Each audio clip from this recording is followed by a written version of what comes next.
Welcome, players and viewers. This is Alien. Players, you are the crew of the USCSS Typhoon, and it is a cargo class vessel. You are not a hauler, so you don't like hook up to a refinery and tow a refinery through space. You carry goods within the store of your ship and transport them to different places. You're an independent contractor. Your captain, Blake Corman, is in the process of purchasing this ship, and takes jobs in the Outer Rim. So you guys have been working in the expanse out and beyond for the last 5 years. Y'all have been together. So, and you are all currently in hypersleep. So as the camera is slowly panning from cryotube to cryotube, let's learn a little bit about each character. So, Chuck, please tell us about Blake Corman. How's it going, everyone? I am Chuck. I play Johnny on Ain't Slayed Nobody with Cuppy Cup. And today I will be playing Captain Blake Corman. As he said, Captain Corman has been working with this crew for 5 years. He is hoping to, I guess, purchase this ship whenever he can work up the funds to do that. He's a generally thoughtful, polite, even-handed person, but he does not get particularly attached to his crew. And yeah, that's what I know about him, and we're going to work on him. My takeaway from that is that there are very few keel haulings on your ship then, right? So far. I mean, the day is young. Day is young, yeah. So the camera, thank you, Chuck. So the camera is going to continue to pan through this cryo chamber, and as it starts to come over the next container, it has our weird scientist, Anderson Sook. Scott, please introduce us to Anderson. Dr. Sook has been a crew member of the ship for some 5 years and has worked quietly and diligently in the background. He is a tall, slender man with very neat grey hair and the palest grey eyes you've ever seen. He doesn't seem to blink as much as he should. I like that. I feel like I want to interject. I left out one thing about Captain Corman. You sent me a headshot of Captain Corman, and I just wanted to add that he is smoking hot. So that I don't know if that's going to come up in the show, but that's a good-looking fella. Every scene. Every scene. There's just going to be a pause on my face before we continue. Okay, so the camera continues. Thank you, Scott. The camera will continue, and we discover our mechanic, Og Mesa. Graham, please tell us about Og. Oh, hello. I'm Graham, and I'm playing Og Mesa, who is the hardest working man on this ship. Everyone else seems to just sit about in the canteen, and while I diligently look after the engines and the ship in general, well, that's what I think. But mostly I do sit in the canteen as well and watch everyone else eat. That's my main job. Very good. Very good. The camera continues to pan, and in the next tube is our pilot, Ursula Lopez. Kat, please introduce her. Hi, I'm Kat, and Ursula she's quite a tall woman. She's very tough looking. If she's not smoking a slim cigar, she's chewing it. And if she's not chewing it, she's smoking it. She's not particularly approachable, but she's not gonna like tell you to fuck off. But yeah, she doesn't take any shit. I like it. Awesome. And finally, the camera comes and we see our hard-nosed Marine, Luther Morgan. Cuppy. I'm Cuppy Cup. I'm the keeper for Ain't Slayed Nobody. And I'm playing Luther Morgan. And I'm just an ex-Marine. I'm out here doing a job. And just trying to make sure that everything on the ship stays calm, keep everyone under control. And if we run into any trouble, I'm certain I have some powerful weapons in my inventory, which I certainly studied last night.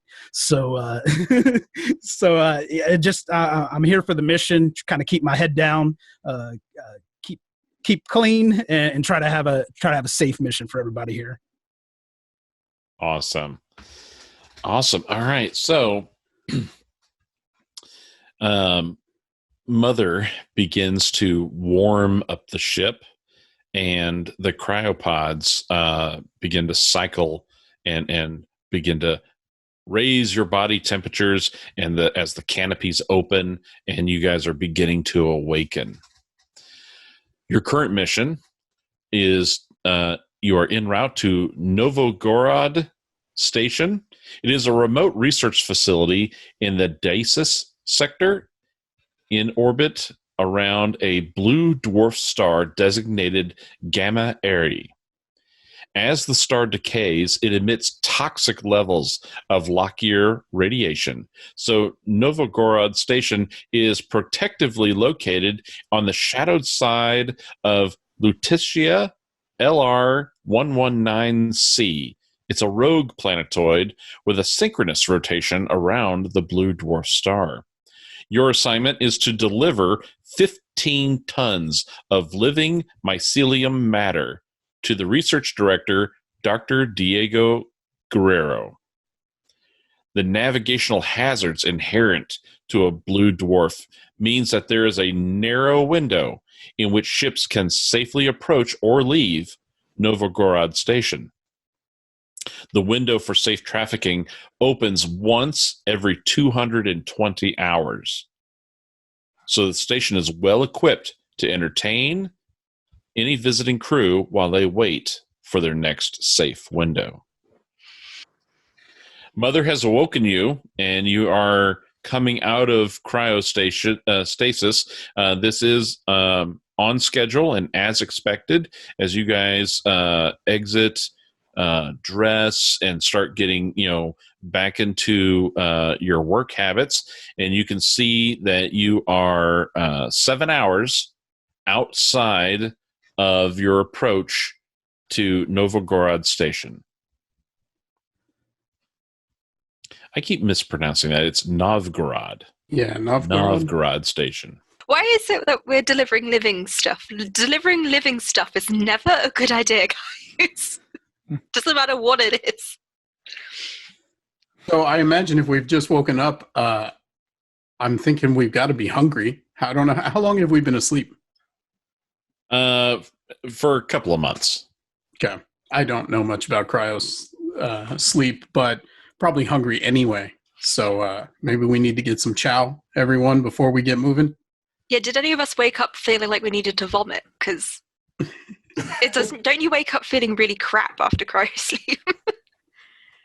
One has to assume. Yeah, so maybe we're not hungry. Yeah, I'm gonna immediately light a cigar, just like which I had definitely just tucked into my what do we wear, like tank tops and underwear, just like into the corner, like later go.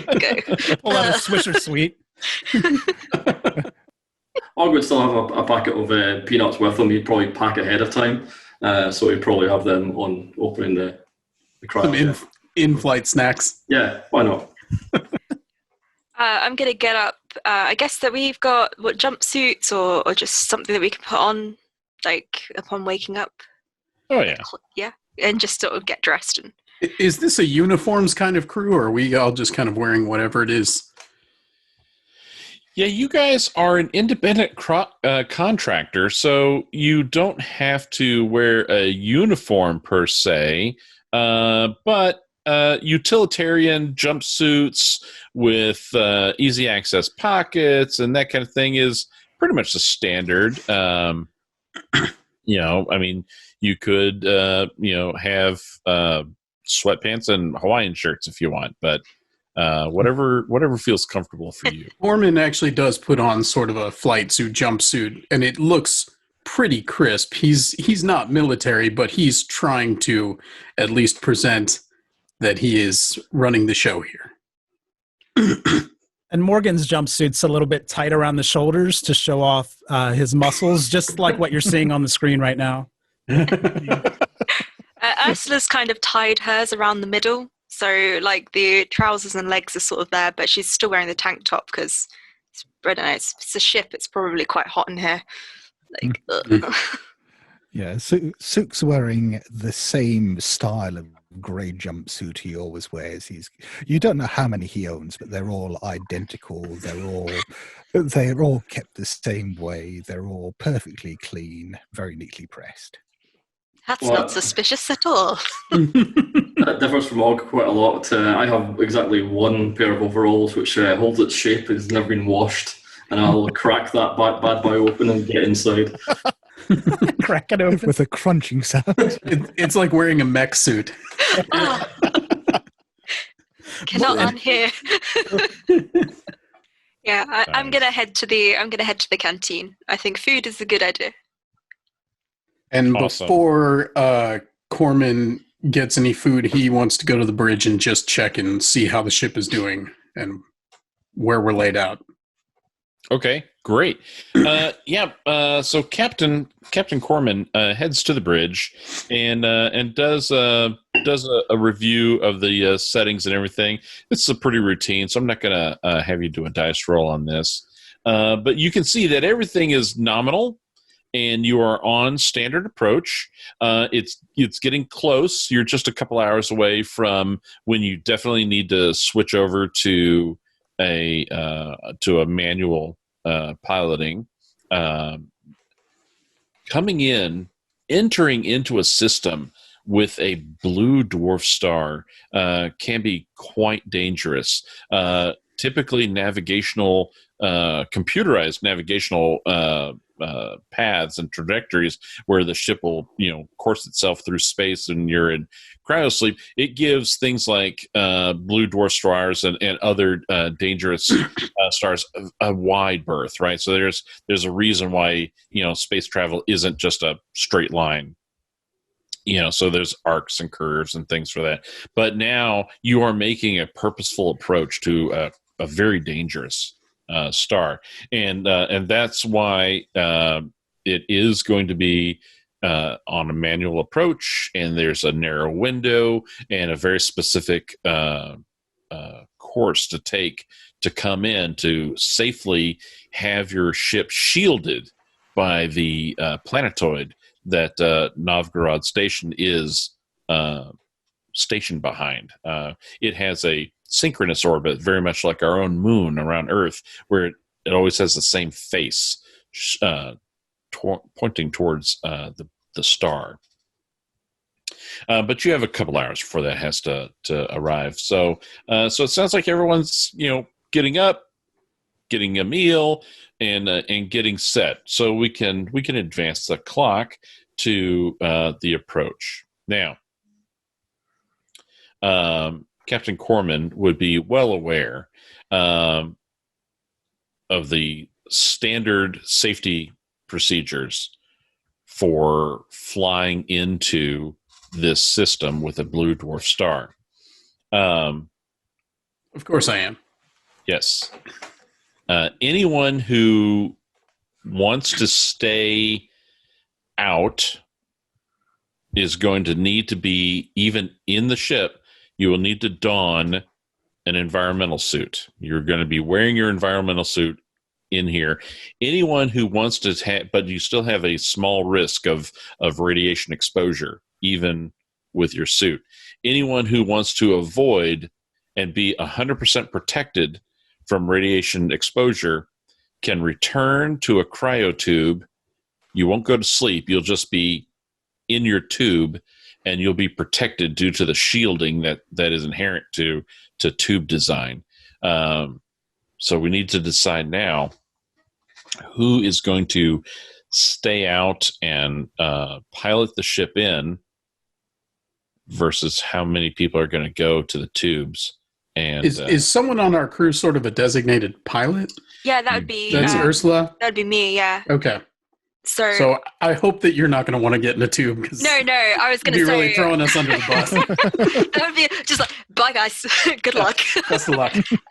Yeah, I mean, I've got quite high piloting, so this, and it's kind of my job. So I think I wouldn't bat an eyelid. I'd just be like, yeah, I'm going to sit down at the controls and you tell me what to do, Captain. I don't think it would be particularly captainly of me to go get back in a tube right now, so I'm going to go ahead and stay out as well.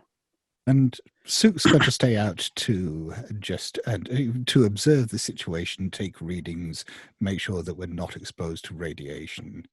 And before all this starts, before people start getting into the tubes, he's going to give everyone a rundown on what the early symptoms of radiation poisoning are, how the condition develops over time, and and as a reminder, please, if you exhibit any of these symptoms, please come to me at once so that I can observe your progress.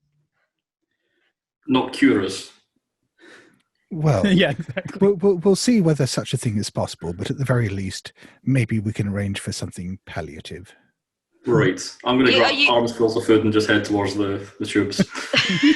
Are you basically saying that if we get radiation poisoning, the best case is I can make sure that you're comfortable? Because I'm not sure about that. Comfortable might be overstating things. Okay, good to know. I'm putting on my environmental suit. I feel like we're making some commentary on mask wearing in this decision about what to do. And Luther's certainly the type of character he would just go out in public with no mask. He just wants to stay out without even wearing the environmental suit. But I think Luther so Og was going back to the tube. Is that right? Yeah. So once Luther sees Og going back to the tube, he's going to feel more comfortable not being the only one doing that, and he's going to head back as well because he's not really needed. He doesn't know how to fly or really do anything except fight people. Okay, so Og and Luther go back to their cryotubes and self-seal. You've got there's a control panel on the inside. You can manage all that. You can play Angry Birds in there. Exactly. So you guys are in the tubes, totally fine. So that means Captain Corman, Dr. Sook, and Ursula, our pilot, you guys have all donned. The ship is equipped with they're a little bit older style, but it's an IRC Mark 50 compression suit. So you guys put on this suit and get it engaged. It's pressurized. It's energized. So it's hardened and it's got its articulated joints, and so you're at least in your suit. So it should provide some protection. Let's see what kind of protection it does provide. May I ask a question? Yeah. Looking at the ship's layout, I see a number of marked locations of pressure suits. Are those extra suits that we have sort of scattered about the... Yeah, each of those airlocks, there's a couple of suits available because normally the whole crew isn't normally exiting out of an airlock. So for convenience sake, suits are scattered about, usually two to three per airlock. So the folks who are wearing suits right now had to go to those locations, anyone that they chose, grab a suit, don it, and then went back to the bridge. Would they be wearing diapers with those suits? How's that work? Good question. Important question. Why? It's just like we just ate and everybody just went right into the environmental suit. So, right. Yeah. That's true. We don't know how long this is going to be. I'm always trying to get to the meat of the matter here with these games. I mean, there are lavatories on Deck B if you really need to go. Right. Right, for sure, diapers are optional. Okay. Not required. All right. Luther obviously has one. Obviously. Fantastic. Okay, so Ursula, you settle into the pilot's chair, yep. And you have all your gauges up, and this is a very difficult approach for this. So we're going to have our first die roll of the game. Just kind of cover this for anybody who may be watching. Alien is a pretty simplified dice pool system. Each character has 4 attributes. Each attribute has 3 skills associated with it. So for Ursula, let's just click on her. Actually, I meant to. Kat, isn't it exciting that the first dice roll you can maybe kill us all right at the start? Yep. Right. Let's just Right fly out of the directly gate. into the station. Bam! She may want to after meeting some of us for the first time. Yeah. After smelling that crusty, that the whole the jumpsuit thing, it's like, no, this is a crime against humanity. Needs to go. With that in the Yeah, calisthenics, that's- yeah. So to do this, your dice pool would be your skill of piloting, which is a 3, and your agility, the associated attribute is agility, which is at a 5. So you have a pool of 8 base dice. You don't have any stress at this point, so we won't be adding any stress. But due to the difficulty of this particular approach, there's a -2 penalty. So reduce your pool by 2 dice, and you'll be rolling 6 dice to see if you can be successful. We only need 1 6. More is better, but we only need 1. Okay, and it's really bad if I get no 6s and a 1, right? Or is that only for stress? Yeah, No stress, 6s would be bad. No yeah, 6s just would be no bad. 6s is bad. In stress dice, the 1s are important. In base dice, 1s are nothing. Cool. Here we go, guys. I'm scared. Yes! Oh, thank God. Nice! I didn't kill us all! Yay! Great. 2 successes. That's fantastic. So Ursula really has some fantastic piloting rolls, and as she starts making into this approach, you guys can hear the hard radiation hitting the ship. It sounds like hail raining down on a tin roof, and it's just ting ting ting ting ting ting ting ting ting, and it gets very nerve wracking. So everyone who's out and in the bridge and are experiencing this, all 3 of you gain 1 stress as you hear that radiation tinging hard on the skin of the ship.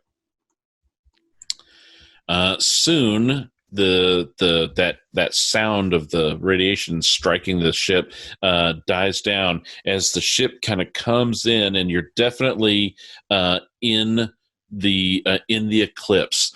So you see the planetoid ahead of you, and it is brightly illuminated.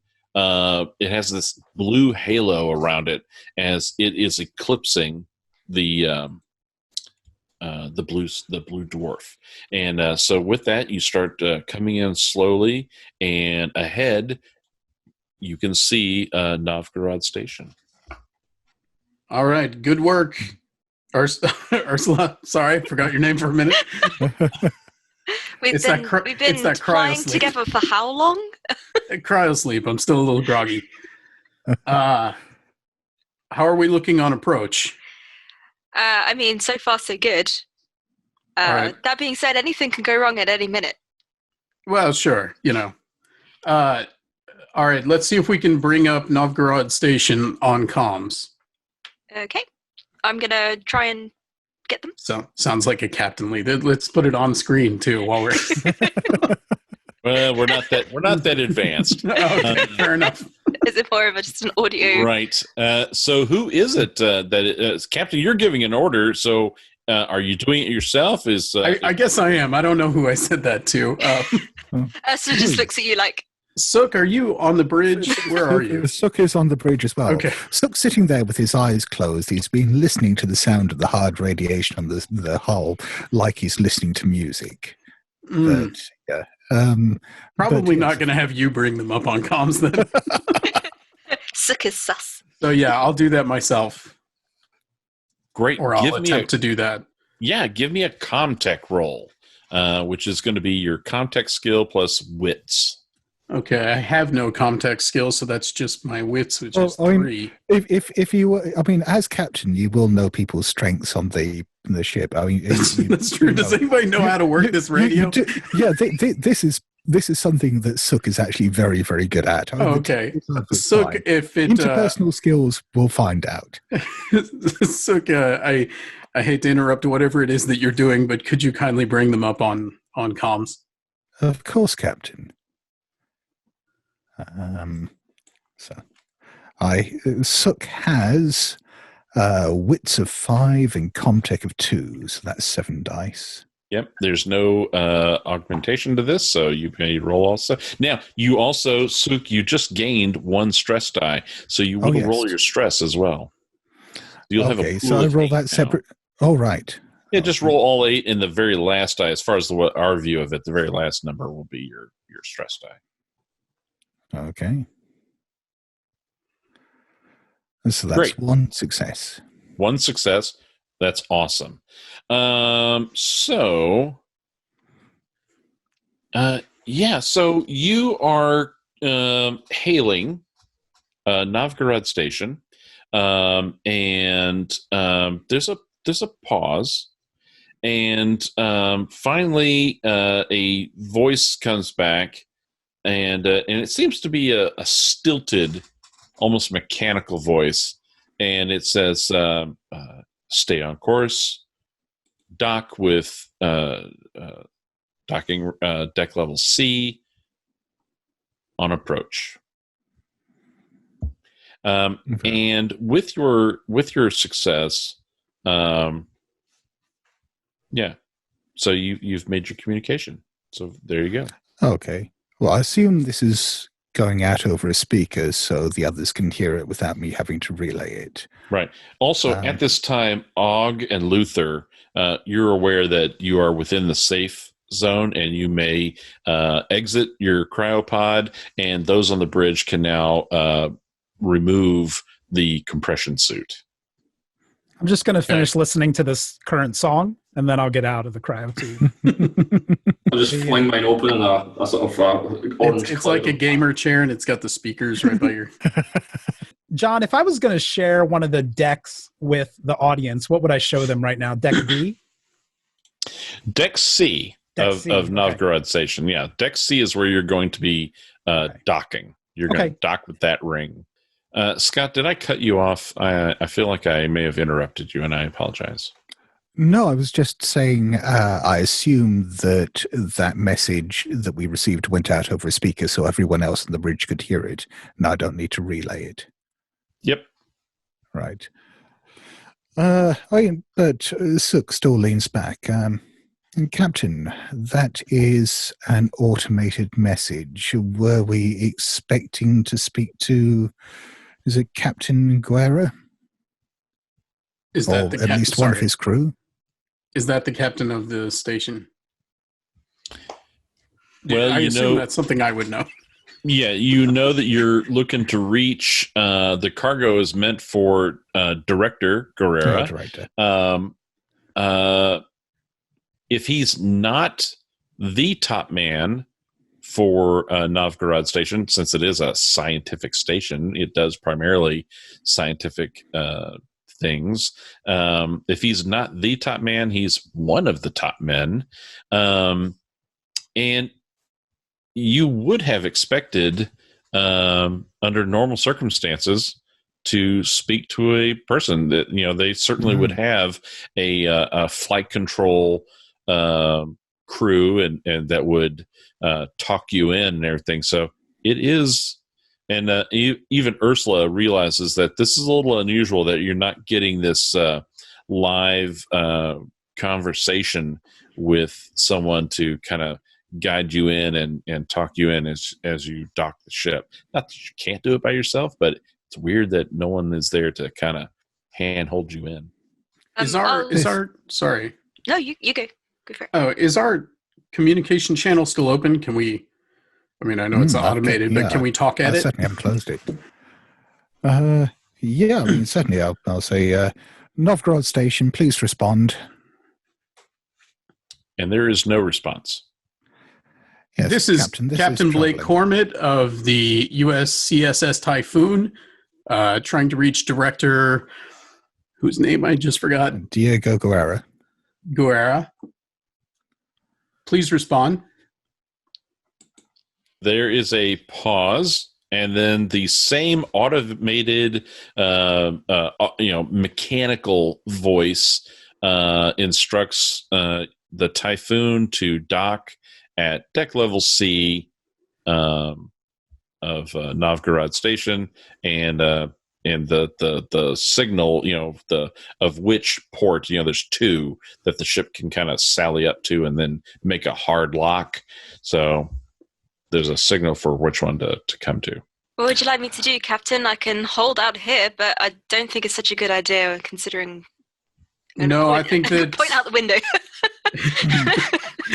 Given all of this. No, Ursula, I believe that it sounds like they may just be indisposed. We do have our docking instructions. Proceed as instructed. I'll light up my cigar and I'll just nod and guide the ship in. Well, All right, on, Ursula. on the bright side. Well, sorry. No, go ahead. Well, on the bright side, if there has been some sort of radiation incident that has killed everyone on board the station, at least it hasn't disabled the automated systems. Sook, I always remember you for your bright sides. That is a bright side. How cheery. Ursula, let's have a piloting roll. This will not be adjusted. So go ahead and roll your full pool. So I need to add my stress dice, so it's 9. Correct. And the last one will be the stress. Okay. Nice. Ooh, Yeah, I got brilliant. one. Whew. Yeah, you got a success. So it's a textbook docking procedure. Very good. So you can reference the Deck C map of Novgorod Station as you come in, and so you guys have made a hard lock connecting one of your airlocks to this docking tunnel. And as you've done that, due to the design of your ship, I mean, these were engineered and the stations are engineered for this type of transfer. So there are also other,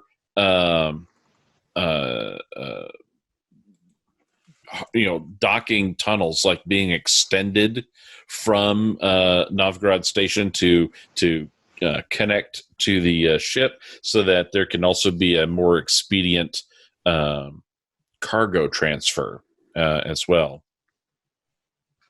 And the seals are secured. There is a hard lock now between the Typhoon and Novgorod Station, and everything's pressurized, so you may come and go. I feel like we've got the elements of a bit of a dire situation here, guys. 220-hour window to be stuck on a station, and there's currently nobody answering our questions. Well, the captain seemed fine with it. I have a bad feeling about this. Cool. And the viewers can see Deck C now as well. So they're Great. playing along. Well, if there has been some kind of incident on board the station, we must gather as much information as we can. This will be of great scientific interest at the very least. Well, if it was some kind of, I don't know, if there was some kind of radiation problem, surely we're probably best going off to some kind of command center or a medical center or something. So can you detect any sort of outstanding radiation on the base? I can certainly try. Is that a thing that we can detect? Yeah. No, Just stick your arm out there and see what happens. It comes back in crispy. no, that sounds awesome. So, Dr. Sook, observation? well, no, that would be another contact. You're going to be using technology to assess this instead of actually, unless you tell me, are you just going to walk out there and go, hey, am I getting a sunburn? Not yet. Okay. Not that kind of macabre. Yes, I will use instruments to try to detect this. All right. So give me a ComTech, if you would, please. Okay, so with my stress die, that is If you gonna be have, 8 dice yes, again. remember, if you have stress, you will always include your stress dice unless I say otherwise, please.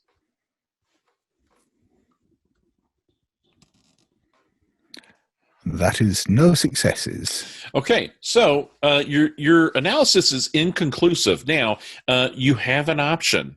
You have the option to push the roll if you so desire. Oh, yes. If you wish to push the roll, the mechanic is gain 1 stress and then re-roll all dice that were not successful, including the new stress die that you've gained.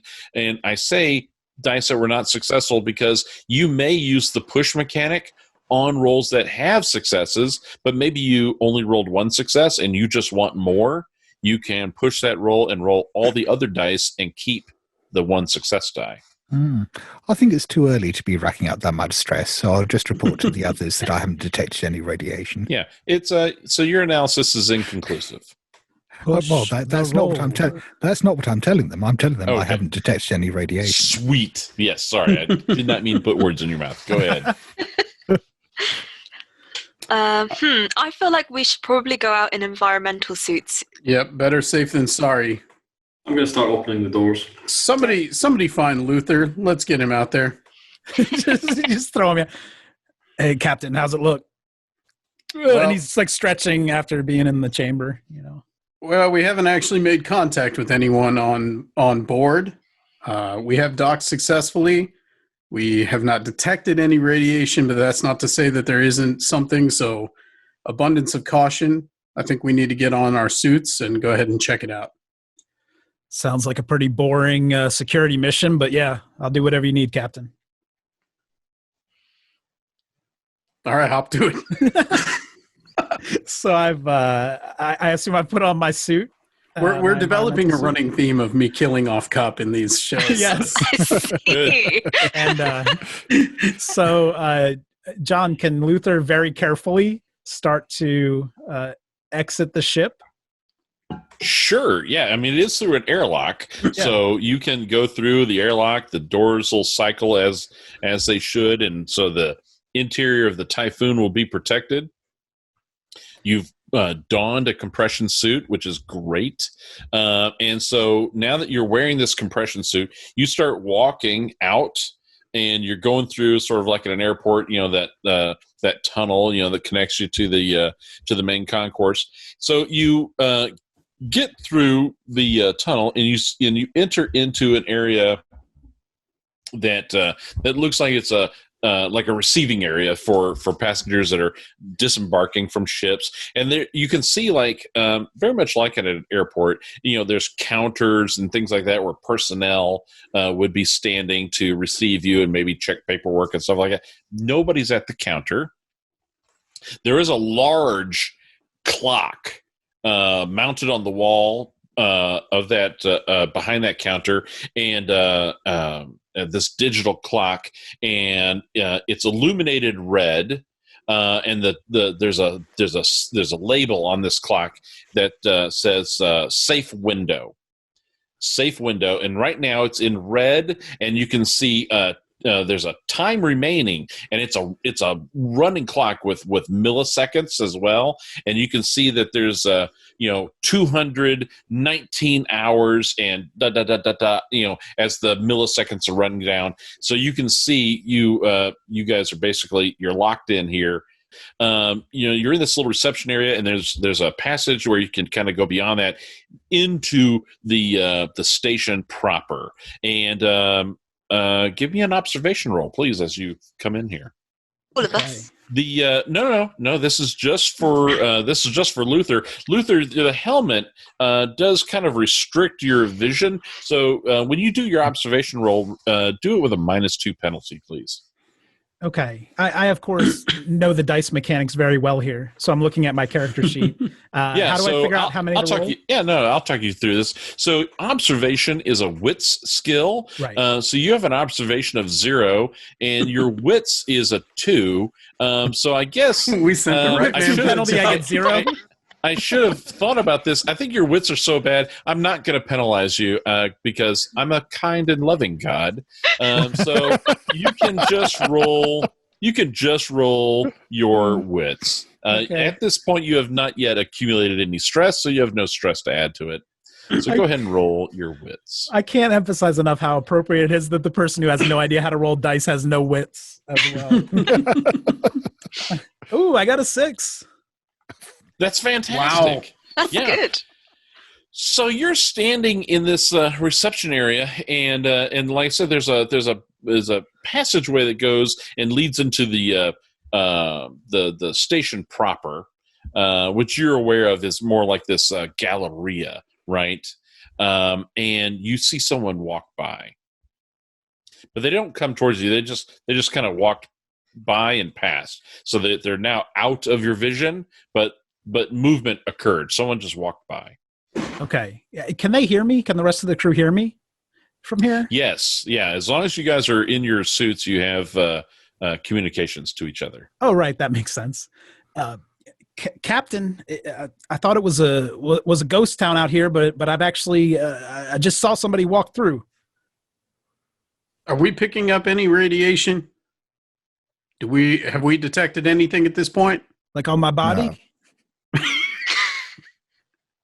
Yeah, why don't you crack open that helmet for a second and let me know how it feels. Just expose your throat. Breathe deep. John, what were they wearing when they walked through? Could I tell? It was just a guy, and he was wearing a jumpsuit. It looked like it was an orange jumpsuit with a reflective yellow stripe. Okay, so I'm going to relay that message to the crew so that I don't think there's radiation because of the way that man was dressed. Understood. Might not be radiation, but it could be something biological. Do you really want to breathe in a disease? Yeah, I think until we know what's going on, we stay in the suits until we have spoken with somebody on this station. But it sounds like we ought to have more than just the one guy out there. I disagree. Absolutely. Oh, he wants to kill you off too, Cup. Yeah, everybody does. You just want Captain, me to get the rifle out and head toward that guy? Yes, Captain, if there is at least one survivor, I would suggest that you deploy Morgan to take him so that we can examine him for any sign of radiation or biological damage. Sook, I appreciate whatever vibe it is that you're putting out right now, but until we have any evidence that there's anything wrong, I don't even think survivor is the right word to use yet. I applaud your optimism, Captain. Lopez, I think you ought to stay on board, keep the ship ready to go in case there is something wrong. We may need to get out of here in a hurry. We do have a limited window. Captain, so hang on a second. Do we have to wait 219 hours before we can go? Yes. Or do we have 219 Oh, okay. I'm hours? sorry. I misunderstood. Oh, okay. So Yes. we're trapped for 219 hours on the station. If your ship leaves before the clock has ended, there's no safe window of entry or exit, and everyone on board will be burned up by Lockyer radiation as the ship is trying to exit. Well, May folks, I come with you, Captain? I guess we're stuck Come on here. down, Lopez. Thanks. Why don't we all head out? We are staying in suits until we have reason to believe otherwise. Roger that. I mean, Morgan, you're already out there. We'll be joining you shortly. Thank you. I'm just going to have a seat. Okay. Great. So, what level of armaments do we have on the ship? So I have a pistol, just a service As do pistol. I have a flashlight. Is it one of those big heavy ones at least? I have a pulse rifle and a couple of grenades. Oh I God, have who a gave you grenades? And I have a keenly analytical mind. The most dangerous weapon. beyond any small arms that are listed on your character sheets, the ship itself does not carry any armament. So there's no armory and there's no extra weapons. So yeah, the weapons that may have been, not every character has them, but any weapons that may have been listed on the character sheet, those are the small arms available to this ship. Got it. There are the compression suits, and so I would like to just take a quick moment then to give you guys some game mechanics on the compression suits. So as you put on the compression suits, the stats for the compression suits are they have an armor rating of 2, so they'll provide 2 dice of armor protectively. They have an air supply of 5, so everyone has a full air supply as we start. But when you're in your suit, it does hamper your agility. So there will be a -1 penalty on any agility skill rolls while you are in a compression suit. And Luther was listening to air supply in the cryo chamber. So he's got 6. But, Captain, if I can reiterate, we were greeted by an automatic system. There is no one who has met us, despite the fact that we are very obviously docked with the station. Morgan has spotted someone inside who has not made contact and not acknowledged his presence in any way. Can I just point out that Morgan is a soldier, a former one, and that if there is an element of danger, rather than sending the entire crew, and particularly Lopez, who we rely on to get us out of here alive, into that station without knowing what's going on, rather than that, I really would like to reiterate the idea that Morgan find someone and bring that person to us so we can assess the situation before we all get ourselves killed. Obviously, you are the captain. If you decide to get us all killed, this is your prerogative. I simply would like to state my objection to this plan now. As Could have much just You said die so expendable. bad. as much as Sook, sometimes me and Sook don't necessarily agree on things. This is one of those rare occasions where I will agree with the doctor. I think maybe send one person ahead. If that person has a disease or something, maybe it's not such a good idea that we all go bumbling in. Precisely. It was the air supply comment, wasn't it? Cat. Shoot him now. Graham, where is Og right now? Well, I'd probably be about the bridge just now, just hanging out, just listening to the insane ramblings of Sook, and just making notes to look for a new doctor on board, see if there's anyone looking for a job, something like that. Sook, I appreciate what you're saying. Lopez, if you feel comfortable staying on board with Sook, I know that I wouldn't, but that is your prerogative. Og, I'm going out on with Luther. Are you coming with me? I suppose I should. I mean, well, I'm not staying here. Basically, there's food over there, so Why don't you bring the heaviest wrench you can find? I'll look for one. I think I've got a torch somewhere. Well, I'll if bring you're all going, there's safety in numbers, so I'm going to follow you lot. And I could, John, just to be clear, I could hear them plotting my demise over the Oh, comms, absolutely. right? Yeah. Yeah, absolutely. They're not We're quite, talking about you like you're a piece of hamburger. yeah, they're I'm not just quite saying. enough to do that behind your back. Yeah. Right. I mean, Sook would never talk about someone behind their back. Yeah. And, But and my- That would be rude. Morgan doesn't have enough wits to really understand what we're saying anyway. Yeah, I think his wits are so low that he's taking that as a compliment, like he can kick ass on his own.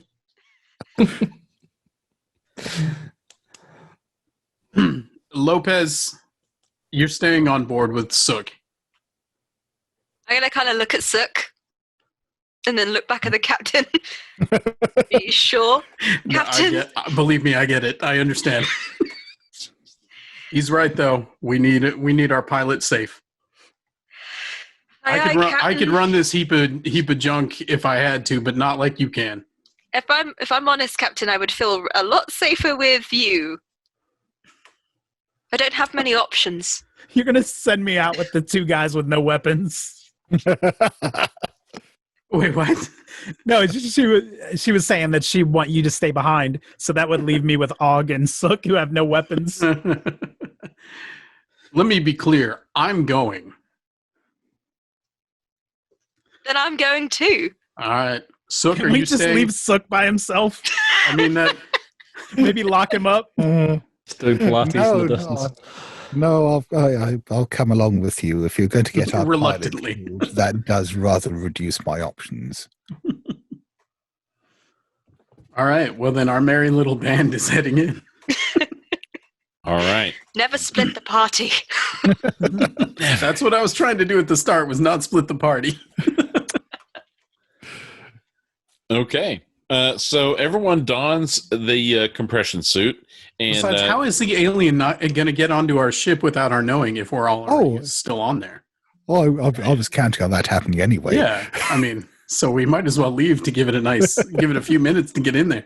Wait, can we lock the ship? Can I lock the ship up? Make sure it's With a little key fob. It's just I like was gonna say, beep, beep. do you have your keys on you? Just be sure. Yeah, Please yeah. bring the ship Yeah. keys. You remember what happened on Beta 9? That was one time, guys. One time.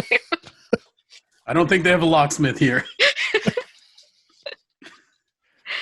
All right, awesome. So everyone dons a compression suit, and you walk out into the reception area from when you get off of a vessel, and then you go through the checkpoint doors, and that leads you into the Galleria, right? So now you're in an area, and it's got some pretty high ceilings. It's pretty well lit. And it basically looks like the interior of a mall, right? A really, really super nice mall. There is In every way, I am picturing the Denver International Airport when we're talking about this. sweet, awesome. There's a blue horse with flames coming out. So there's an inn, like a someplace, a hotel, and there's shopping and all this stuff nearby, and it looks like a ghost town. But you do see, now that you've kind of come out and you've got better visibility to everything, there's 3 guys walking around. They look like identical triplets. They're scattered. They're in different areas, and they're all hairless, with like a super light gray, almost translucent skin. They have glowing yellow eyes, and they all wear this orange jumpsuit that has almost like a single racing stripe in reflective yellow that comes off their left shoulder and goes all the way down their left leg. And their cuffs and the cuffs of the pant legs are also trimmed in that reflective yellow. And they have patches on their right shoulder that signify that they are crew aboard the Novgorod station. And so one of these, clearly, these are, because you guys are informed on this kind of thing, these are Seegson, which is a mega corporation called Seegson. These are Seegson androids that are kind of shorthand known as working Joes. Clearly, they are not designed to emulate humans or expressly humans, because they have the strange skin and the glowing eyes, and they are all identical to each other. But one of these working Joes comes up to you and says, "Greetings, welcome to Novgorod Station. We will begin unloading your cargo, if that is all right." Oh, it's fine. Just go do it. Be all right.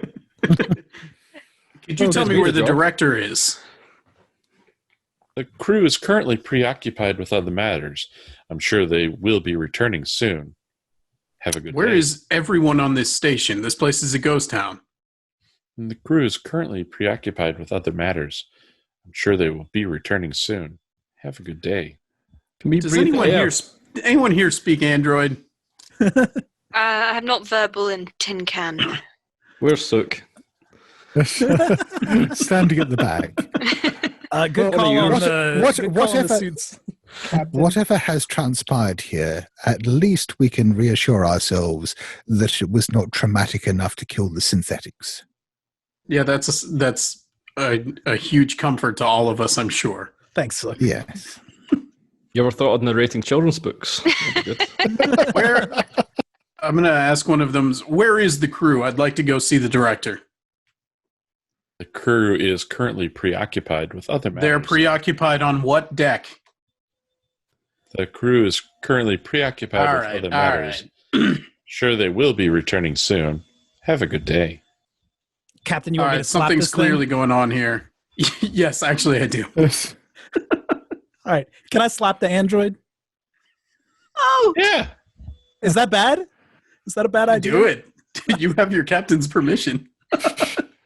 This is how the robot revolution starts. I just want to give it a hard slap to see if we can get it to say something different. Okay. Yeah, you slap him, and it recoils a little bit, and it apologizes. I'm sorry, sir. I did not mean to get into your way. It's like Siri. Okay. When you do you slap Siri often? No, but when you're mean to Siri, she apologizes. Oh, I've heard. Good save. Yeah. So Listen, I think if you start talking about violence to Siri, that might be Cat's X card. So let's not go there. yeah, true. Captain, permission to hit the gym? Not until we figure out what's going on here, Morgan. Okay. All right. Right. Well, What if there has been some kind of like disease or issue, I'd say maybe again, like, is there a command room or a med bay or something? what I would suggest medical would be the first place to try, because if there are significant casualties, that's where we'll find them. St. Luke's Medical Center is on deck B. We should at least be able to ascertain the situation by examining any survivors or the remains of the deceased. Yeah, and if it's not a biological thing, if we're in the medical center, we can at least determine that we can take these suits off. Captain, Who feels if I like may? splitting the party? Captain, should we take a quick look in this security office to see if there's anything we can observe on camera or... I'm with Morgan. We need to find somebody who knows what's going on. We've got to find somebody who is in charge of this station. So there's a little And I'm security trying- station behind us? I would suggest, Captain, that we have multiple goals here, and that perhaps And maybe splitting the party is the way to go. Yes, I certainly would rather go to the medical bay at present and ascertain what is happening there. I have no use for whatever is in the command center. I'm happy to accompany Sook. I mean, I can shoot a pistol and keep him from wandering into any strange places. Sure, Lopez, Sook, I enjoy your dynamic. Y'all go do your thing. The rest of us are going to go to a deck, and I haven't found which one yet. Last Well, time I was that's around so Sook and good. cadavers, it wasn't good. Wait, just to clarify, no one else is coming with me? Well, we're Well, trying to figure that out. Sook's a person too. Can anybody see what deck? Like, I guess. Sorry, I'm in the wrong one. Hang on. There must be a Captain- marshal's office, right? Captain, while you sort Right. through the documents, can I just go look at the security station to see if Yep. anything's going on in there? Yeah, go for it. See if you can access a terminal. I'm sure your wits will Yes. make that no problem. Let me do a little light programming work in there, and we'll be fine. So, John, I would like to just go look at the monitors in there or see if anything looks unusual in the security station. 'Cause Okay. it's right behind yeah. us. It is. It's right there. So, Luther, you go to the security station, and I'm actually going to give you a +1 bonus because this is a room that is engineered for exactly the job that you're looking for it to do. So, roll your comtech with a +1. Okay, I have no context, so just a wits roll with. Okay. Just a wits roll. I have nothing. I have combat. So I'll roll 3d6 then. I got a wow. 6. Hey, awesome. And you don't have any stress, though, right? So that's No good. stress yet. Just Perfect. the latent stress of being with Sook. Awesome. Yeah, so Luther, you get into the security office, and there's no sound on the monitors that you see. You can see there's closed circuit television all throughout this ship, and the cameras will click on, because there's only X number of screens, and so they're constantly like clicking and rotating through a variety of different cameras. But as you're kind of watching some of the kaleidoscope of different images that are going on, finally you see a camera that turns on and it's panning, and you see a town hall, like a town hall meeting. It is congested with people. Now the imagery is a little fuzzy. So it's hard to get a clear shot, but it just looks like they're kind of milling around and kind of walking around and bumping into each other, and then that shot ends, and more cameras are turning on and panning, and you're seeing a ton of like empty rooms and things like that. You also see shots of some working Joes operating some flatbeds as they are going to go to the Typhoon and start unloading the Typhoon. But more cameras are clicking and turning, and one camera turns on, and you see a group of like 5 people not wearing compression suits. 5 people, and they're in a very large room. Hard to tell what room it is exactly, but they're just kind of sitting down, laying on the ground. Not laying on the ground. They're just sitting there and just kind of just doing meaningless little things, just kind of spending some time. Maybe a couple of them are in a conversation with each other, and they're all just kind of just kind of let's go. And then that camera clicks off and goes on to another one. Good. Can Morgan have been narrating this the whole time he's watching, so that everyone else knows what he's seeing as it clicks over? Yeah, you can talk about like, oh my god, I'm seeing stuff, and then another camera turns on, and there's a woman all by herself in a room, and she seems to be just kind of sitting at a desk, and is just kind of sitting there, listless a little bit. But yeah, then the cameras keep rotating through, and that's So you've seen a large group of people, and then a small group of people, and then a lone woman. Yeah, so I've tried to communicate kind of the large meeting probably more than anything else, and also people not wearing their radiation suits. But as I'm narrating it, I think I'll probably say to everyone, get in here if y'all want to take a look. Hurry up, camera's going to switch over. I'll go in and have a look. Yeah, actually, I would like to look too. Can we tell what deck these things are happening in? Okay. Is that information available? Not with my wits. Yeah, so if anybody wants to try and do a comtech, they may. Og, are you any good at that? I actually am not too shabby at all. All right, let's do it. I think I have 5. That's better than I. I'm going to push that roll. I'm going to click some few random buttons and give the monitor a slap. All right. So to push, gain 1 stress and re-roll all those dice again. So you'll add 1 more, so it'll be a 66.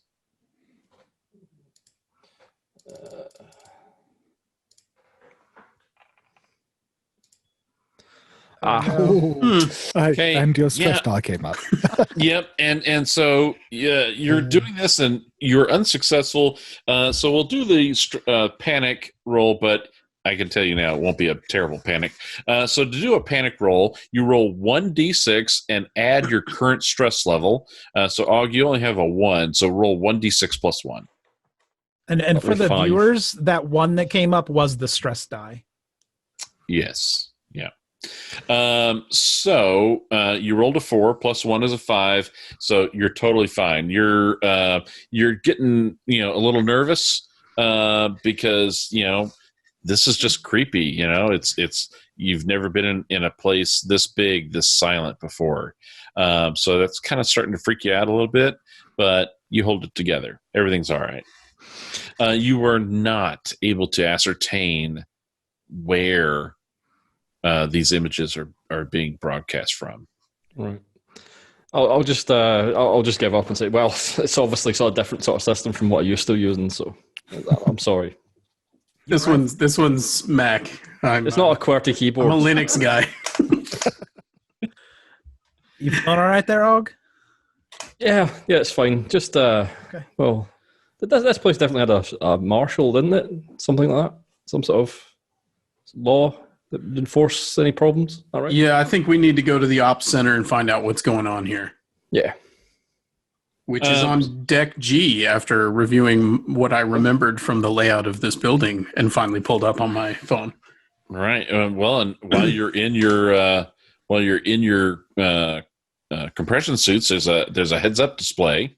Oh yeah. So you can access a HUD. If you're not in a compression suit, if you do have like a P pad or D pad, I forget what it is. P A pad. PDAT. I thought you were talking about a diaper. Yeah. My There P-pad. you go. A PDAT. P-pad. Morgan's got a P pad, but it's something else. I should change that actually. So if you've got that, basically a PDAT is a personal tablet, right? So you've got a little tablet device. So if you've got one of those, you have access to all of the plans, and if you have your compression suit, you also have access to all the plans through the HUD. And I've pulled up deck G. While the three guys, the Captain Corman, while Luther and Og were in the security office, what was Dr. Suk and Ursula doing? Were you guys heading down to B deck to Absolutely. go to St. Luke's? Is that what I heard? Yep, definitely. 100%. I mean, even with the updates coming up in the comms about people being gathered round, this activity still sounds very strange. It sounds like there might be some quarantine in effect. At the very least, I want to get to the medical center because I think there's going to be information there. Okay. And also, there's no one to stop you because they're all That's somewhere else. I'm going to have my pistol out just in case, but I'll have the safety on. It's more in my hand just as a precaution because this is a weird situation. So, yeah. And I'm also going to walk ever so slightly behind Suk, like a step behind. Yep. So tell me, Awesome. Lopez, have you ever used that pistol to kill anyone? It's a strangely personal question, Suk. Have you ever killed anyone yourself? I asked first. Only when necessary. Once. Good. Why, are you worried? No, I want to make sure that you've got it in you to do what's required. I mean, this isn't exactly my cup of tea. I fly the boat. I don't tend to get involved in the martial side of things. We can And hear yet you this, have right? a gun. Oh, yes. And yet you have a gun. Well, yeah, everybody has a service gun when you're a pilot or a captain or... And Silk just nods and carries on walking. standard procedure. What about you? What's with the morbid attitude? We are coming to an extremely dangerous station, an extremely dangerous place. Protocols are not being followed. People are acting strangely. To not assume that there is some threat to life would be foolhardy. Lopez, Sook, don't get too jumpy out there. Lopez, you fire that thing and poke a hole in this station, and I'm going to come find you in hell and kick your ass when we're all dead. You can certainly try, Captain. Sook, I thank God you don't have a gun. I don't need a gun, Morgan. Threat noted. I'm kind of going to look at Sook, and just his expression as he says that. And I'm going to take another step back. I'm absolutely emotionless when he says that. just like, yeah, Sook, yeah. I mean, yeah, you're quite the logical type. I'm pretty sure I know when I need to do the thing that's necessary. Don't you worry. So according to the plans for Novgorod Station, there is a central spine that goes through all the levels, and that is it contains 2 elevators, 2 lifts, as well as a stairwell. So so you guys will go to the center, and do you want to utilize the stairs? You're only going down 1 level. Yeah. You want to utilize the stairs, or all right? So as you I guys, am not getting into an enclosed space. I'm not getting into anything that can fall. Especially not with him. So you guys go down the stairwell, and as you exit onto B deck, you come out, and everything looks a little more sterile down here on B deck. But as you come out, there are a few working Joes, and as you guys exit out of the stairwell, all of the working Joes that you see, there's 4 of them, within eyesight, they all in mid-stride stop moving, like simultaneously, stop moving, and all 4 of them look at you, at the 2 of you, Dr. Suk and Ursula, as you exit out of the stairwell area, and they take like a 1 count as they are visually ascertaining who's entered this area, and they seem to have deemed you friend, as all 4 of them simultaneously resume the path that they were walking and whatever job it is that they are doing. I'll point at the nearest one and say, you're with us. Follow me. And it changes course and starts following you. And it says, yes, sir. Happy to be of service. How may I help you? We're going to run some diagnostics. And I'll look at Lopez and say, you did notice that, right? There is something wrong. There is something very wrong here. Yeah, I noticed that. You do your computer wizardry thing. That was pretty creepy, wasn't it? That was pretty creepy. Yeah, each of you gain 1 stress. No, Ursula and Dr. Suk. It's okay. The more stress we have, the more 6s we have. That's fine. That's right. That's Yay. right. So a working Joe has joined you. Okay, let's take it through to the med bay. St. Luke's Medical Center. All right. You guys walk into St. Luke's, and it's a small clinic type of setup. So there's like a little reception table, a desk up in front, and it leads into a rear area, which you assume has examination rooms and whatnot. Is there anybody? Lopez, how are you? Oh, sorry. No, carry on. Is there anybody here, or is it, again, ghost town? Is there anybody on any beds, or? Well, right now you're in the reception area. Oh, I see. And so there's a doorway that you can go past if you so desire. But in this reception area, ghost town. Can I go over to the computer sort of reception desk, see if it's logged in, or if anything? Does it look like people have basically gone halfway through a job? Or does it look like everything's closed down and it's been like this for a while? Is there any dust? There's a lot of questions. Sorry. Sure. Yeah, no dust, but it does look like people just kind of walked away from their jobs. This is really weird. Lopez, how are you at diagnostics? Do you think you could perhaps run some diagnostics on this working Joe while I check the rest of the clinic for items of interest? Is it Comtech? I'm fairly competent. I'm probably not the best person, but I'm certainly not the worst, so I could give it a go. I heard that. Alternatively, if you want to take a look around it to the medical bays and see whether there's anything interesting there, I can run the diagnostics. You run the diagnostics. You're the one who seems to know your stuff about robots. I'll take a look around. Of course. I'm gonna go into the other room, the main medical room, and I'm gonna start looking. But I'm gonna be looking for specific things. So gotcha. Do I No, want to I message? gotcha. Can I message you or? No. I Yeah, catch you the know what drift I'm. that you're. Yeah. Yeah, you know what I'm looking for. Why don't Ursula? Why don't you give me an observation roll, please? Observation is with my stress dice. Right. So the last two are my stress. Okay. 1. Yeah. So Can I push this? you may. Yeah. So Okay. gain 1 stress. And do I roll all And- of them? Well, keep the 1 6 that you got. So you'll roll 7 again, right? Because if you're rolling all of them, it'd be 8.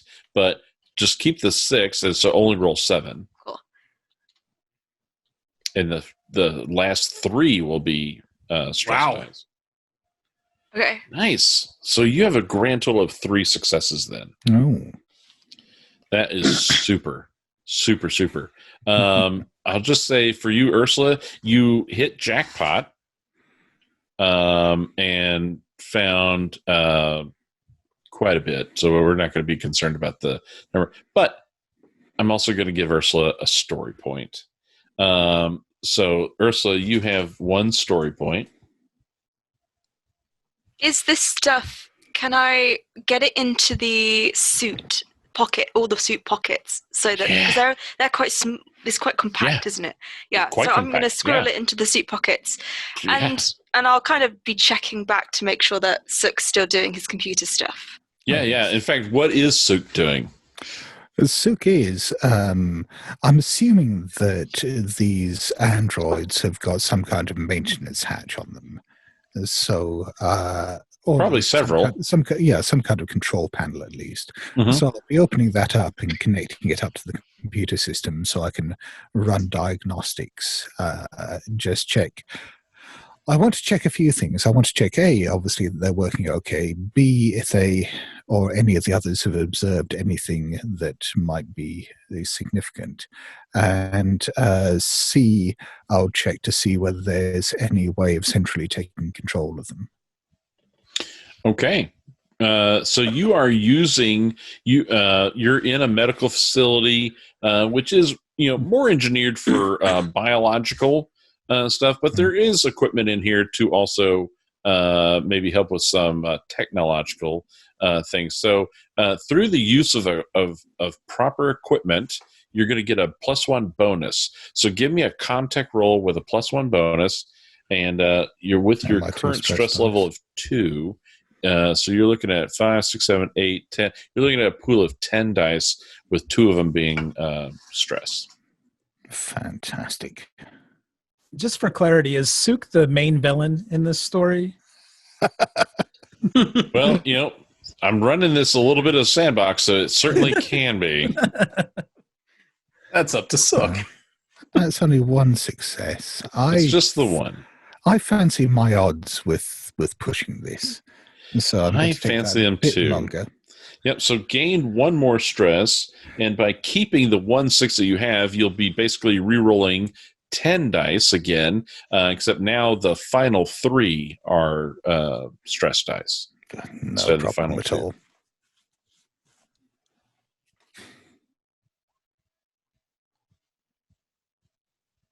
Oh. Brilliant. Well, so the one, successes. Yep. So the one that you got was not in a stress die; that was in a base die, and it means nothing. But those stress dice, they're the ones that came up 6s. So that's awesome that you had them. I thrive under pressure. Truly. So you also have 3 successes, which is big. That's really major. And so with those 3 successes, what was it that you were trying to achieve again? First of all, I wanted to check to see whether there was anything wrong with the Working Joes. Then I wanted to see whether there was anything that they'd picked up or detected that I could try to work out what was going on around here. And third, and most importantly, I wanted to check that I could take central control of them. Okay. So you have been able to determine that due to neglect, the Working Joes have reset themselves into like a core base behavior model, and that core-based behavior model does have a pseudo hive mind side effect, so that with all of the working Joes in this core-based behavior function, they do all kind of act simultaneously. So they're in like store demo mode. Yeah, they're in like this core mode, but that could be changed easily, and they could again become more independent of each other. You do not have the ability to have any kind of like Wi-Fi command of several at once, but you can certainly reprogram this one to do whatever, or make it so that it is responsive to your voice only. That was what I was about to go for. Okay. Is it well, you say that they were in their sort of hive mind state. Can I use the fact that they're all interconnected at the moment to replicate that voice command throughout them, so that they're all responsive to my voice? It'll just be for this one. But what you also have access to is you've downloaded a visual record of some of the things that this Joe has seen. Good. And so I will review that with you in a minute. And I'll keep it online, and players will just have to not bet a game, or we'll see what happens. Okay. What about self-preservation? Actually, I'm going to go ahead. I was going to say, if you want to keep it a secret from us, we could always mute our audio, and then you could wave when we unmute it. Oh, that's a brilliant idea. Let's do that. Let's have everyone do that then. Don't know. I'm just going to take my headphones out. Yeah, I'm just going to do that too. Yeah, because otherwise I'll have to mute the whole feed. So I'll do that too. Just really wave. Be like. Yep. Don't mute the feed. I just want to speak to Scott at this moment. Then. Well, this should scare the shit out of everyone. Exactly. All right. So Anderson is taking a look at this, and as you're viewing the visual feed that this guy has seen, you see that he's had encounters with crew that seemed to be in distress. And the working Joe approached and tried to see if he could help. And so he got a really good look at one of these people, and one of the crew members, and their throats were distended, as if their throats were full of something. And the human came up to them and was trying to clearly ask for help, and his mouth was full, overly full of like a fungus, and it was flecking out of his mouth as he was trying to speak.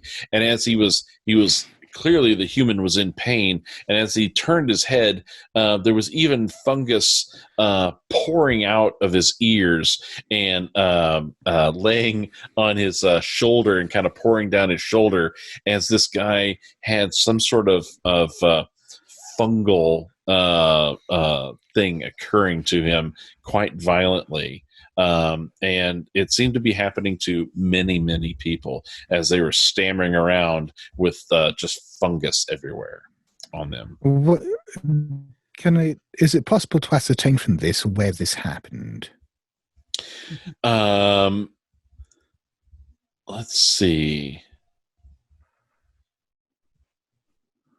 Probably not. You don't know the station well enough to know what he's seeing in the background, but in this Joe's eyes, as he's looking around, he sees every human that he sees is in distress.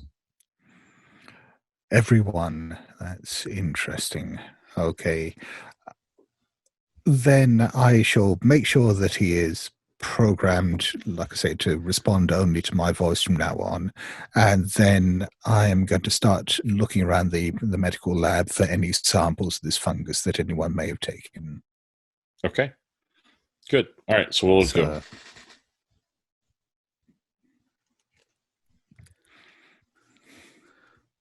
All right. I got a chance to hold up Shadow over Providence. I saw that. That was awesome. That's Very John. That's John's Call of Cthulhu latest scenario. So check it Mhm. out.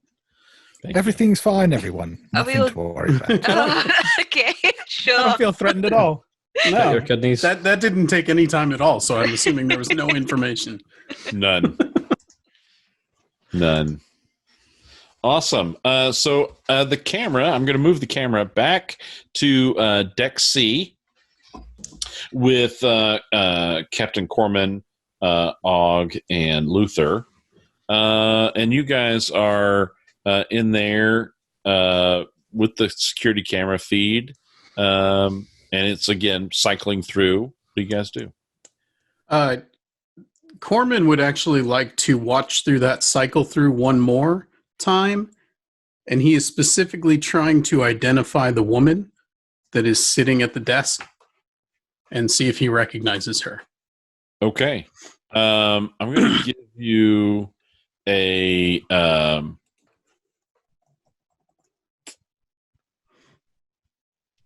no roll. You get no roll. So it cycles through, and eventually you see this woman who's sitting alone in a room, and you are thunderstruck. It is Kumiko.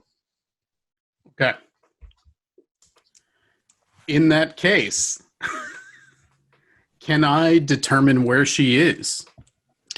Now, give me. It really should be a contact. Give me a contact. You're using not proper equipment. Not great. You're using proper equipment, so you're going to get +1. So I get my wits 3, +1 is 4, and then do I roll my 1 stress die as well? You will include your stress. While we were doing this, did anything pop up on the med sensor camera? Hey, I'm all spying.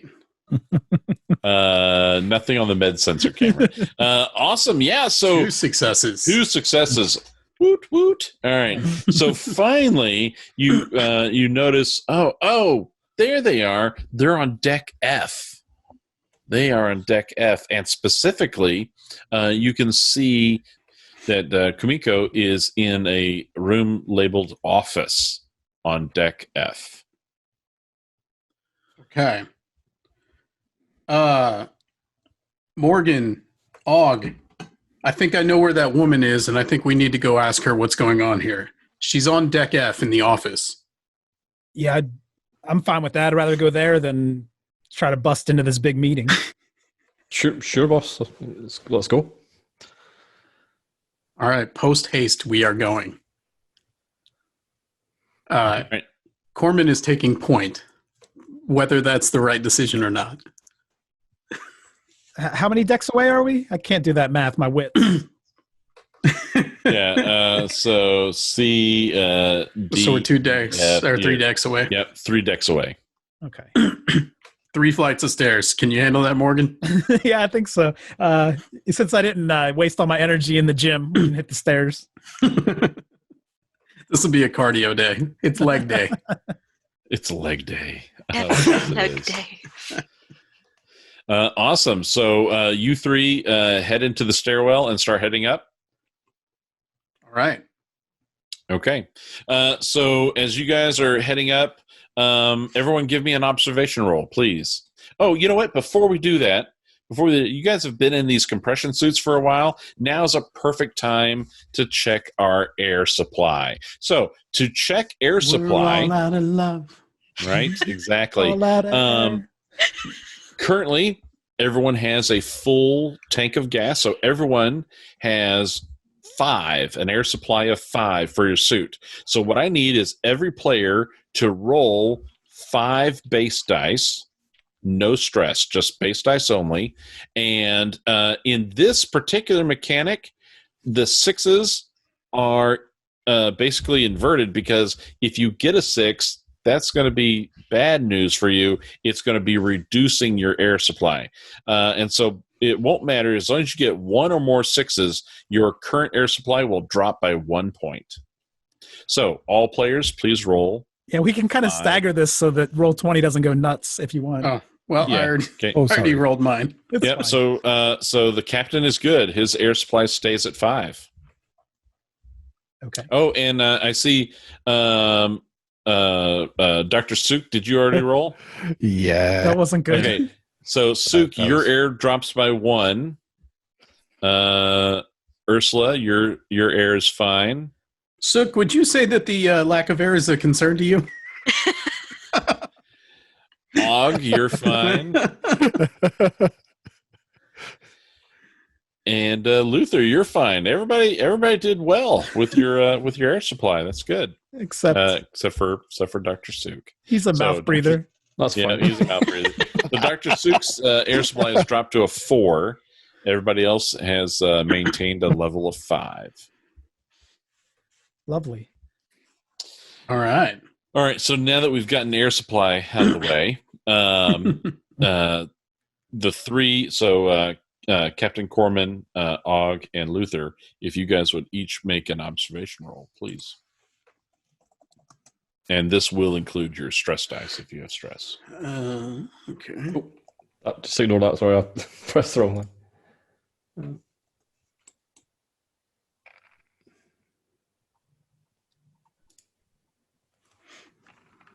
I got nothing. Oh, it's up to me with my 2. Here we go.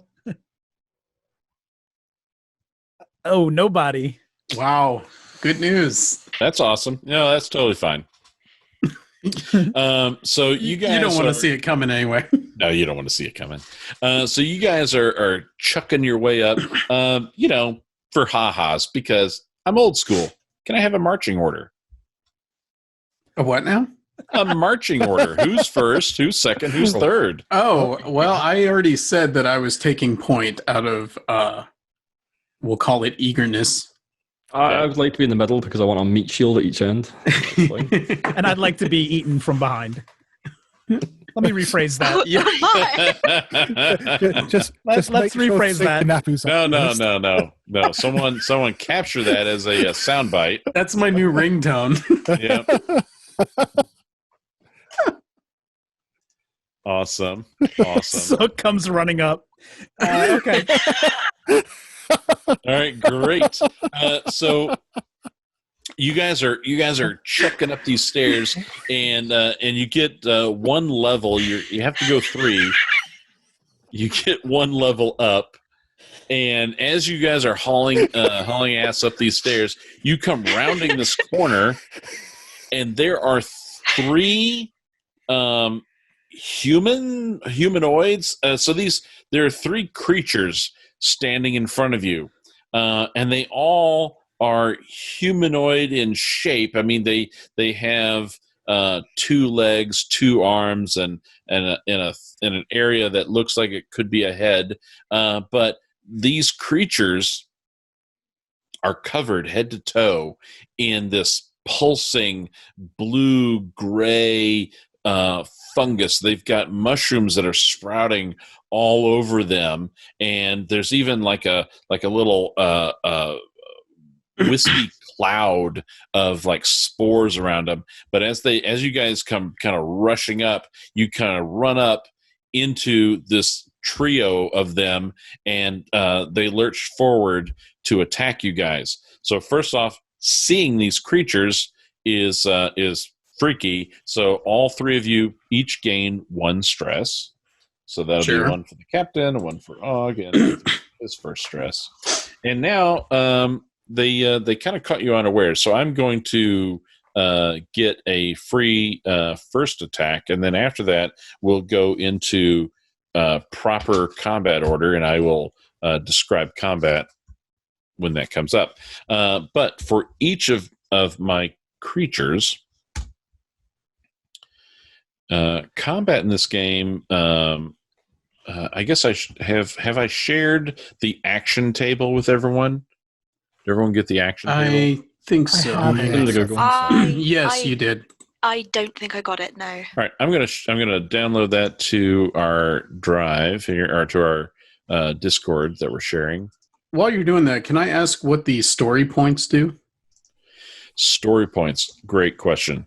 So characters with story points, you can use a story point as a free success. So you can say for this die, and you have to do it before you roll the dice, not after. But before you roll a pool of dice, you can say, you know what, I'm just going to hedge my bet. I'm going to turn in this story point. It will be good for one extra success.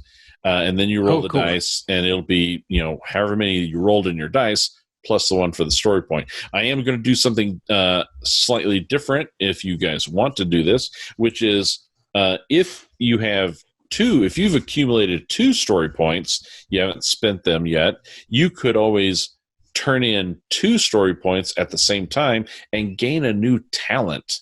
Maybe you just remembered, I've been doing this training on this thing. I'm going to start bringing all that training to bear, and we'll just add a talent to your character sheet. We can just say, talent. I know Kung Fu, and then... If it was only Kung Fu, right? I'm going to add another. So Lopez already has a story point. Lopez, yes, I gave Lopez a story point. Nice. John, roughly on the character sheet, where is stress? Where do I track that? So these character sheets that I gave you guys are not official for the game, and so it actually these PDF ones at the top. There's something called status monitor, and those are actually clickable bars. So if you you go from right to left, you could click and color those bars because eventually it goes from green to yellow to red.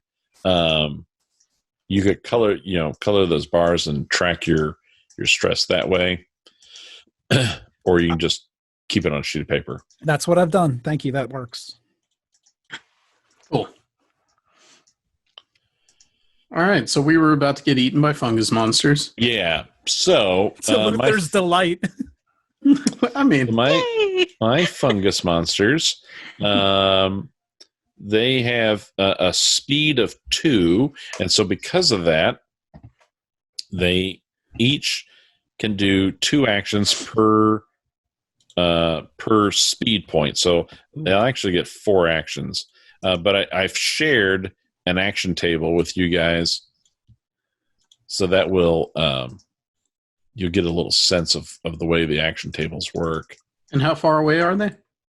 You guys, because the stairwell was blind, you can only see short distance to short distance. So when you came up and ran around the corner, you kind of ran into this cluster. So now all of you guys are in engaged range, which is hand-to-hand range with this trio. You just kind of ran up into that group because you didn't hear them or didn't see them coming with the failed observation roll. I wanted to take the elevator. Too late. So the first creature everyone's going to get 1. So I'll start with Luther, kind of pick on him first. Yes. And basically the creature gets even closer to you, so that'll be his fast action, and then for his slow action he's going to attack. So monsters in these this Free League Year Zero engine are really cool because I have a generic table, and so I consult the table by rolling on it, and that will tell us what does the monster do. So let's find out what action I'm going to do. And I rolled a 5, so I control. All right, so it like does a Kirk double fist, kind of raising 2 hands in the air, and it's going to try and bring these double hands down on you. Oh, that was going to be my move. So the mutant's appendages. This is on Luther. The mutant's appendages elongate and wrap around one of the opponent's limbs, and crushes it. Oh, so I'm going to roll a d6, and the mutant roll a d6. On a 1 to 3, the mutant attacks one of the opponent's arm. Oh, okay, so let's find out. Roll a d6. I like that I was last in the marching order and I'm getting killed first. Right. Oh, I'm doing this for cinematic, right? So it wraps around one of your arms.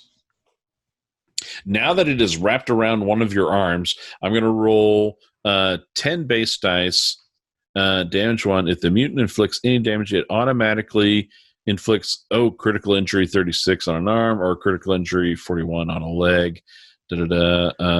Okay, and then you'll also get to roll your armor, so you might be able to negate this. It's awesome that you guys are all wearing compression suits because you might be able to negate some armor. So I'm going to roll my attack, which is 10. Save me a spot in the med center, please. 10 dice. Okay, I had 1 success. Okay. Out of all 10, I got 1 success. So now, Luther, you are wearing compression suit that has an armor of 2. Roll 2d6, and you're hoping for 6s because every success you get with your armor negates a 6 that I had on my attack. You only need 1. So roll 2 dice and hope for at least 1 6. I don't get a stress dice for this. No, armor Okay. armor is not with stress, which is And good. I'm You don't want to panic. I'm not wearing my cool armor underneath the compression suit, the 6 Right. armor. Right. All right. No, I struck out. Okay. So I only do 1 point of damage, but it was crushing damage. So on your character sheet, which again, these were terrible character sheets, there is no true health space. I actually had to write health Oh, I in. see it though. Yeah. Right? You found it? Okay. Mhm. So reduce your health by 1, Okay. but I did automatically inflict critical injury 36 because this is an arm. So with critical injury 36, I'm sorry, I'm blocking my camera here. Critical injury 36. And I'm the character in the Metallica 1 video. Right. Exactly. Broken arm. You cannot use that arm for many days. So you are a one-handed character now. Okay. Can you describe the pulse rifle to me? Do I need 2 hands for that? A pulse rifle is a 2-handed weapon. Okay. You would need a pistol now We can hold it because together. you have to support the rifle as well as fire it. I need a tripod. Can Just he got put- upgraded. He just needs to put it on my shoulder and then shoot it over my shoulder. Exactly. So my If you guys combine yourselves into Master Blaster, I will It's allow that. But, Straight out of Fury Road. right? my reaction to that is Yep. Oh, there's more to it. Okay. my So- biceps. There's more to Of it. course there is. All right. So all okay. All other opponents within short range gain 1 stress and must make an immediate panic roll. So Boy, you really. Og and Captain Corman each gain 1 new stress, and I need both Captain Corman and Og to make a panic roll, which is 1d6 plus your current stress level. So each of you, please do that. John, did the arm break my suit? I should not ask this question. No, it's a crushing. I didn't Crushing, destroy the suit. So I got a 7. 7. No. I got a 13. No. What am I trying to do here? 1d6 plus your current stress level. So Oh, I'm reroll. sorry. My bad. D6. I got a 6. You're Okay. fine. So Captain Corman, you're fine. Og, you got a 7, which is nervous twitch. Og, your stress level and the stress level of all friendly PCs within short range increased by 1 because of your nervous twitch. So Blake is up by 1, Og goes up by 1, Luther goes up by 1. Okay. Isn't stress fun? And it escalates so quickly. So that was just 1 attack. Now we're going to attack Og. They have 4, right? You know what? I'm not going to do all of it. I'm just going to make 1 attack against each of you. That'll be enough. And then I was going to say I'll go make lunch. No, we're not going to. I don't want it to be that bad. So what attack are we doing against Og? Let's find out. Yes. Oh, all right. So, and I will say on these attack tables, they're kind of engineered. Lower numbers for you guys are better when I roll these versus higher numbers. So, so a 1. So the creature in front of Og, it just kind of starts stretching its mouth area open, and it starts to moan. It just goes, and then as it does that, all opponents within short range must make an immediate panic roll. Let's start with Og. Og, since it's right in front of Og's face. So Og, roll 1d6 plus your current stress level. God. That seems fair. Oh, 5. I'm fine. Not a problem. 5, you're fine. I'll just say, like, Luther, get it, Luther. You're fine. Captain. I got a 6 again. Oh, you're awesome. You're fine. Luther, roll 1d6 plus your current stress level. Cool as a cucumber over here. 1d6. Oh. I rolled 2, so I'm adding 2 to that. My stress level Yep. is 2. So, Okay, 4. Yep. So a 4, you're totally fine. We see- live with Sook, so we're used to this kind of stuff. Yeah. We can And handle so now the creature that is attacking the captain is going to do the same exact attack. So the Oh, one boy. in front of the captain also goes, "Oh," and all 3 of you please make another panic roll. But Luther did we makes just that gain same- another stress? No, or there's no gain. There was no gain of stress on this, so Okay. it's just moaning. It's just moaning at you. So, Captain, 1d6 plus your current stress. That is a 7 this time. Oh, see, Captain, you gain a stress as well as all of your friends gain a stress. So now Og is going to roll, and with his new stress level, d6 plus your stress. Okay, that's an 8. An 8. Og is beginning to tremble. Og, you start to tremble uncontrollably. All skill rolls utilizing agility suffer an additional -2 modifier until your panic stops. I will remind everyone, while in compression suits, your agilities have a -1 penalty. Og, you will now have a -3 penalty because of compression suit plus plus your tremble. I'm at -1. And Luther, give me a d6 plus 7. So 4 plus 7 is a nervous twitch. You and all your friends gain some stress. So Blake is now at a 6. Og is at a 6. Luther's at a 4. See, isn't this fun? Isn't this fun? Now, For convenience, can my twitch be my broken arm or the shoulder of that arm, perhaps? yeah, until it finally breaks off like a sprue, like a GW sprue. I just like to think that every time it trembles, there is this graunching noise as the bones rub together. Yeah.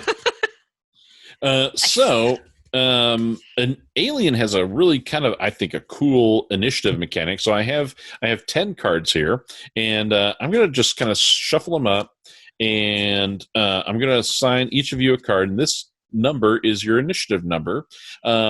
Humans and PC androids, so most androids, but humans have a speed of 1, which means you only get 1 initiative card. Monsters can have more than 1 speed, and these monsters have a speed of 2. So I'll be assigning 2 initiative cards to them, although I'm going to treat them as a... actually, I have enough cards I can do each one individually. Yeah, we are absolutely going to die in this room. I'm just... Let's just see what happens here. So I'm going to start with Captain Corman. Captain Corman, your initiative is a 9. You're going to be going... cool. I'm not even going to get to do anything before I'm dead. Pretty much dead last. Send that working Joe up to help us, please. Sucks to be the captain. Og, your initiative, you're middle of the road. You're a 6. And then Luther... 7. Not great for you guys. So for the creature facing off against the captain, its initiatives are a 10 and a 3. And the one against Og is a 2 and a 5. And against Luther is a 4 and a 1. No. This is going to be super awesome for you guys. Said no one. Good luck. Okay. I'm just picturing Lopez and Sook listening to this over the comms, Screaming. just hearing Right. the thump, thump, crunch, scream. Oh! Right? Yeah, like, Do you guys? Do you suppose something's happening to them? What could that They're fine. They're having a cup of tea, probably. Awesome. All right. So starting with the creature against Luther, let's find out what I really probably shouldn't cover my computer because now I can't hit.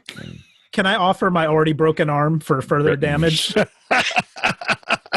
Just sort of wiggle it in front of them. Exactly. Make it like a bait. Like bait. Yeah, like in front of a zombie. Fight this instead. Okay, here we go. What did I type? /R. Okay, 1d6. Okay, what is it that we're going to be doing? Aaron, it moans at you. So I'm just gonna. We've done enough panic rolls, so I'm just gonna. If it moans at you, I'm not going to do anything. So we can move on a little faster. So that was the creature against Luther. The creature against Og, it tries to attack Og, and it does a moan as well. Weak sauce, weak sauce. I like to think they're moaning the chords of All Out of Love. Right. And the creature that's trying to attack the captain, it does something, and it's going to try and do a crushing blow. All right, so it reaches out for the captain, and of course it does. Yeah, and it wraps a tentacle. It wraps a tentacle around a leg, wraps it around around your leg, and so now it tries to squeeze.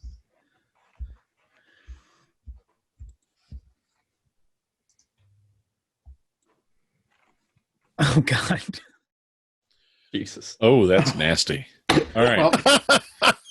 Well, you do have 2 armor, so so it succeeds no matter what. It's going to succeed no matter what. But let's just see how badly it does. So roll 2 dice for armor.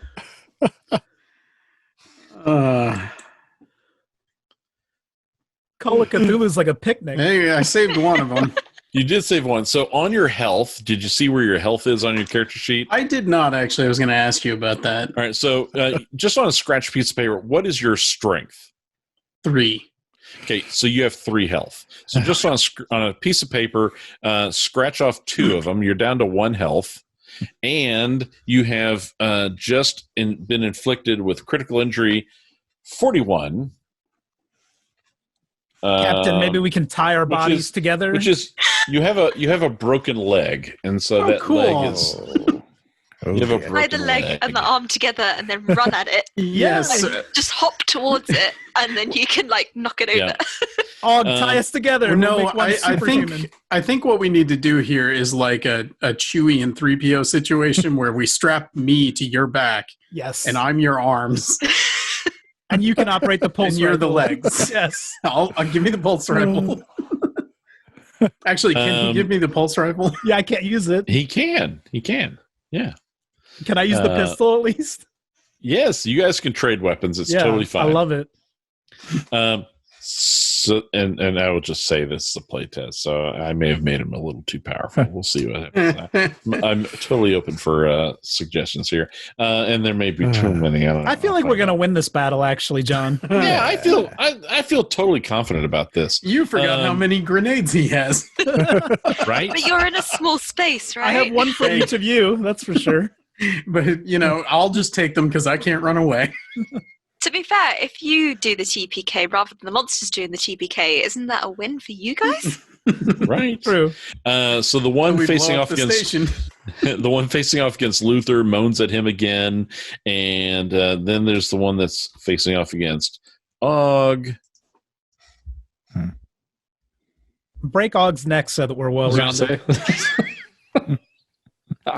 And it moans at Og, and so finally we get to the players. Og, what do you do? Well, I'm going to hopefully, shove one down the stairwell, so it'll fall to its death. That's my plan. Nice. That's awesome. Great. So make a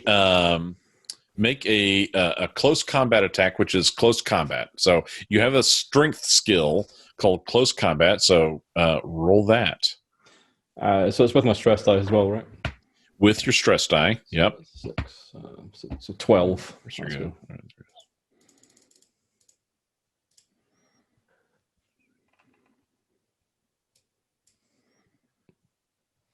It's not bad. 2. So last 6 are stress. Oh, that's awesome. So you have 2 successes. Yep. Which is great, which is super great. So with 2 successes, you were going to kind of shove and topple this guy over the railing? Yeah, that's the hope. That's the dream. Yeah, with 2 successes, that totally happens. So Okay, boy. You're our Marine now. I'll just flip the pulse rifle up with my foot and grab it and grin.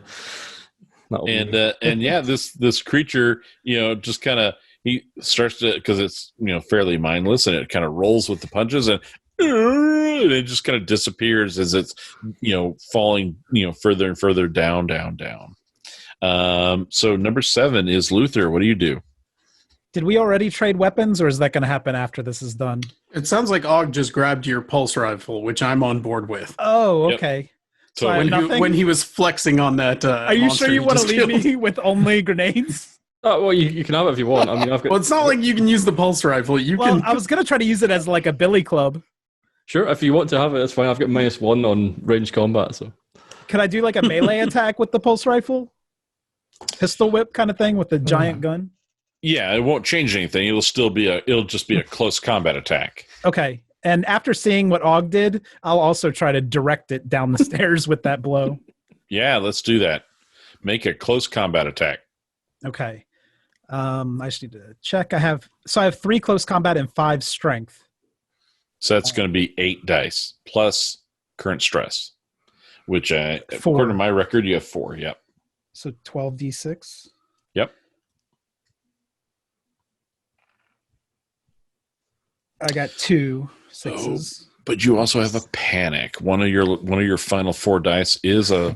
So before we do anything, we have to do the panic first. So roll 1d6 plus your current stress. Now let me tell you a little bit. Here's a little insider baseball on panic.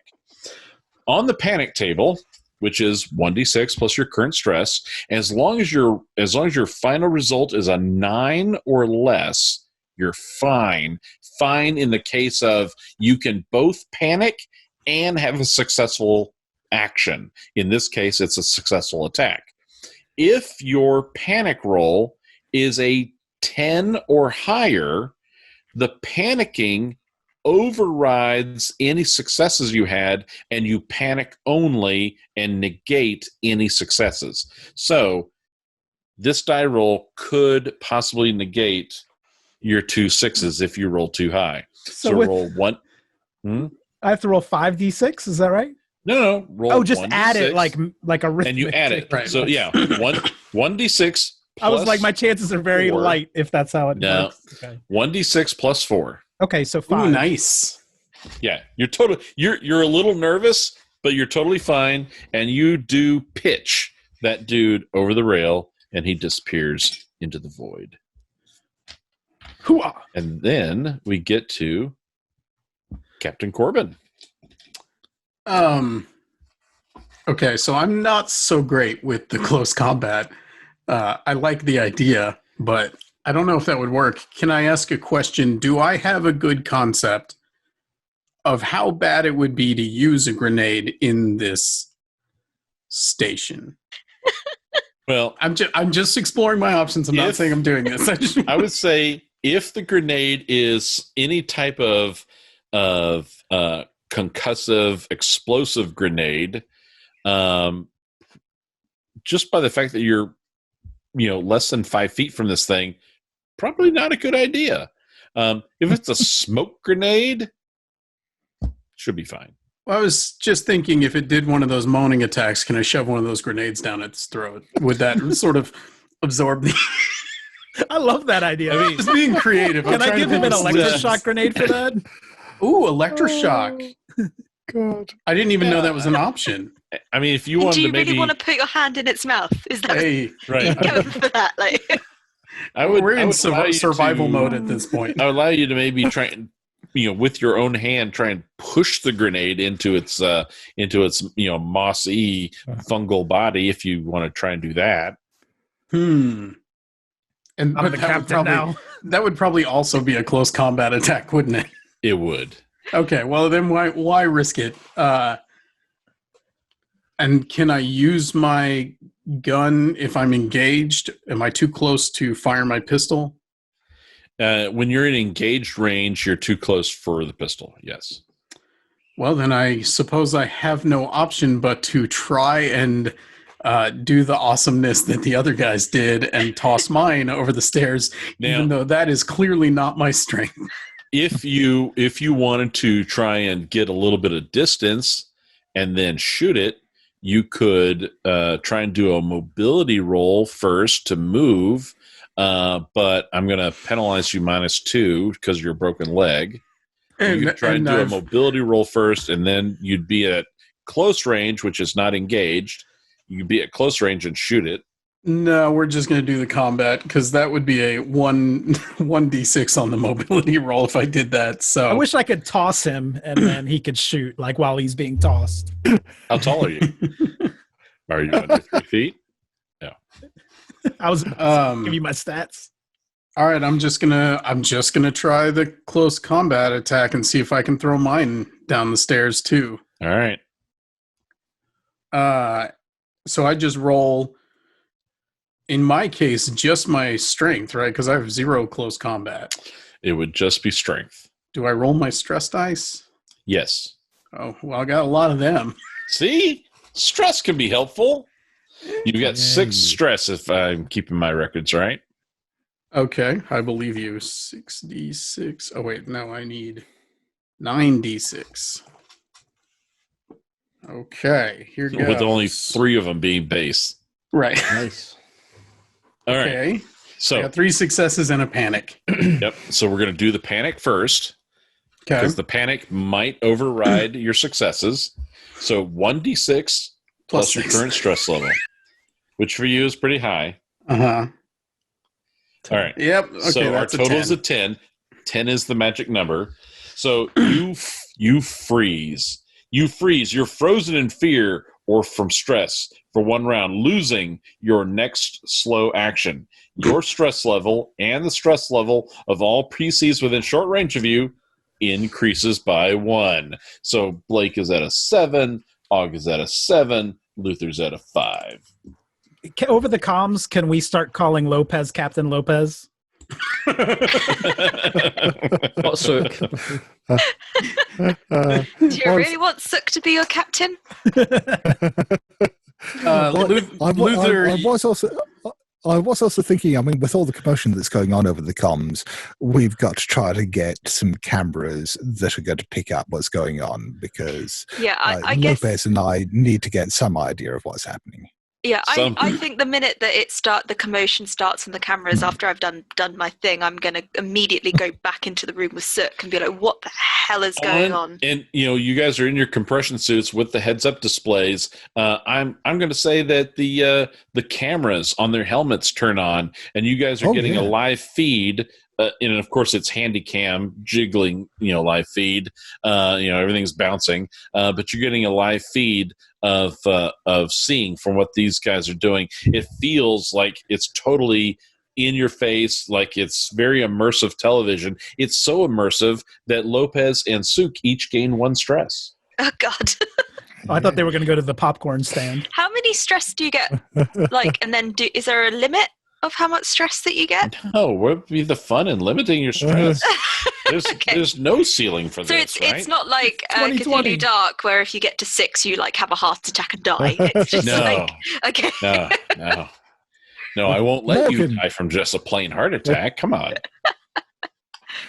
Morgan, can you keep yourself still? I need to get a good look at this thing. So the thing that is attacking the captain, it is going to attempt to do. If I can do something other than a 1 and a 5. Nope. It moans at the captain again. All right. So, top of the new round, And we don't redraw cards. They just stay the same. So thankfully, you guys have chucked 2 of the creatures over the railing that had all the really low initiative cards. So we have the one that's facing the captain. It's going at a 3. So it's let's see what it does. It's got its little thing here, and it moans at the captain again. And so now we go to Og. Og, what do you want to do? I'm going to throw it over the rails. Just You son of a bitch! It's a signature move. yeah. Join your buddies. Why change a winning strategy now? It was just either a pitter patter of them landing at the bottom. It's a splash. So was that 13 this time?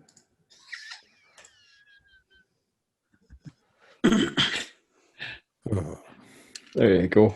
That looks cool on Twitch. All right. So 7. So 3, 6. Oh, that's awesome. Well, you got 2 successes. No panicking. Guess what? That guy is over the rail. Congrats. And we're just fine. Captain, we may have underestimated Og. I'm still just screaming, holding onto the rail. I believe you meant to say Captain Og. Corman, what the hell were those things? I mean, they kind of look like mushroom monsters.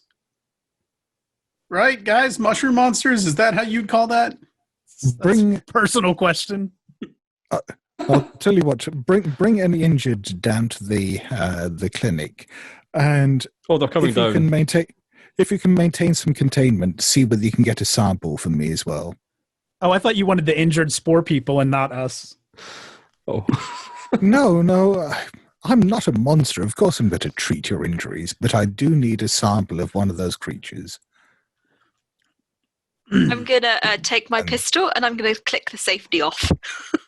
Excellent. And I also go to the door and So just look out the door, double check there's nothing out there, and then close the door to the med room. Like, just make sure nothing's coming in. Sook, if you want a sample of one of these things, you can come get it yourself. We're on our way to the med bay. Thank you, Captain. So, Captain. Unless you want Morgan to go get it, I'm cool with that. Captain, can I just point out to you that, yes, coming down to the med bay and getting your injuries treated is a priority, and of course you should think about that. But our long-term survival is at stake here, and that involves having a sample of that. If you want to think in purely short-term, that is fine. If you would like to guarantee our survival, bring me a sample. Again, Sook, if you want to guarantee our short-term survival, we are coming now. We have... 4 limbs between the 3 of us now? A little better than that. John, a clarifying question about when these things were beating us up. Did they leave any residue on our suits that maybe Sook could evaluate? No. Little mushroom bits? Like No. what you sprinkle on a pizza? And you know what? Ew. You guys have been very athletic. This is an excellent time for everyone to roll their air supply. So whatever your current air supply is, I believe Dr. Sook is the only one whose air has reduced. Roll that many base dice, and if you get any 6s, your air supply will drop by 1. So Dr. Sook will roll 4 dice. Everyone else is going to be rolling 5 dice. Lopez's suit has gone down by 1. Dr. Seuss is good. The captain's has gone down by 1. Og is good. Yikes. Wow. Okay. And Luther has gone down by 1. So please keep good notes on your current air supply. Got it. Captain, you have a busted leg and you're in a stairwell. Yeah, I'm going to need our big burly Og to help me out. Now, you are at a door to get you onto deck D Delta deck, and you could just simply come out of the stairwell and go into an elevator and take that if you so desire. He said menacingly. Og, do you think Yeah. you can help me down these stairs, or do we need to take the elevator? Well, the elevator's right there. It's, Yeah, I That's what agree. it- We didn't quite die all the way. Maybe we should finish the job. well, it seems like a lot of work carrying both of you down the stairs. Oh, Luther I could drag I you can both walk. down. Luther can okay. walk. He's good. I rub some spores on it. Okay. Well, We can 3PO'd up here, man. We can. it's all Oh, can right. we trade I'll our carry weapons you. now, I'll by carry the you. way? So now I have the pistol and Yeah, he has the that's fine. pulse rifle. While you three are trying to work that out, can one of you please tell me where the creatures ended up? I saw a blur of motion. Have they? You seem to have knocked them down. What, a flight of stairs over a balcony? Have you any idea where they've landed? We do not. Do we? Other than down. Can we look? Like, are they just like 5 feet below us, or did they go much They're further? just walking up the stairs like, hi guys. Well, you were at deck D, so they would have fallen all the way down to deck A, the equivalent. War of- Stories is a good Right, way. so- Yeah, it's a So pretty just good one- distance. Yeah, So so just just one head soul. out of the cargo bay and you'll find them right outside the space station. Right. In which case, I'm going to give an instruction to the working Joe to go down to deck A at the bottom of the stairwell and retrieve one of these samples. Yes, sir. I like that was plan B. You wanted us to I- get it first. I'm going to fold my arms and look at Sook and say, so you can make them do what you want. You just have to ask nicely. In which case, can you get the other two out there to guard this door? Yeah, I can certainly try. And In which Yes, case, I'm going to I- secure this what- med bay. I don't want anything slithering in. Or sporing in. Or yeah, mushrooming in. when I open up the door to let the working Joe out, I'm going to look around for the other two. Are they still around outside?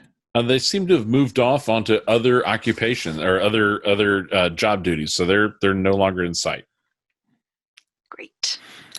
Well, when any of them return, let me know if you see one, and I'm sure we can repurpose them. In the meantime, can I have another look around the med bay, but actually look for stuff that would help with this situation? Now that I know that there is a situation to worry about.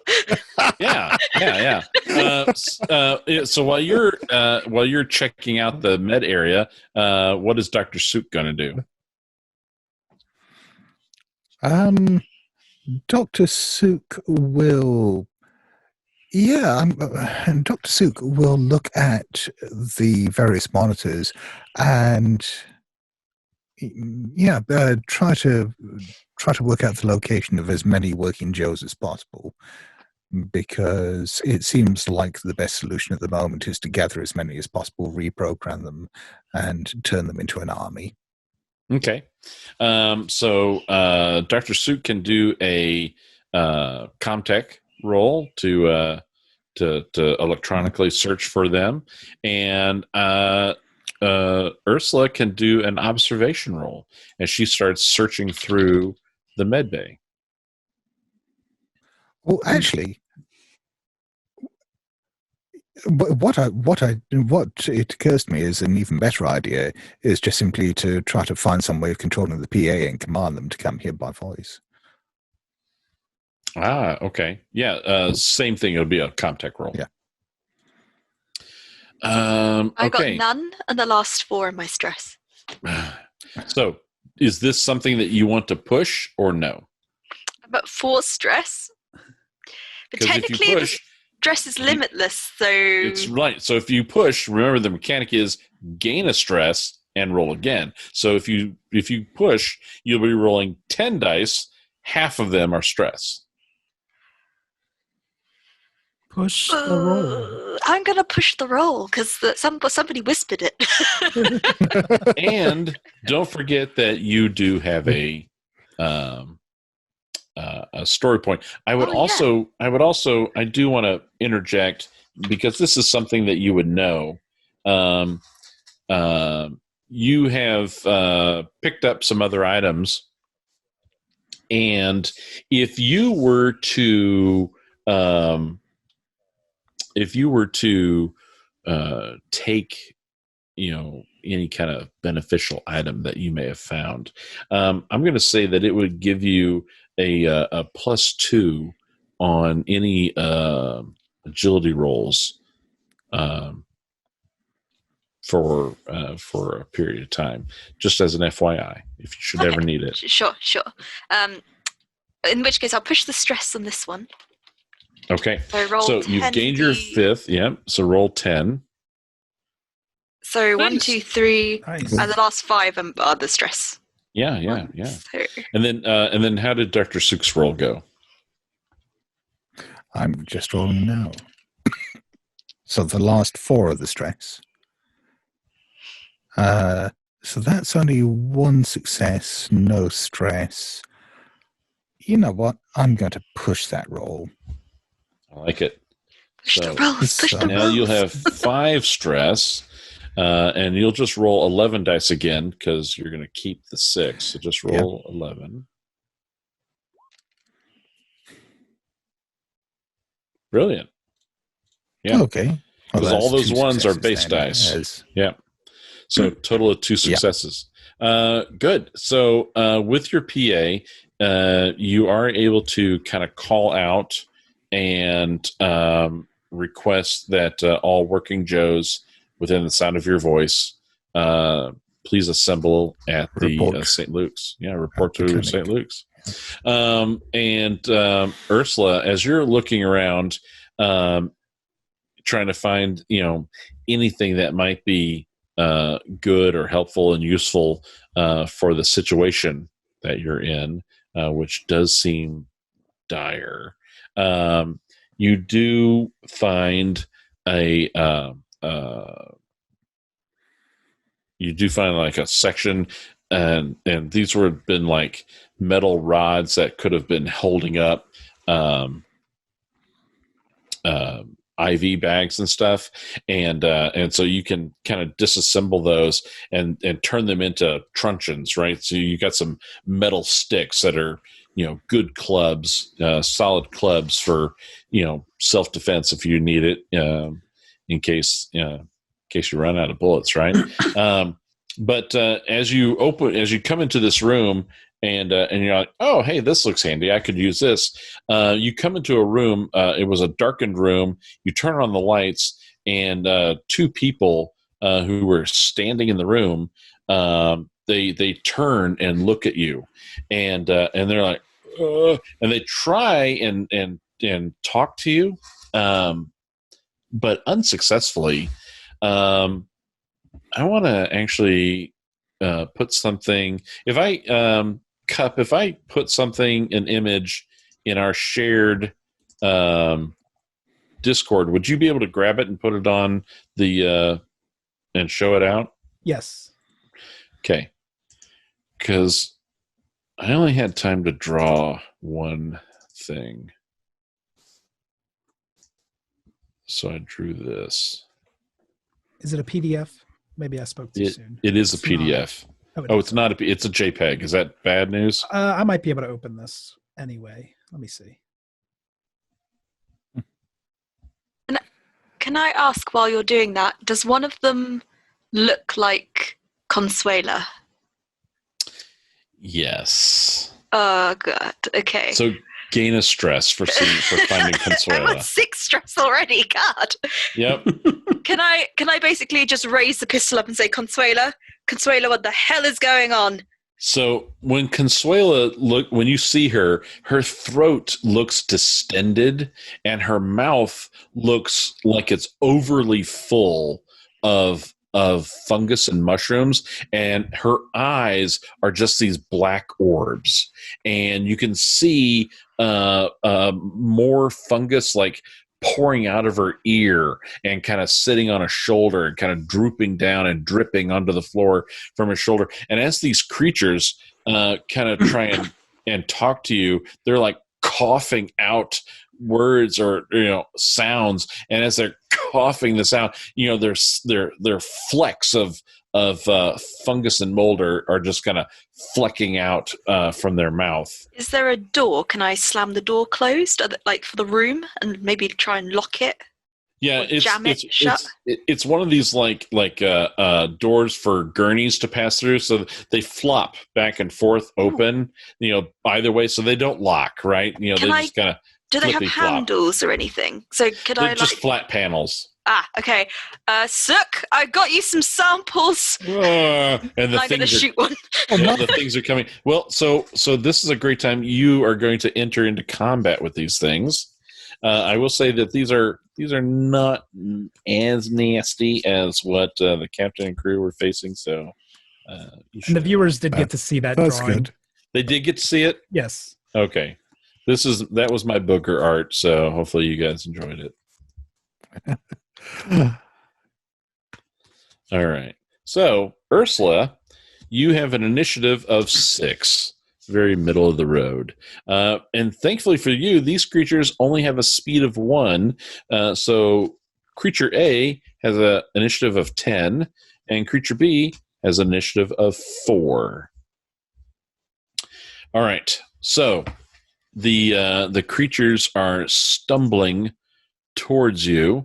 So the one with the initiative of 4, it uses one of its actions to move towards you, and the second action is to attack. So let's find out what this thing does. And it does a 4. All right, so this Consuela walks up towards you and tries to backhand you. So let's see how that goes.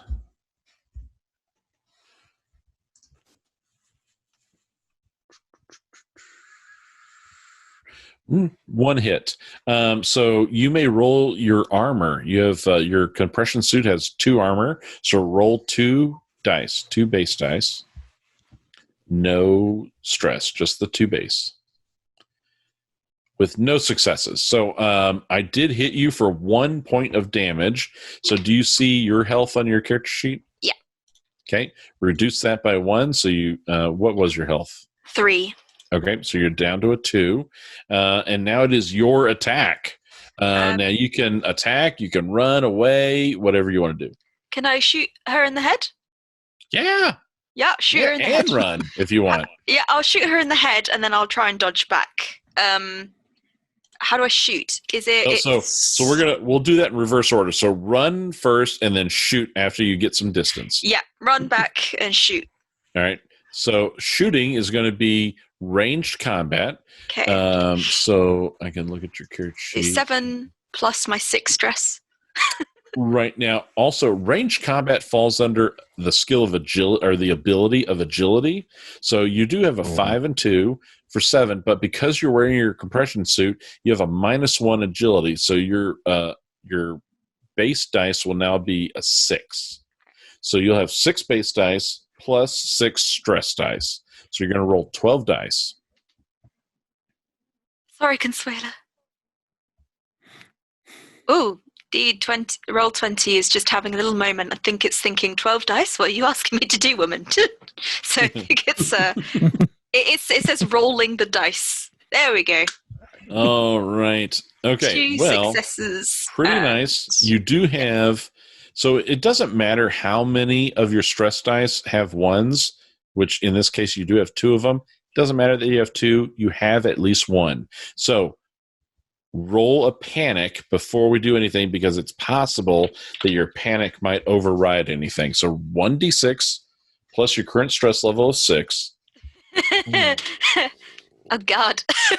10. Yeah. All right. So you ran away. You raised that gun, pointing it at Consuela's head, and with tears in your eyes, you freeze. You're unable to pull the trigger. You will also lose your next slow action, and your stress increases by 1. So now you're at a 7. And you go, oh, God. I'm on a 7 stress. Oh, God. You're at a 7 stress. And now you've run away. And so the other creature, the not Consuela, that creature kind of, starts coming after you. They're fairly slow, so it actually has to use both 2 fast actions to come towards you, and it will not get to attack this round. So new round. And by the end of this next round, you'll finally, if you move again, you'll be in the area with Dr. Suk, and so Suk can join in. But Consuela moves towards you. In death. Consuela moves towards you, and then Consuela gets close enough, and she tries to do something. Let's find out what it is that she tries to do. It may be nothing. We'll find out. No, it's not going to be nothing. She tries to punch you again because she's just mean.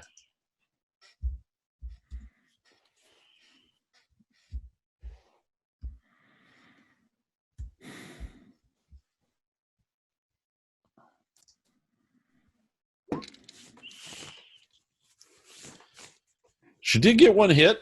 Please roll your armor, 2d6.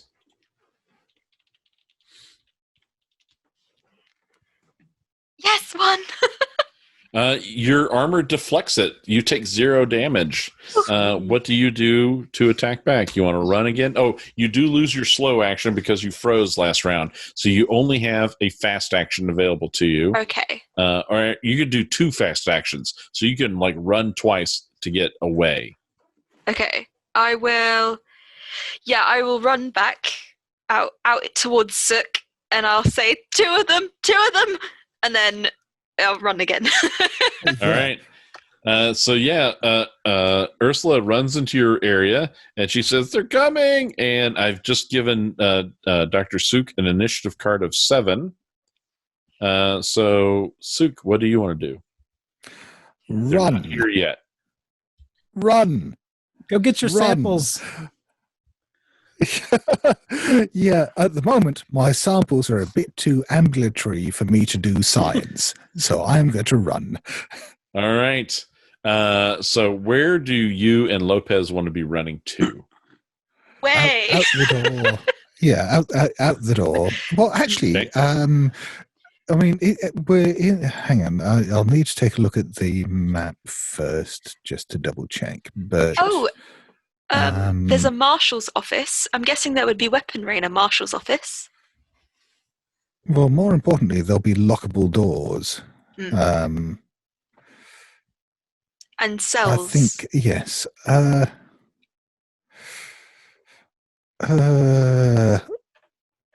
Yeah, okay, that is directly across. Yeah, let's run to the marshal's office and see if we can get in there.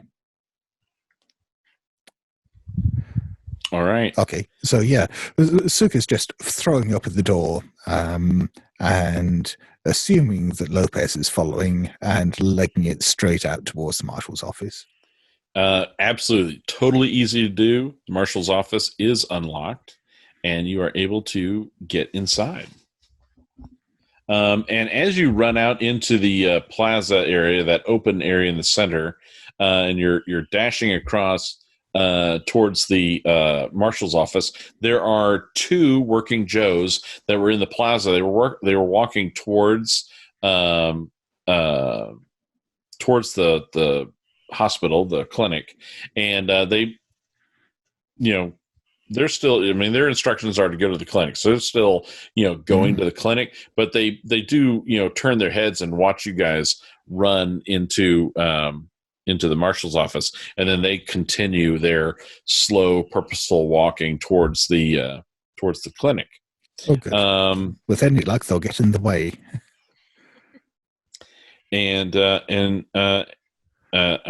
Ursula, you are going with Sook. Yes. Yes, yeah, I'm barreling for that door. I'm trying to make sure that it can be locked behind us. Okay. So just as you guys get into the marshal's office, each of you can make observation rolls, please. Okay. Based on my experience, you'll want to pass these. Okay. I don't know what you mean.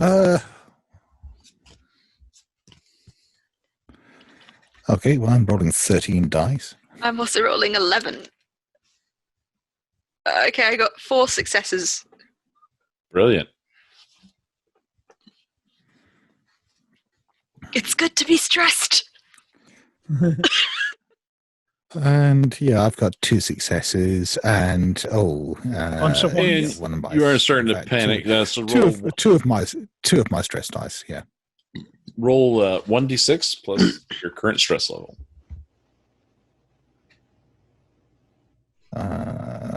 You have a Just stress 5. of 5. That's a 9.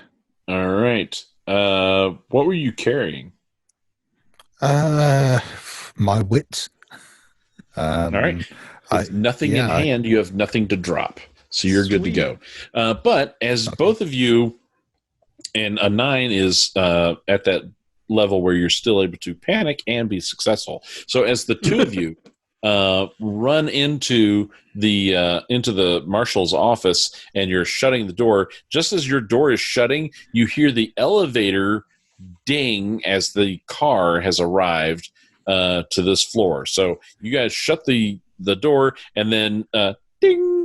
And as the doors open, the injured captain, the injured Marine, and superhero Og disembark from the elevator. Did I just do we see them, or have we shut the door and can't see them? Yeah, you were just shutting the door, like the door was Okay. like snapping shut, and you heard the elevator bell. Okay, ding. I'm just gonna lock that door. That door is locked. Like, nope. Oh, you beat me to it. So it's a mutiny then, huh? Captain, we don't have to mutiny if the captain's dead. Technically, as long as I could still fly the ship out of here, we're all good. yeah. If the captain's dead, it's not a mutiny; it's just a reorganization. Yep. John, might we take a 10-minute comfort break? I think, John, if it's cool with you, and you have a lot to promote too, I think if we just very quickly all promo anything we're working on. I know Kat does cool art, and all the rest of you are involved in cool things, everyone except for me and Chuck. Sorry, Chuck. How dare you? You don't know me. That's You don't know me. Yeah, well, thank you, Cup. I invite everyone to please listen to the Miskatonic University podcast, where we talk about the Call of absolutely Cthulhu should. and thank you, and of course the good friends of Jackson Elias. We talk about the Call of Cthulhu role playing game and other horror and Lovecraft related role playing games. I'm actually running Spawn of Azathoth, the campaign written by Doc Herber, and it is on YouTube on the Into the Darkness channel. So you can see our 0 session where we made characters and had just an introductory vignette, and then currently today, chapters 1 and 2, or sessions 1 and 2, we're still in the first chapter.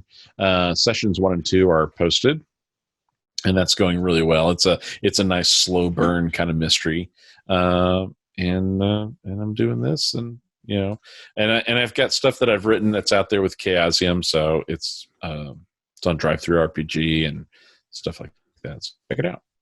All right, cool. And Chuck is next for the viewers in who they're seeing. Actually, I do have if for some reason you're interested in listening to an F1 racing podcast that I started with somebody. I don't know anything about F1 racing, and that's part of the point. This is the first time that I think the first race I ever watched was in August. And so it's me knowing nothing and a guy who's been watching it his entire life, and he's our expert. It's called FNG1, and it's at FNG1 Pod if you want to give it a listen. All right, sweet. And Chuck and I have an interesting dynamic coming up in episode 10 of Y'all of Cthulhu this Tuesday. So tune in for that one. Listen to me get very angry at Cup. It'll be fun. And Kat is next. You'll get the origin story for why I keep trying to kill him. Yes, that's right. Everyone here has a reason, even though Kat just met me today. Yeah, I mean, hi guys. I do art, so I'm a Twitch artist. I stream every Tuesday, Thursday, and Sunday, 7 p.m. UK time. So I've just popped my Twitch web thingy into the chat. I also have written scenarios for Cthulhu Dark and for Cthulhu Hack. So please Google both of those because they're awesome.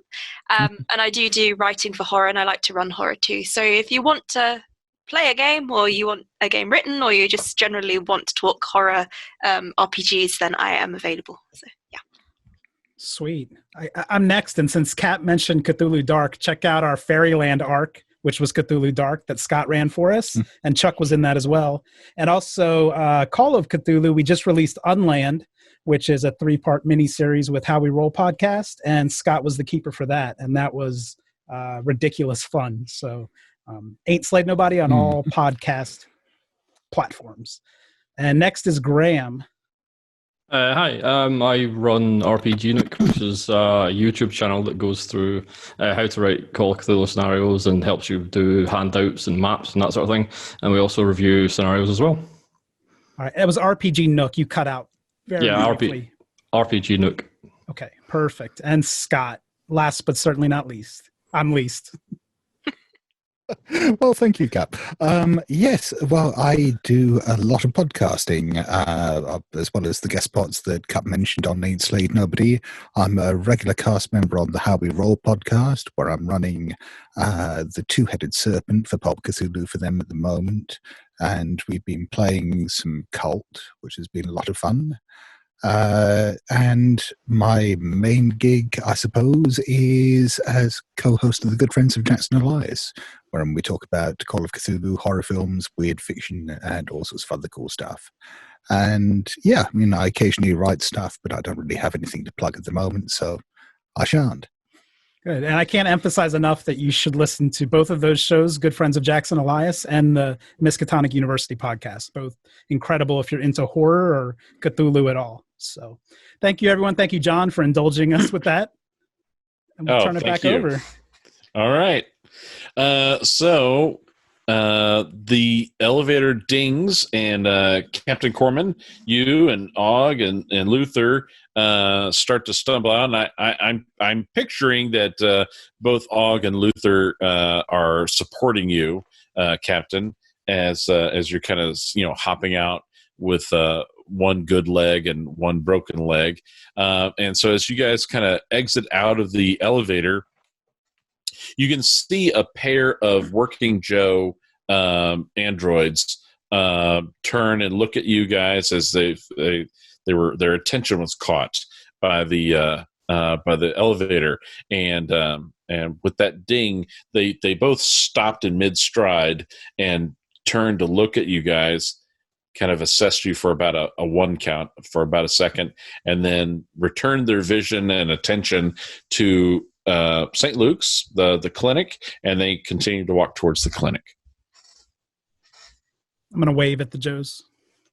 Can we ask them to help us? I don't know how the Working Joes work. Do they obey commands? Humanoid androids, so you can just kind of talk to them, Thank you. We need help. We need to get into the med facility. Both Joes, in a very pleasant voice, say, "We can help you." And they stop what they're doing. They come over and they see, Captain, that you have a broken leg. They may or may not notice, depending upon how Luther's presenting his arm.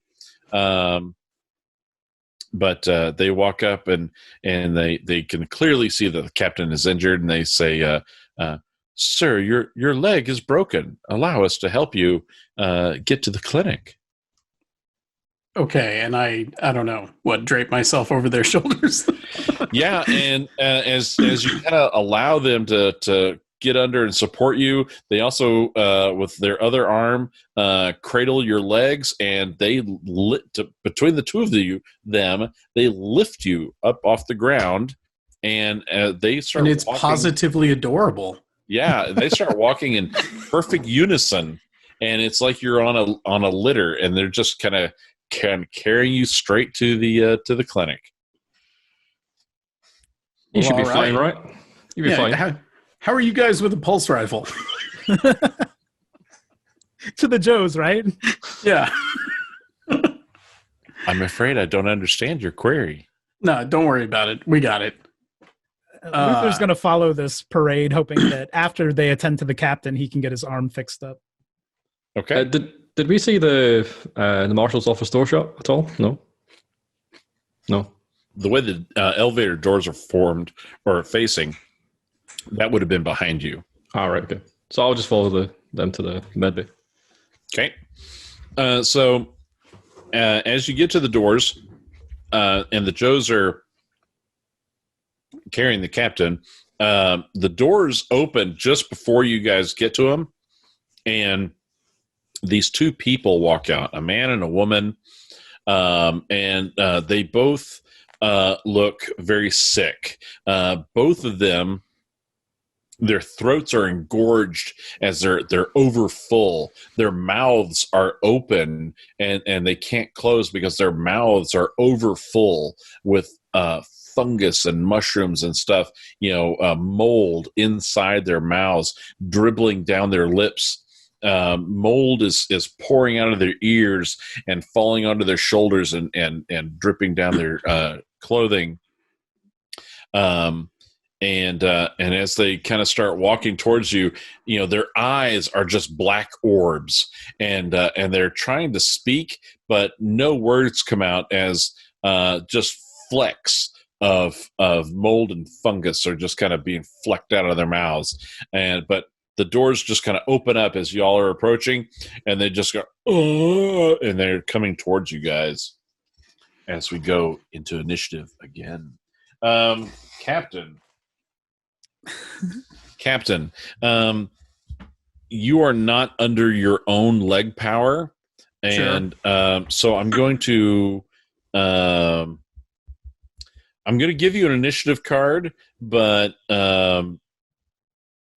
you're going to be really limited on what it is that you can do because you're not under your own power. I felt like it was a superpower being carried. Yeah, I thought I was I was the master to their blaster, and we were. Yeah. So you won't be able to run or anything, you know. Or what like I mean? in Ratatouille, can I grab their hair and make them like move around in certain ways? And in fact, as the doors open, the two working Joes they go, "Doctor, a patient needs your assistance." Captain, my captain, you have an initiative of 1. You are awesome.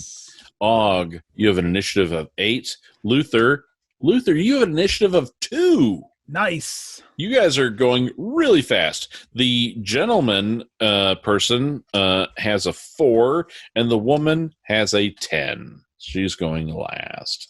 So, Captain, my captain, these guys are in short range of you as the two androids stop, and they address the two mold-filled people, and they say, "Doctors, this person is injured and needs your assistance immediately."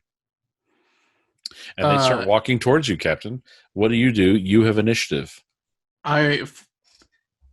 So can I tell the working Joes to do something and then also shoot? Yep, like you sure can. Okay. I would like to tell the working Joes to back away slowly from the doctor. Now, do you say back away slowly, or are you like back up, back up, back up? Yeah. Yes. No. More like that. Yeah. Yeah. All right. You're pulling the hair back, no. Yeah, I'm pulling back on their hair. Can you guys take 3 steps back for me, if you would? No. All right. Back up, back up.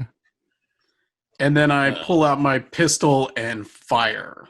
Okay. Wait, I thought I had the pistol. What? No, I never gave you my gun. I'm not unarmed. Traded. No, you have the pulse I know rifle. don't Luther you? Oh, got I have the rid- pulse rifle now. That's right. I'm right. sorry.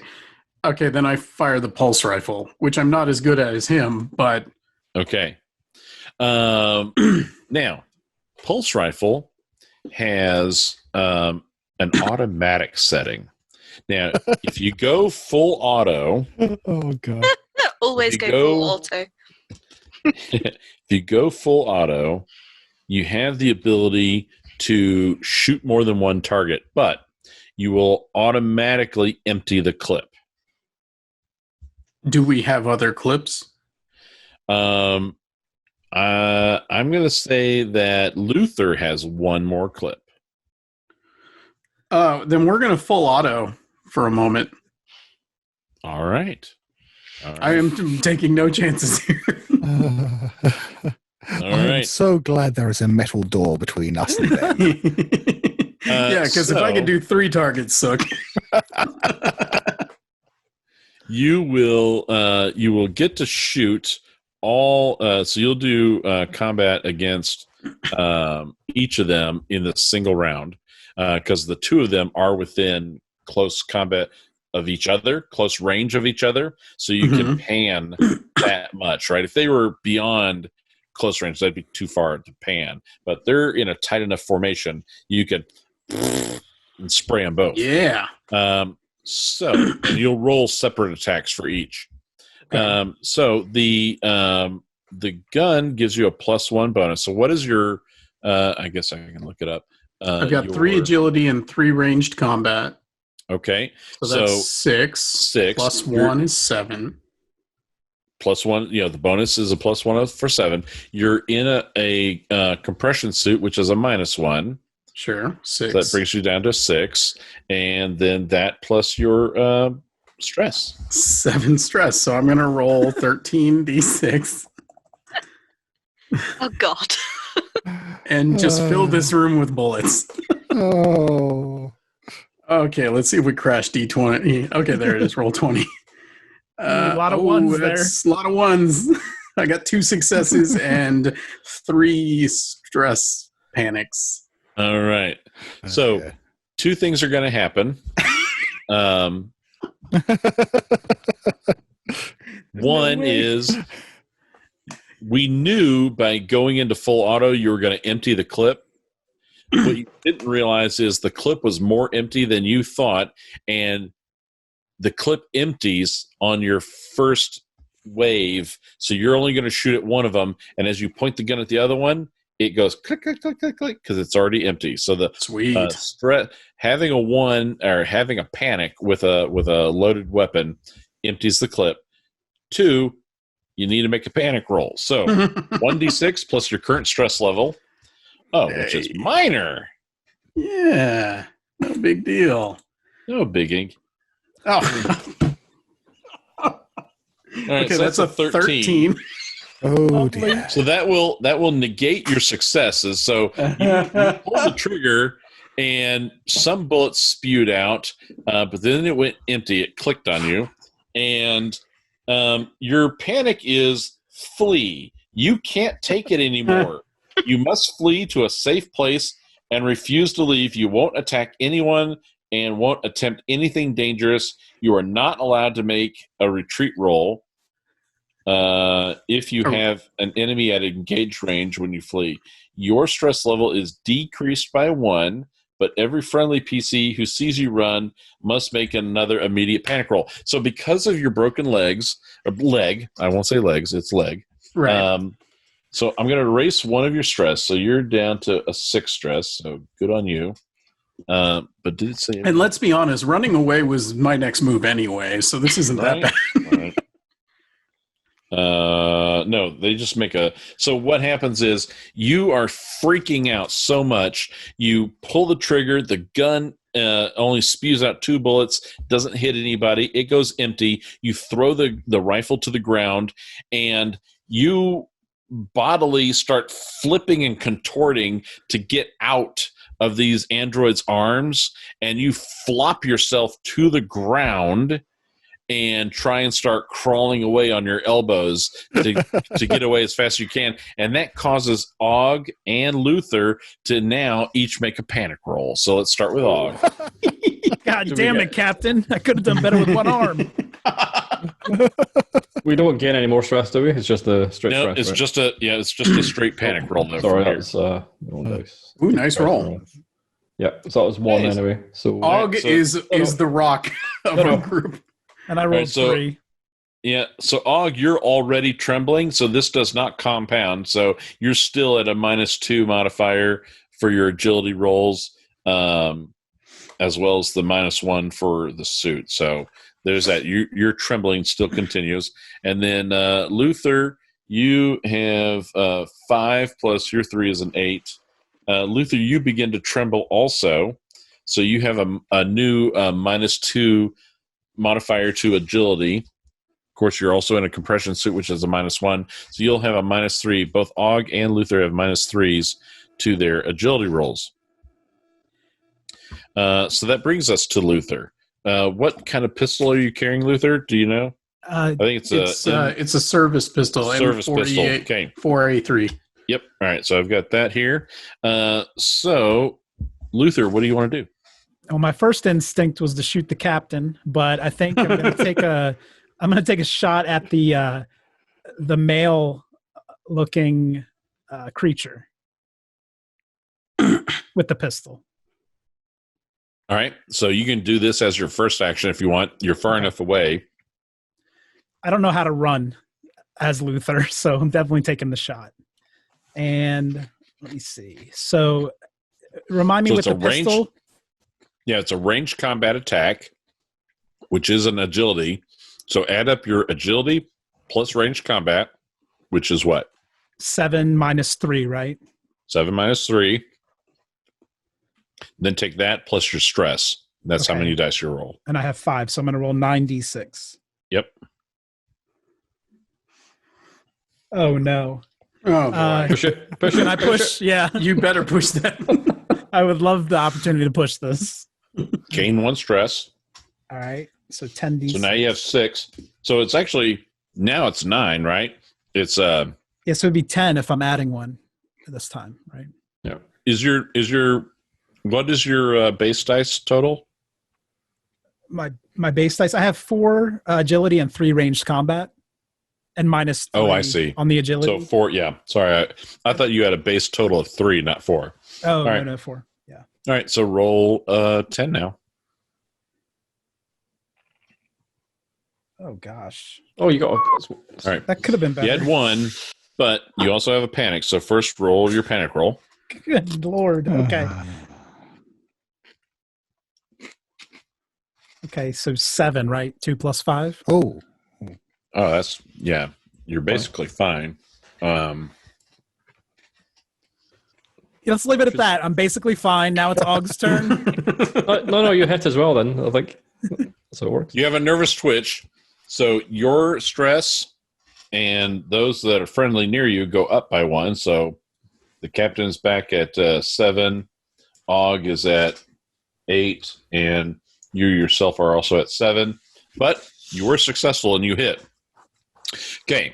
So you only had 1 success. So you only do the core damage of the bullet of the gun, which does a damage of 1. So you've done 1 point of damage to the male. And they died. They both died with that somehow. They died of shock. So you shoot that one, and you can see just like a little bit of a pop of mold kind of pops off of it as the bullet hit him, grazed him. Really, you still have a fast action. So when a character gets to do actions, they can either do 2 fast actions or 1 fast and 1 slow, but never 2 slow. And since the shooting of the gun is a slow action, that leaves only a fast action remaining. So you Right. could do anything that's on the fast action table. Okay, I would like to do retreat at this point, I think, after that Mhm. didn't go so well. Okay. Or You don't could I need to hold out a retreat. test tube to collect You the spray for sook? You don't have a test tube. Bummer. Right. You don't need to retreat because you're not in engaged range. Oh, So okay. you can just run. Run, run yeah. away. Yeah, let's Alright. run then. Take me with you. I want to leapfrog over the captain. Absolutely. You leap past the captain, and the working Joes are they're in the process of bending over and trying to pick up the captain since they feel like they dropped him. So they're going to pick him up and try and represent him to the doctors. Okay. I'll pretend to be encouraging then, like, come on, Joes, let's go, Joe. Yeah. And so the one that you shot, actually, you nicked him, and he starts coming at you. So I'm gonna figure out who he goes for. We're just gonna randomize this and say 1-2 is the captain, 3-4 is Og, 5-6 is Luther. So who's this guy going to be going 7, for? 8, 9, 10 is the Joes. Yeah, 5-6 Luther. For Luther. It's fitting. It's fitting. It is fitting. So the first thing is he is well, he has to do 2. So he spends 2 actions. He spends both actions running to catch up to you, and will be in close combat range next round. So that's all he can do. Okay. Next up is Og. Og, what do you want to do? The male creature is running after the fleeing Luther. The Joes are trying to help pick up the captain, and the female one is kind of standing there looking at both you and the captain. Well, I think they've got this covered. They don't really need me. So I'm going to turn around and I see, oh, look, the sort of marshal's officer. There must be, very thick doors on a marshal's office. And I'll run up to the marshal and start banging on that. Just let me in, please. Just open this door. Hello? I'll put a hand gently on Lopez's shoulder and say, let's not be too hasty here.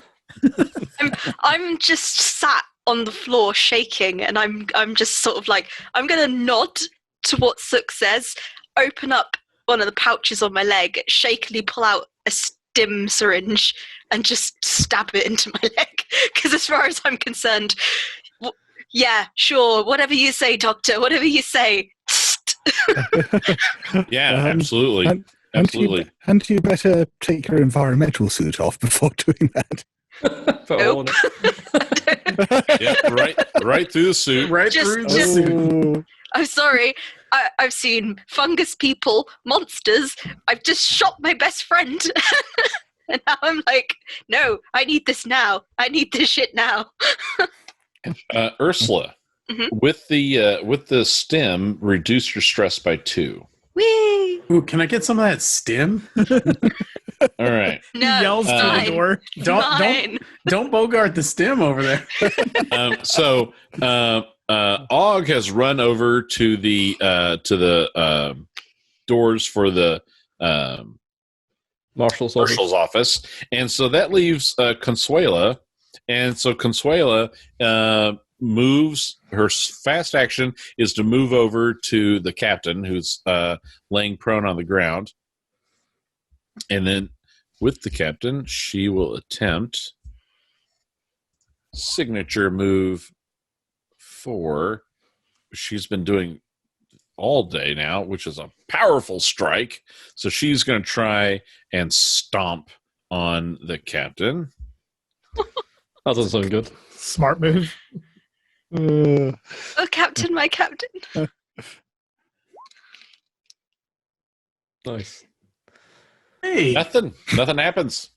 She hooray! brings that I'm very foot squirrely down. when I'm on the floor. I do a little gator roll. Yeah. It was a WWE stomp where she just stomped the floor next to you. Yeah, And slapped her thigh. the Joes have picked you up, and so you're standing up due to the Joes' abilities to hold you. And so we go back to the top of the round and start with the captain. What do you do, Captain? Well, am I still standing. fleeing? Well, you want to be fleeing, yes. You you want to do anything except fight, but you can't run. So I want to tell the Joes to take me to the typhoon. Take me to the typhoon now. Just chill out Do there me for a 20 favor. hours. make a command roll. Okay. Hey, that's a thing I do. I think. Where is it? Yeah. Okay, so I've got 5 in empathy and 3 command. So that's 8. And then do I roll my stress dice as well? You will roll your stress dice. Yeah. All right, now we're up to 14 D6. Hearing his command, I'm going to shoot Auga. What the fuck look? Like, it's the worst captain ever. It's trying to roll the dice. Yeah, sometimes. Still trying to roll the dice. It's all 6s. That's why. Okay. Ooh. Oh boy! Wow. 4 successes and no stress, no panic. Oh. So your command is so commanding That I just appear in the ship. It's just magic like that. one of the Joes, I mean, it just totally strikes them. One Joe cradles you like a baby and starts running with There you go. And you are fleeing with the Joe carrying you. Dun, dun, dun, dun. He's gonna be my new pilot when we leave.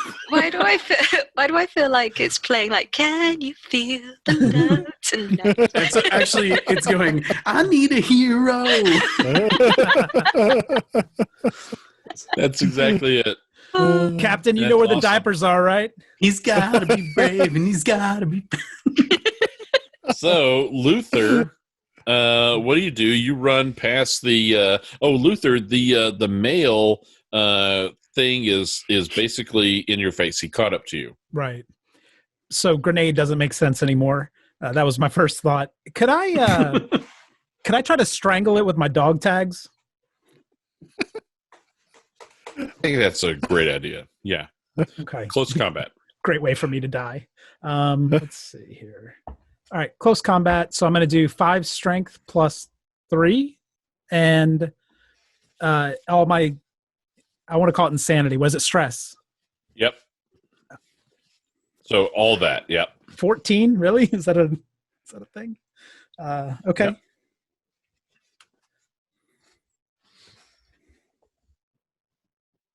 Okay. So the good news is I have 3 6s. The bad news is I do have a panic. Well, let's see what happens with that panic. Let's see if that panic overrides your successes. 1d6 plus your current stress level of 7. Okay. That's a 12. It will override as it gets in your face. When this guy ran up into your face, you start screaming. You start screaming for 1 round, losing your next slow action. Your stress level is decreased by 1, but friendly characters who hear your scream must make an immediate panic roll, Og and Captain. Luther's stress goes I down, am so glad this door is soundproof. the door is thick enough that you guys can't really hear. But So, don't we have the comms on? Surely he can hear that. Yeah, it's more effective, though, in that space. So, Captain, roll 1d6 plus your current stress. I'll just back All up right. so I can scream for a whole round. That's a 9. You already dropped your weapons. You have nothing in your hands. And then Og, roll 1d6 plus your current stress. I got a 2. Did we get an extra stress for that as well? So Nope. So that's that'd be 10 then. So you're in front of that door. You actually turn around. You're like looking out at the panic and stuff that's going on, the carnage, and you're frozen in front of that door. You're just like, I want in. I want in. Just slowly not tapping on it. Yep. And so then that actually brings us to the male creature that's right in front of Luther in his face. And that creature decides to make a gurgling hiss. The creature's neck bulges as it hisses through its mold-filled mouth. Flecks of mold spray and dribble from its swollen lips. The victim must make an immediate panic roll. Oh, great. Can I hiss back while I'm doing that? Yes. Make a panic roll. Oh no. All right. So 10 if I'm adding stress to that. Yep. So you freeze. This thing is in your face, and you freeze. You will lose your next slow action, which you were already going to be losing anyways. So Try to be still. Yeah. and that will bring us to Og.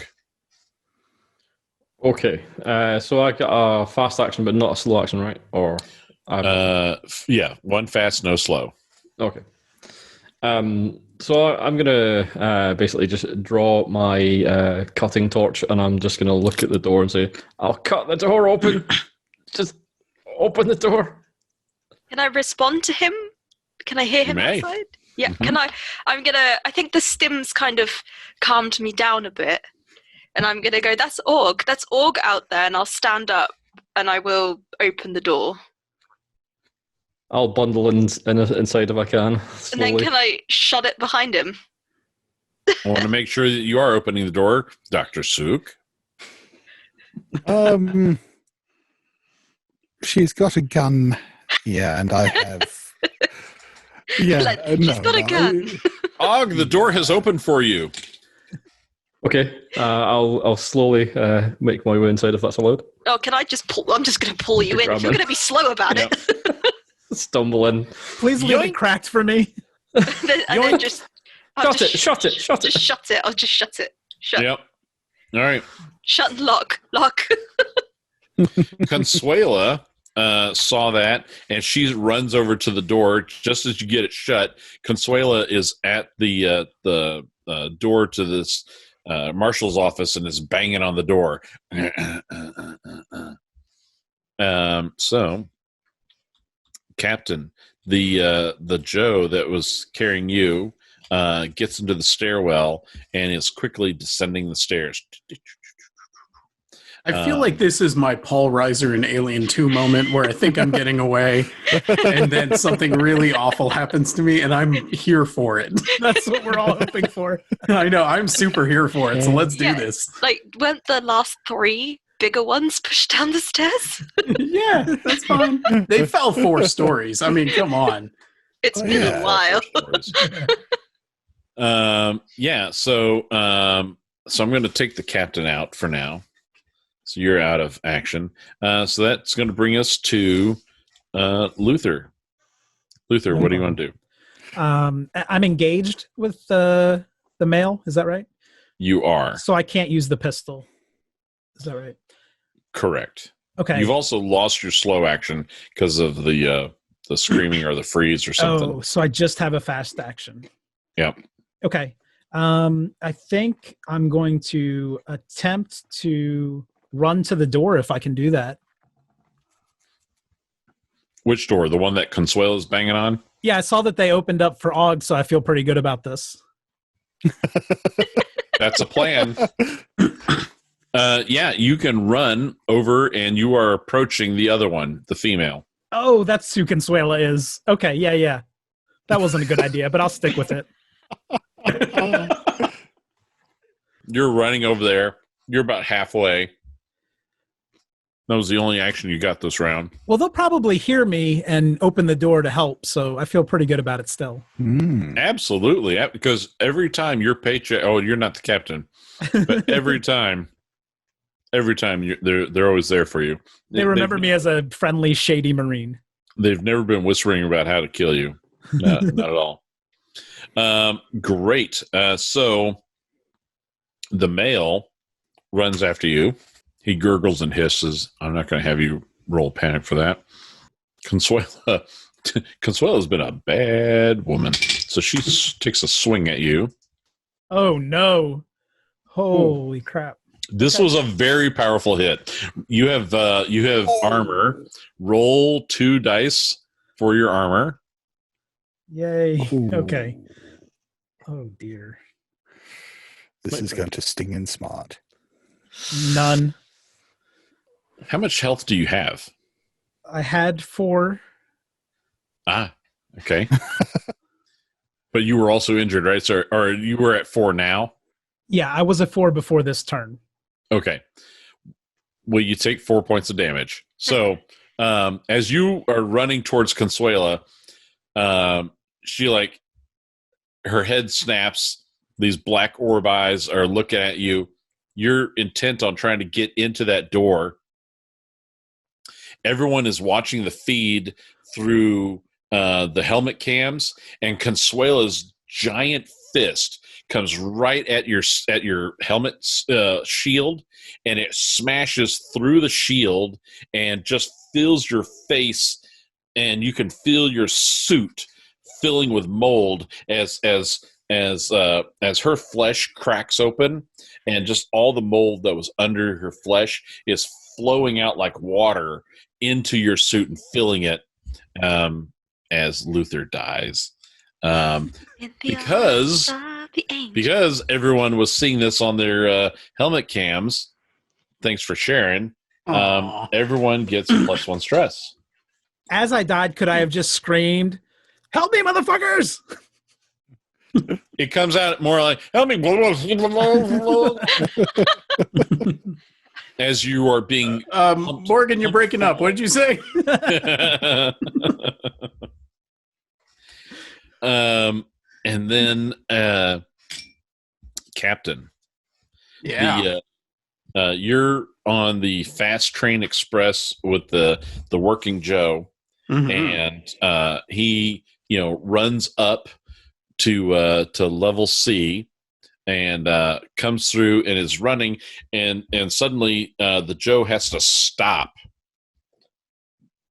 and it starts like zzz, zzz, zzz, and it's trying to figure out what to do, because in the middle of the Galleria is a very large blob-like creature.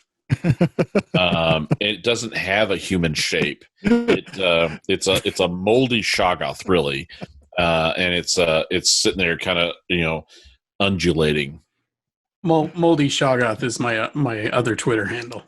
Yeah. To see this massive creature, you gain 1 stress. I'm going to try and set the record, set the high score. By my count, I have Blake at 9 stress. I think that's correct. That's what I have as well. What do you do, Captain? Is there? So I assume this is between me and where I'm trying to go, because cinematically it should be. Yes. Does it look like there is a room with some doors we could close anywhere that it's not between me and that thing? The hotel. Does this look like a seedy hotel or a nice place? It looks seedy now. They got a mold problem. Okay. So I tell the Joe that we need to. I say, go to the hotel now. Close the doors, or I'll close them. I guess I have hands. Yeah. So Joe runs in, and the Shoggoth doesn't move. It's just sitting there, pulsing. Yeah. So you snap yourself into the hotel. Okay. Is there like an office in the hotel with a big sturdy door where maybe they keep the money that I can also close and lock with a big spinny vault wheel? That's what I'm wanting. Is that there? Negative.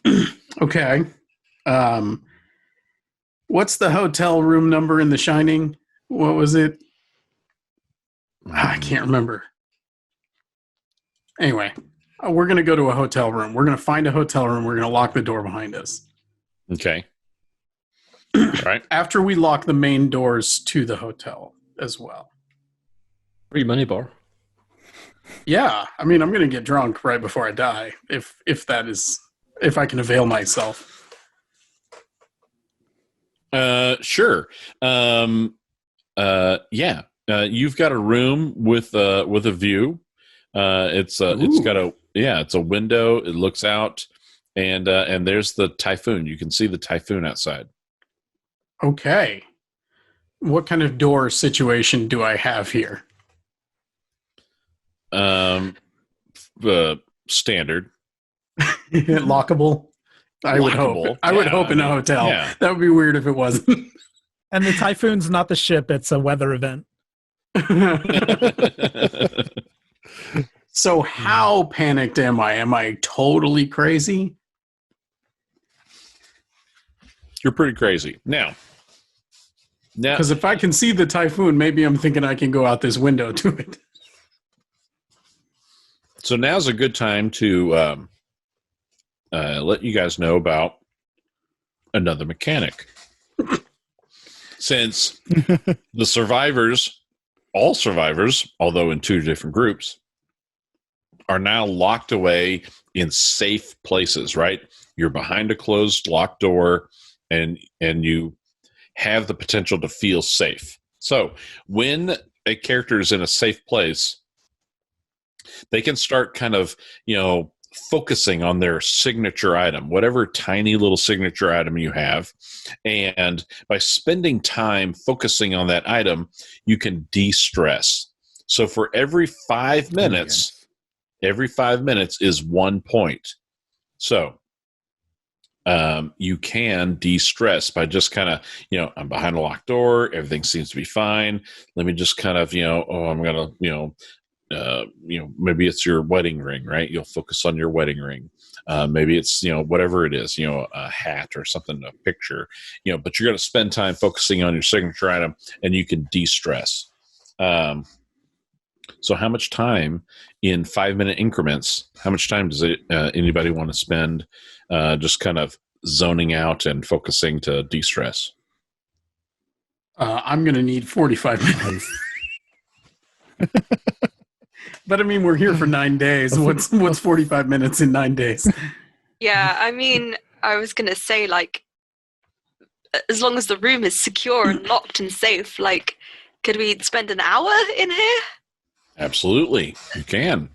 That would take my stress down to 0, so... Just to be clear, I'm dead outside the door while they're de-stressing. Oh, yes. That's a great relief. We're just slowly sprouting. I would like to lay down on the bed and to have the working Joe give me like a shiatsu massage while I was going. Just sort of spin my wedding ring around my finger and just sort of say my ablutions and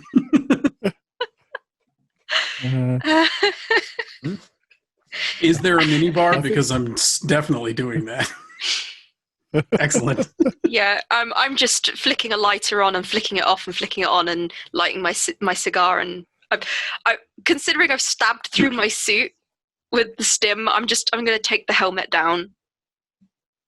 Okay. And so I can smoke. The damage is done. Does anyone have Cuppy's corpse as their signature item? No. If you want it. It's right here on my character sheet, as a matter of fact. Does anybody else want to break seal on their suit? No. No. The problem is I can't really access my item unless I do. So, do I live with the stress? Or It's even more disturbing now that your item is my corpse. And he has to have the suit off to do whatever it is that he needs to do. Oh my! To enjoy it.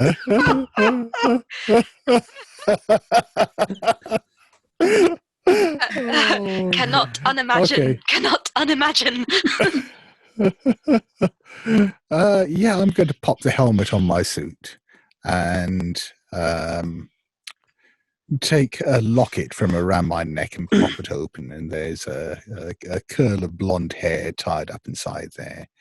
And Asuka is going to sit there, cross-legged, very peacefully up against the wall, just sniffing the lock of hair. Ugh. Is that your first victim? Nice. Perfect.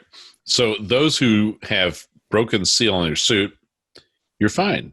Those who choose not to break the seal on your suits, I need you to make an air supply. So roll base dice equal to your current air supply, and let's see if you lose any. Was one. Yep. Og loses one, and Captain.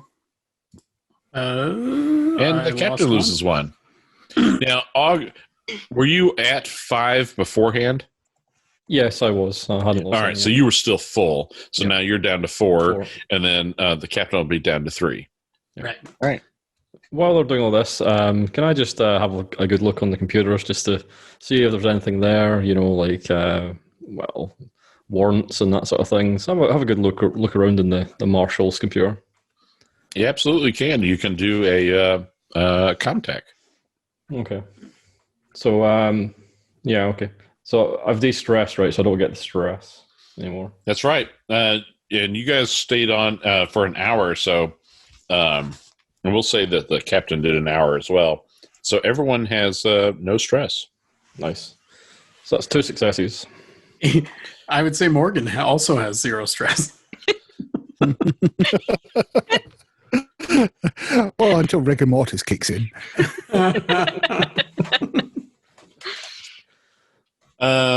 Og, you found what you were looking for, and Excellent. with the second success, you not only found what you were looking for, but you were able to delete it. I wouldn't. Can I edit it instead of delete it? Oh, you may edit. What do you want it to do? Yeah. Can I change it from change the name and just delete the name slowly, and then I'll put in Anderson Sook in the name for that warrant. With 2 successes, you can absolutely do that. Yeah, I feel someone should look into them. And I'm more sort of Seems fair. Totally fair. Yeah, that totally works. Is there more than one terminal in here? Sure. Then, while this is going on, I'm going to attempt to try to access. I assume, with all the mycological matter that mycelial matter that we're bringing here, and obviously what's happened, that there is some form of experimentation in mycological experimentation going on here. Mm-hmm. In which case, I want to go through the records and see whether I can find the details of what precisely is going on. Give me a contact roll, please. This one is going to be kind of difficult, so reduce your contact by 2. Take a -2 penalty. Okay, in which case this is going to be a 5.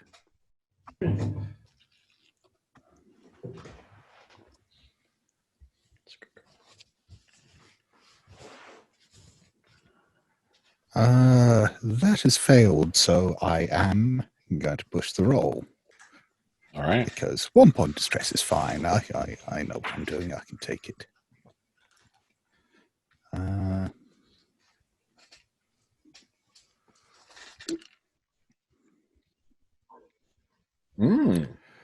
That's 2 successes. You know what? Because one of my special talents as a scientist is that I can push wits rolls twice, I'm going to take those 2 successes and I'm going to push this again. Absolutely.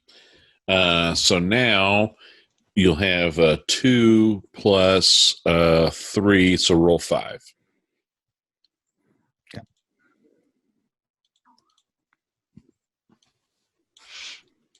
Oh yeah, we have talents. What does like the back of your hand mean for talents? Yes, let me explain that to you. Okay, so no other successes. You just had the 2. No, just the 2. Yep. Hold on, let me answer her question about talents real quick. If I can get my cursor to go. Because I'm assuming that's what you used, Scott, to do your double roll. It was. Yeah. He had a special talent that allowed him to do that. I would like to use my talents. Breathe. I have a resurrection talent. Resurrection talent. Like the back of your hand. you know this vehicle, and you know every bolt, cable, nook, and cranny. Choose one vehicle or spacecraft and get +2 modifier. Oh, I should have had that. All right. So really, your talent is going to be with the Typhoon. Okay. So when we were doing that piloting roll, there would have been no modifier because you normally would get a +2 on all piloting rolls with the Typhoon. Okay. So the negative would have been counterbalanced by that, but your piloting roll was still pretty darn good. Okay. So, Dr. Suk, you have 2 successes. With those 2 successes, you're able to research the archives, the records, the information, and you can see that up in the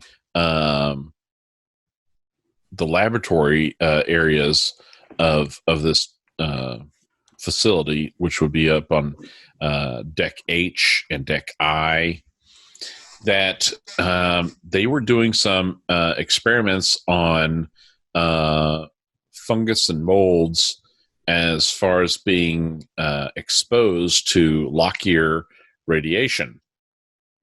And apparently things got out of hand. Unsurprising. And you can see how there was like an explosive burst, and people were becoming infected by this mold, and they were infecting other people, and they told 2 friends, and so on and so on. Are there any records or any analyses of the effects upon the infected? Yeah, the effects seem to be that they're fatal. That the mold is whether it's the radiation or the mold itself, it seems to be fatal. But then the people seem to become, for lack of a scientific term, reanimated. It's almost as if the dead rise, and as if on cue, Luther Morgan begins to stir.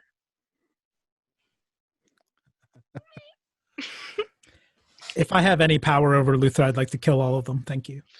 You will be yes, you'll be a self-motivated, self-driven monster in this game, and you can do whatever it is that you desire as you gain monster powers as well.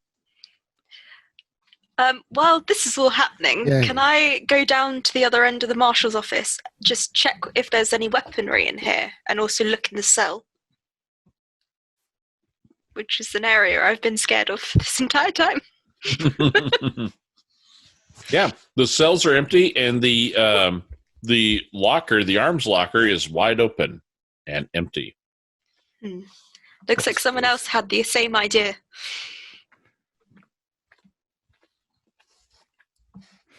Yeah, not the best. Okay, Suk, Og, I don't know about you two, but the only thing I want to do is get on the Typhoon and get off this station. If we have to float around in orbit around it for a couple of days, fine, but I don't want to be here. Sounds like a plan. I think you make a compelling case. There is one thing I would suggest, though, which is the situation on this base is, for the moment, contained. But let's say, for argument's sake, that someone else comes here after us and the infection spreads. This could be an existential threat. It is certainly a very fast-acting disease and an entirely infectious one. Sorry. It's taking hold. The sooner we start research... The mold is starting to get into your lungs. I shouldn't have broken the seal on my suit. The sooner we start research into the effects of this, the better prepared we are to actually deal with it. And At the very least, I am going to need a sample in order to get a head start on this research. Well, there's probably a dead one outside. Probably. Is there a dead one outside? Well, there's a dead one outside, I think. No, there's probably one outside, and we need to go through it to get to the typhoon. So we could probably So get... yes, take the opportunity to grab a sample. Yeah. Also, there was the working Joe that I sent to get a sample. Maybe it's managed to retrieve one. We also have a med lab module 2 on the typhoon, so we don't need to worry about doing any lab analysis here. We can do it there. Yes, good. I'm gonna hop on the radio here because I can hear them saying this, right? Oh yeah. Yeah. I'm gonna suggest that we need to go speak with Kumiko because she'll know what's going on here and she can give us more information. We need to get to deck. Who is Kumiko? F. That's all I'm gonna say is we need to go speak to Kumiko. Are you being massaged at this Yes, time? but I'm asking. I am asking Yes, that. this is mid massage. With all due respect, Captain, we know what happened here. Biological quarantine did not happen, and everybody got sick and died. I think that's all we need to know. Well, Let's she just get seems back to the fine. ship. She seems fine, and she must know how to survive this. And I'm saying that knowing that Lopez and Sook did not actually see that video. How do you know she's fine? I saw her on the video, the whatever monitors. Yeah, the closed circuit TV. Yeah. I saw her on the closed circuit TV. She's in her office on deck F, and we need to get to her. Have you Can tried I speaking can to I her over influence comms? can I influence PCs or no? Yeah, I think you can. You can give commands. What is your talent, though? It's influence. Let's look up your talent real quick. It means that I can push an empathy roll twice. Oh, is that it? Okay. Luther's going to get on the comms and go. So when you do a command, it's an opposed roll against the receiver's manipulation. So if you wanted to give a command to someone, the player can oppose with manipulation. If the manipulation fails and the command is more successful, then the character is compelled to do the command as spoken as long as it's not suicidal. But the player can still opt to not follow that command, but doing so gains a stress. Okay. As the only other armed person, I am directing this order at Lopez. I need you to come with me to deck F. That's an order. Do I have to resist its... So to resist captain, my thrall. yeah, the captain is going to give a command. So the captain's going to roll command. Yep. And then Lopez is going to roll manipulation. It's an opposed roll to see who has the most successes. Manipulation. Okay. This doesn't involve stress because none of us have any stress, right? Yeah. As long as you don't, if you had stress, it would still include stress. But if you don't have it, One success. all right, one success for Lopez. And so the captain. Ooh. I got 3 successes. All right. So now, Lopez, you feel compelled to follow his order. Like you feel really compelled. I mean, 3-1. But if you choose to not follow his order, you'll gain a stress. My hands are going to twitch over my pockets, and I'm just going to kind of think about it for a second, and I'm going to be like, fine, we'll go to Kamiko, we'll get the information. It means that we can treat people, whatever, but we need to do this as quickly as possible. Meet me and Joe on deck F. Deck F, the very bottom deck. Is that the bottom? No, It's Or is inverse. that the In my top? opinion, It's closer to the top. inversely labeled. So it starts at the bottom at A and goes all the way up to J. So Ah. F is near the top, but not the top. Okay. All right, and then I tell Joe to put away the scented oils and scoop me up. The scented oil's doing nothing because I'm still in my pressure suit, and I kept saying that to him, but he wasn't listening. Now the outside of the suit's just oily. Yeah, He knows how to do it properly. Yeah, he's very good at it, but I wasn't getting much out of it. Dun, Uh, dun, Yeah. dun, dun. Those weren't essential oils. That was motor oil. So long.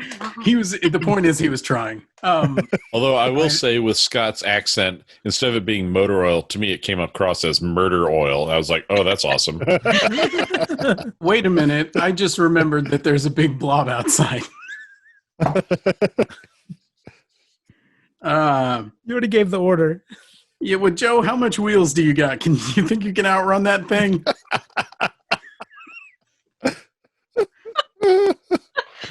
I don't understand wheels. I need you to move at your highest velocity to the stairwell. I can achieve that for you, sir. Okay, we're going to risk it. All right. Let's bring the camera, though, back to Lopez as she goes to the door of the marshal's office, and she wants to open it. I'm gonna listen first and put my ear up against it. Masuka's looking up from the terminal where he's still looking up details of the experiment with, wide eyes and a very slight smile, and then looks up in alarm at what Lopez is doing. What are you doing there? You aren't listening to that idiot, are you? Of course I'm listening to that idiot. That idiot is unfortunately our captain. Can I hear anything? Too well. Lopez, you make an Look, observation I can roll. still hear you. Sorry. Yes, I was under no illusions that you couldn't. What is it? Lopez, you can make an observation. Yeah. Okay. My apologies. Here we go. It's fine. No Awesome. noise. Absolutely fine out there. It's nice and It's totally good. Okay. Just to be safe, though, I will load my gun and I will point it out the door as I hit the button to open it. All right. Og, are you going to do anything? I'll just look at both of them and say, Sook, should she actually be opening that? Is that She the right thing to do? absolutely should not. If you want to stop her, you have my permission. Well, thank you. That's very kind of you. So I give the orders around here. Lopez, is that you feel good about that option? Well, as far as I'm concerned, there's nothing behind the door, so I've just pressed the button to open it. I've got the gun pointed. It's like, Right. Okay. Let's do this. The door slides open, and good news, Consuela is not outside the door. Bad news, Luther is. Can I shoot him in the neck? Oh, Luther. Not now, Luther. Jesus. Luther, good to see you again, my man.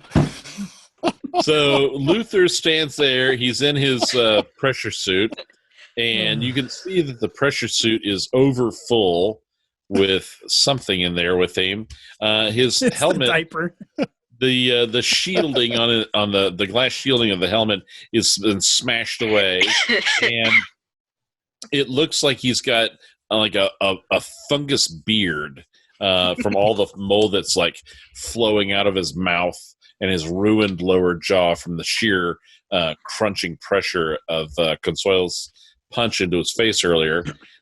So first we're going to so currently, Luther, you still have a speed of 1, so you only get 1 initiative card. But I'm going to start with Ursula, and Ursula has an initiative of 1. Now, Og, are you going to be in this? And I don't think Dr. Sook is, but I'll ask anyways. Sook and Og, are you guys going to be in on this initiative? I'll back Lopez's play. Okay. I am going to back away and leave them to it. All right. So Og has an initiative of 5, and Luther has an initiative of 8. So starting with Lopez, with Ursula, what do you want to do? I would have still been taking the stims to keep myself on a roll. So do I have the +2 to agility? You sure do. So 5, 6, 7, 8, 9. 9d6. How many times can I die? And I'd like to push that. All right. Gain a stress. Okay, the last one is the d6. Sorry, the last one is the stress. Nice. Okay, 2 successes. One of Okay. them was the stress dice. All right. And what is your weapon? It is a M4A3 service pistol. It's +1 DNS, 1 damage. +1. Roll another d6. You Okay. should have been getting a bonus die on the weapon. I'm sorry. Oh, sorry, my bad. Oh well, it didn't matter. All right. anymore. All right. Didn't do anything. But with your pushes, by the way, Kat, can you is your special ability that you can push agility twice? I'm just wondering. No, it's the vehicle, the Typhoon one. Oh, okay, right. Scott wants to make sure I die as much as possible. Absolutely. All right. So yeah, it's 1. Was it 1 damage? I think it's 1. I can't So read it that does. number. Yeah. So the damage is 1, but that's with the first 6, and then any other 6 adds a +1. So together you've done 2 points of damage. Okay. So Luther, I'll let you keep track of your own health. As you are reborn with 6 health, but you also have fuck. 2 armor. So before you take damage, roll 2 armor, please. Okay. I had myself at -2, so this is good news. Yeah, erase the -2. You're back at a 6. Okay. You're at a 6 health. No But 6s roll on 2 the armor. Yeah, no 6s. So the armor didn't do any good. So reduce your health by 2. Okay. So that's what your current health is now. And then Og, what do you do? I'm just going to take my cutting torch off my belt and just flick on that light, the flame, and just Be prepared. I'll step forward. No, I'm going to attack Luther. I'm sorry. You are buddy. going. All right, Yeah. you are going to cut him with it. Okay, go ahead. Make a close combat roll. It's 6 dice. I'd like to push that roll, please. Certainly. So you'll gain 1 stress. You'll keep the success that you have. So you'll still roll 6 dice, except now the last one will be a stress. Oh, okay. All right. So 1 success, no panic. And let me look up because there might be extra damage with this. Yeah, it does 3 damage, I think. Oh, it does 3 damage. Okay, good. Yeah. You bother with guns then. Yeah. So Welding torch. Yeah, you do 3 damage, and the fire, Luther, the fire cuts through your armor, so you actually take all 3 damage. Mm-hmm. Mm-hmm. This is going to be a very short-lived resurrection. So Luther's at 1. Luther's reanimated itself. So Luther, Didn't find I want you to roll a d6, and let's find out which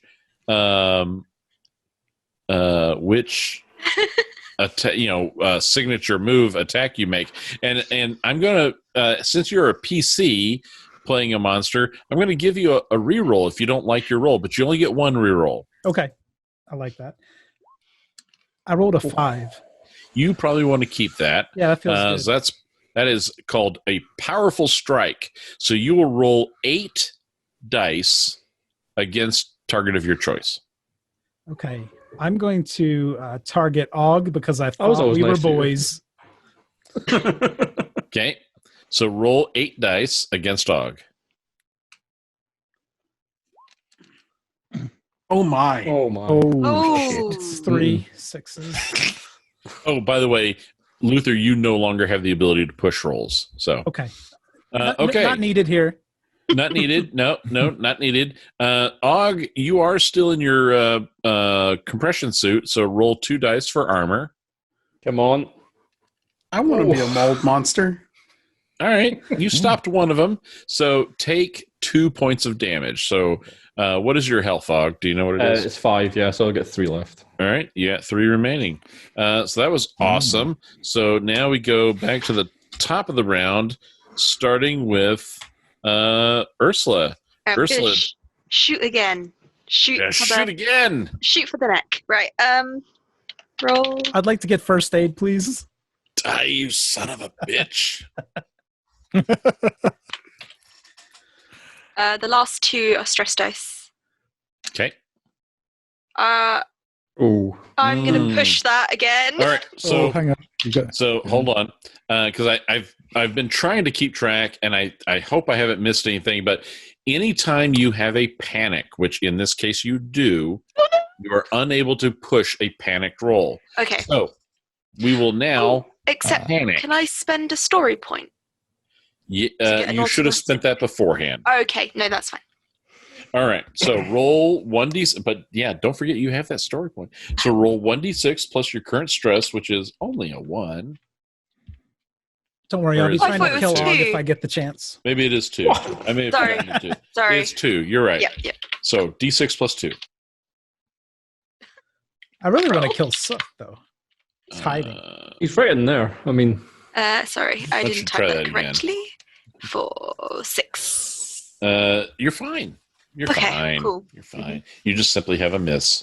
So you shoot. Oh, also, having a panic roll when using guns, you fire the gun and you hear it click empty. So your gun is now empty. Oh no.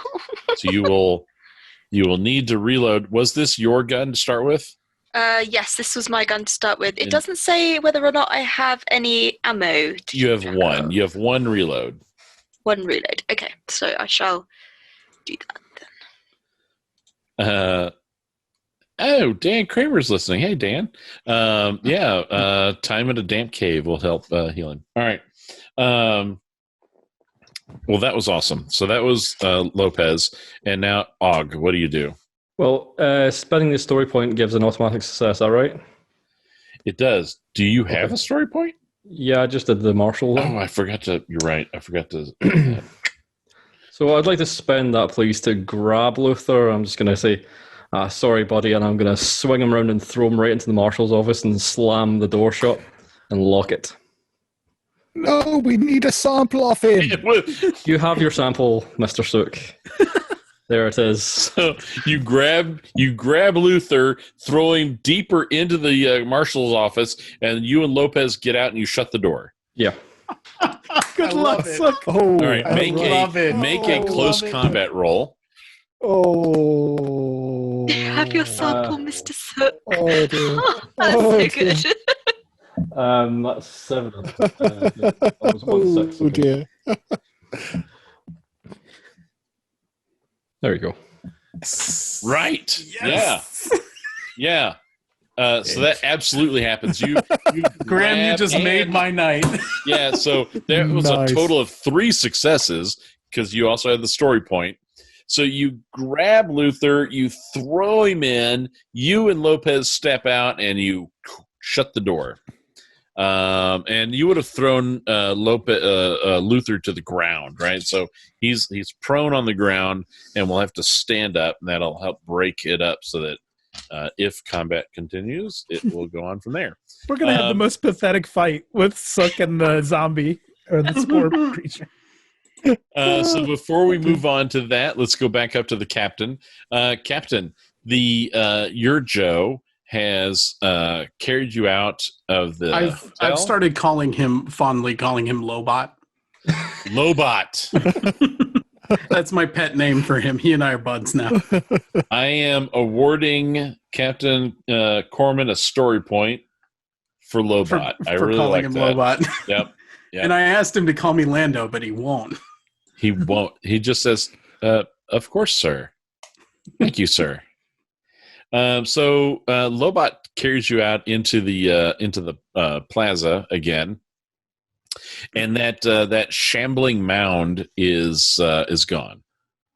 Oh, okay. I'm still good with him going as quickly as he can.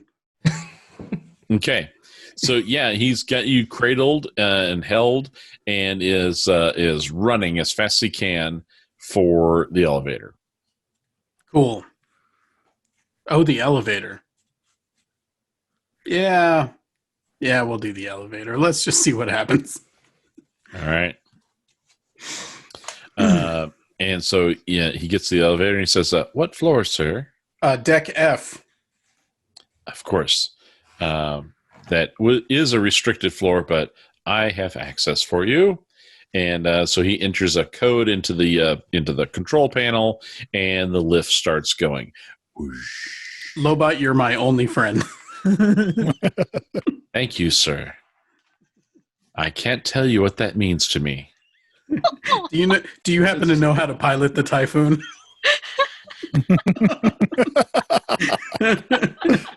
You know what? Never mind. We'll get back to that. I'm sure I can download the schematics and learn, sir. You're the man, Lobot. All right. The lift is going up. Dr. Sook, there is a specimen in front of you. Yay. The cells in the marshal's office, what are they like? Do they have bars? They sealed? They do have bars, yeah. Yep, they have bars. Oh, fuck. Then, yeah, Sook is going to grab a chair and use it like a lion tamer just to try to keep the shambling mound of mold back. All right, so I'm going to shuffle up my deck, and let's redeal some initiative cards. All right, Dr. Sook, yours is a 7. That probably does not bode well for you. Luther, yours is a 5. Luther. Oh, shit. Yes. I, if possible, would like to try to grab the scientist's face, which is exposed, I believe. He did open his helmet. Unless you, you would have had time. No. Yeah. I mean, with the door opening and so on. Yeah, I was definitely not going to have my helmet open. For that. He's resealed. Okay. Yeah. So I think just whatever wild, violent attack I can make then.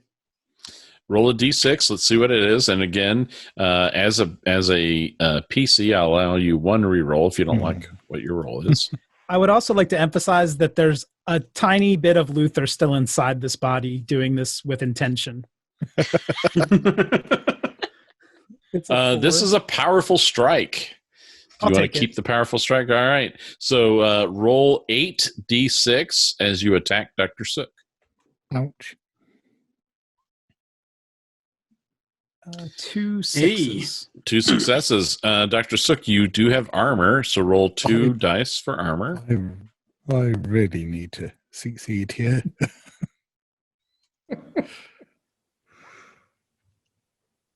Not good. That's not good. 2 points of damage. Not good at all. What is your health? My health is 2, I believe. All right. If your strength is 2, then your health is 2. Yes. Did we get any health back during our 1 hour of repose? No. Okay. I figured nobody has actually received any of Dr. Sook's caring, loving attention. But Lobot gives a hell of a massage. Yep. So yeah, with 2 points of damage, Sook, your face shield is cracked open, and mold starts pouring in from Luther's shattered hand. And things go black for you. Oh, well, yeah, I mean, facing the inevitable, it's Sook in his sort of last conscious action is actively trying to breathe some of this in. He has a plan. Absolutely, yeah. You can feel it. You can feel it overfilling your lungs and overfilling your suit. So that is happening. Very good. Ursula and Og. I'm what just do you- Well, that gonna went well. kind of look at Og in shock, and then just sort of heft my pistol and say, "Deck F." Oh yes. If you don't mind, lead the way, and I'll be right Okay. behind. Are you not getting in the elevator with her, Og? Oh yes, I'll get in the elevator. Oh, okay. All right. So if we hit Deck F, I'm guessing Yeah, it's so you put in the command to go to Deck F, and the control panel flashes and says, security code required. I guess we're Best- taking the stairs. I'll ask the captain.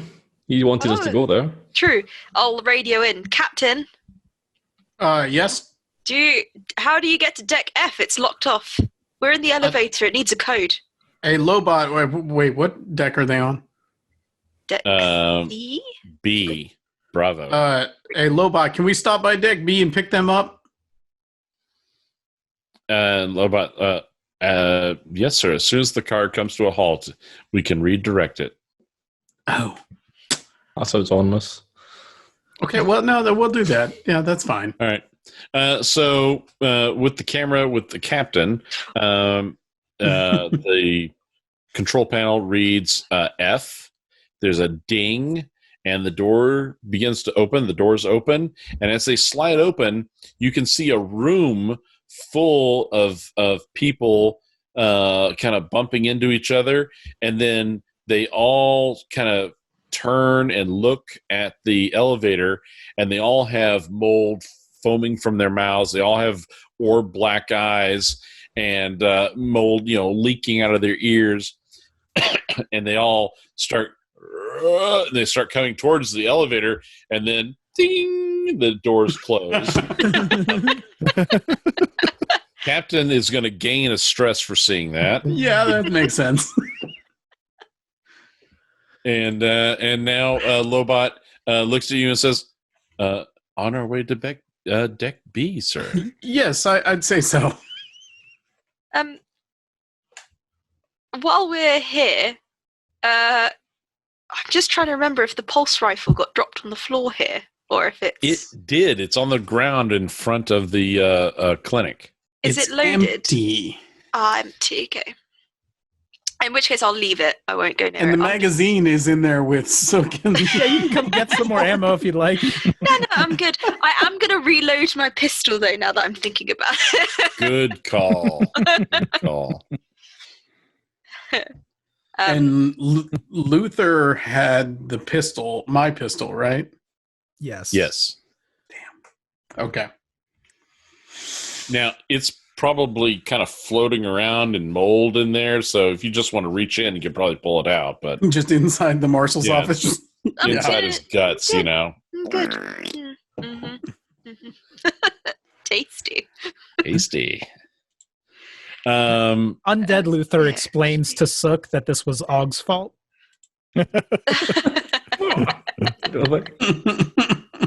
yep. So Ursula and Og, what are you guys doing? Are y'all waiting in the elevator? What are you doing? So I'm guessing we're waiting for the elevator. Yeah, I'm letting them know that we are on our way. Okay. Okay. Um, I am also reviewing the schematics to see if there is anywhere on this station that may have some weapons. Well, the marshal's office should have had some weapons. Yeah, that doesn't seem like a good move right now. I need Og and Ursula to make observation rolls. okay.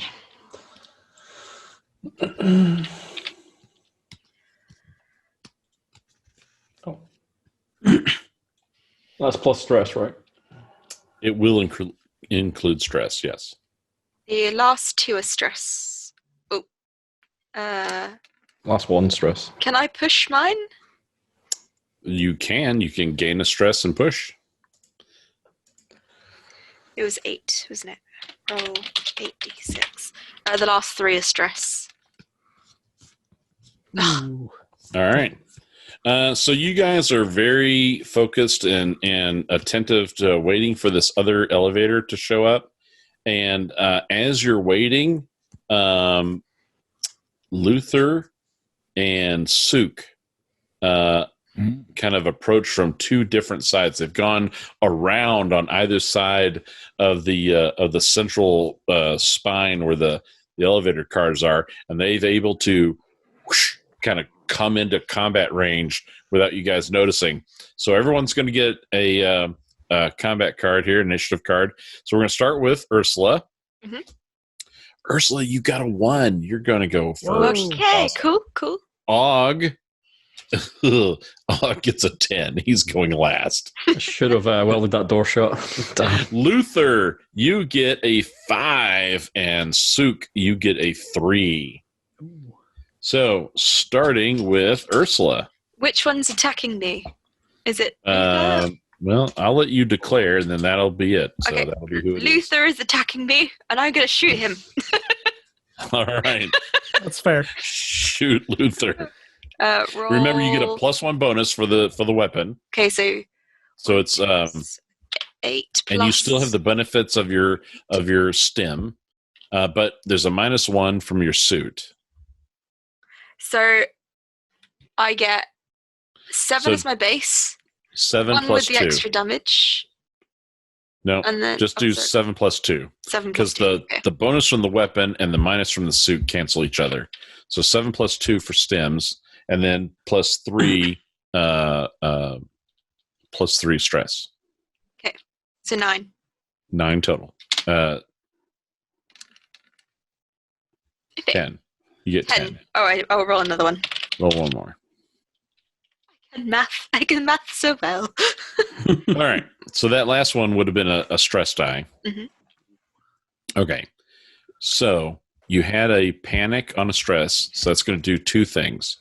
One, and because you're using a gun. One, the gun empties. So even though you put a fresh clip in, they were duds, or you didn't realize that you hadn't fully reloaded that clip. So first, make a panic roll. So 1d6 plus 3. 5. You do not panic, Mhm. at least not enough to make a difference. So your successes are still good. So you have 2 successes that'll do 2 points of damage.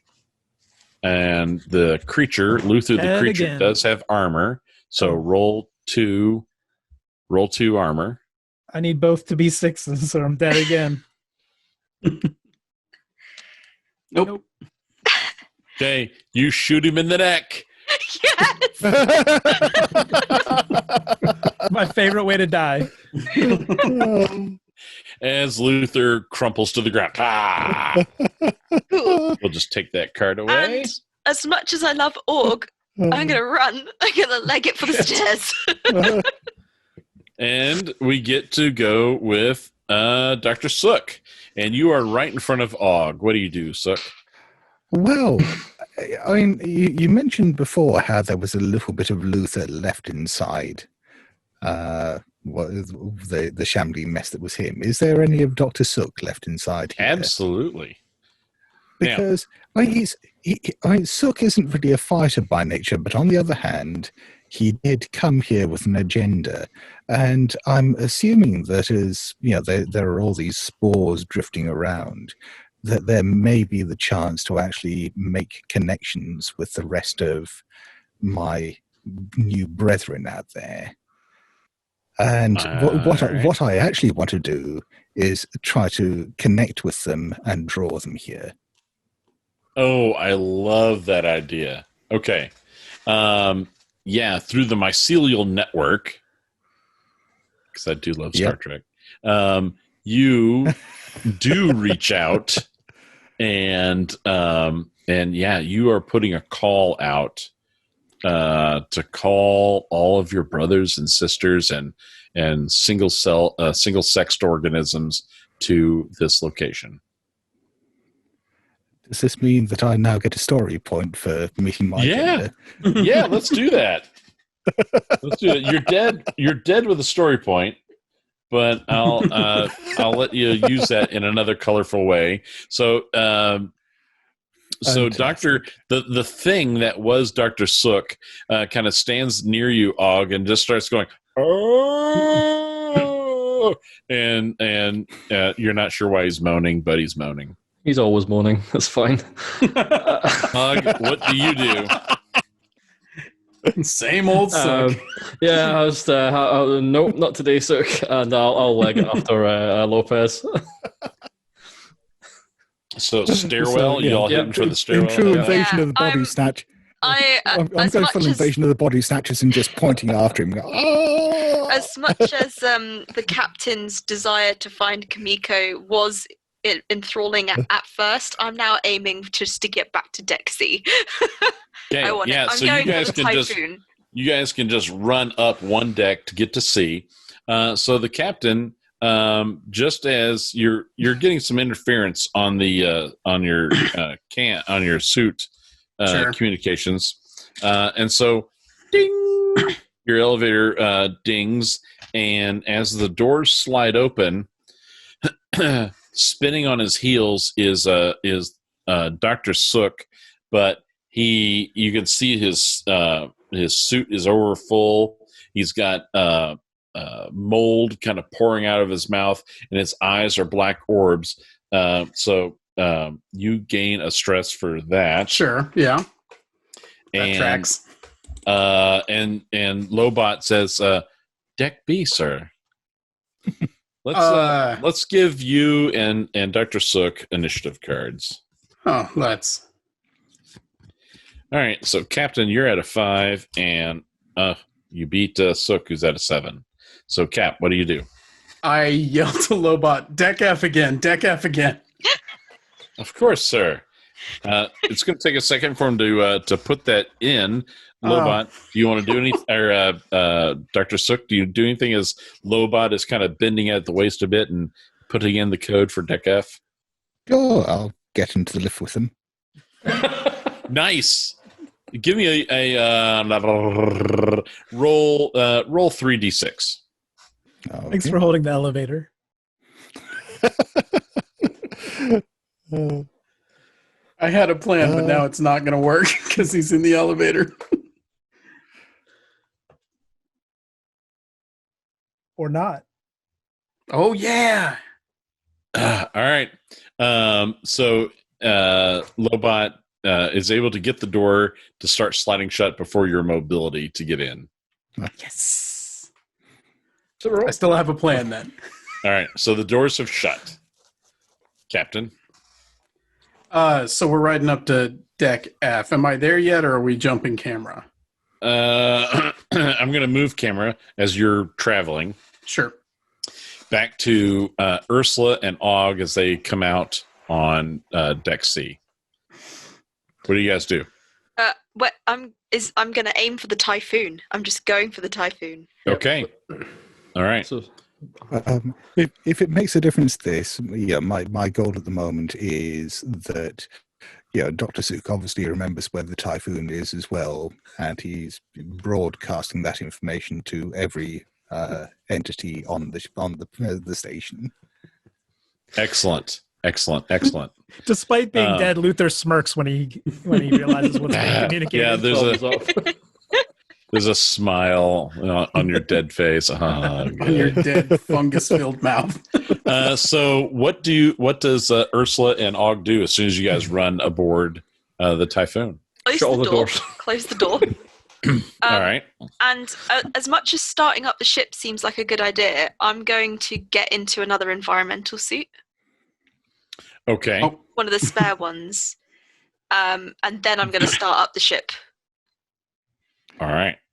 Of course, you've been Og. running around in an environmental suit with a punch hole in it through Yeah. these clouds of pollen. Yeah. Those spores. I'm fine. It's fine. I'm just going fine. to look at Lopez and say, "You've got this, right?" I'm going to just look at him and be like, I got this. Excellent. So I'm going to head to the canteen, grab all the food, and then get into one of the hyper chambers and just. Okay. All right. All right. Og goes and gets a bunch of food and is doing that. And Ursula is changing into another compression suit. Og, give me an observation roll. Ooh, Remember what I said about the aliens getting on the ship? Yes. Just remembered that now. Yes. Funny how no one's seen this punchy shockers. Okay, that's That's all good. I think I'll push Yeah, that. your though. your Is that okay? canteen has one of those dippy birds, and so you're just kind of watching the dippy bird, and you gather up some grain and whatnot, and take that to the cryo chamber. That's Some grain. It is a solid plan. Okay, deck F. Ding. So the doors begin to open, and again, that crowd full of creatures look at you again. How far away are they? 10 feet. Okay. I rewatched several alien movies recently. So I yell to Lobot, get to the airlock, maximum speed. I want to blow the airlock. Oh, all right. There is an airlock on this level. There is an airlock. I just looked, and every alien movie ends with blowing the airlock. Okay. Brilliant. So you're And I staying am in in the a- elevator. You're staying in the elevator, right? Yes, and I'm just going to grab onto whatever guardrail is in there, and I tell Lobot, blow the airlock. Okay. And I will spend my story point, whatever I have to do to make this happen. Yeah, let's burn the story point. Let's. All right, we burn the story point, and actually the doors will close. They won't even stay open, right? The car will stay at level F, but the doors close. Lobot has taken off. These creatures are ignoring the androids, right? So you're in the elevator, and you're like, Dun, I haven't heard anything. Not sure what's going on. And then suddenly you hear and feel this, and the air is like, the room is thrumming. You're in your compression suit, but you can tell from the seam of the doors like they're shaking everything as the atmosphere is escaping out the airlock. That was a pretty good call. I would not have seen that coming. That's pretty good. Okay, so we bring the camera back down to the Typhoon, and Og, you go into the cryo chamber. Are you shutting yourself in?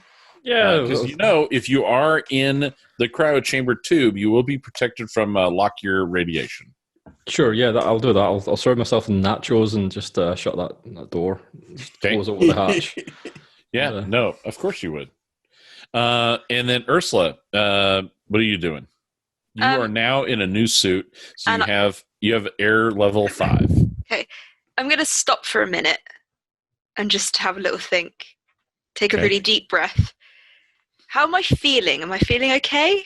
Like, other than having taken stims, I'm feeling stressed. Can I do it? I take a deep breath. How's my lungs feel? They feel clear. You can take a deep breath. Okay. I think the next thing that I'm going to do is I'm going to look out the window, because I'm guessing I'm on the bridge. Am I on the bridge? No. Where am I? The suits are stored near airlocks, so you had to run to a different airlock. Okay, with a suit, right? I'm guessing it's the airlock near the bridge, near the ladder. Or Sure. Yeah. Sure. I'm gonna. What did the time on the clock read? Like 216, like 216. You guys Okay. have been here. You guys have been here maybe 2 to 3 hours. And We've we've shot a number of people and blown the airlock. You are days away from having a clear window. And how much fuel do we have? Like, would we feasibly be able to go around the station, around and around, and then get away? Or would our would fuel think run so. out? Okay. I think that would be okay. In which case, I'll go to the bridge and I will power up the ship and Okay. move us out of the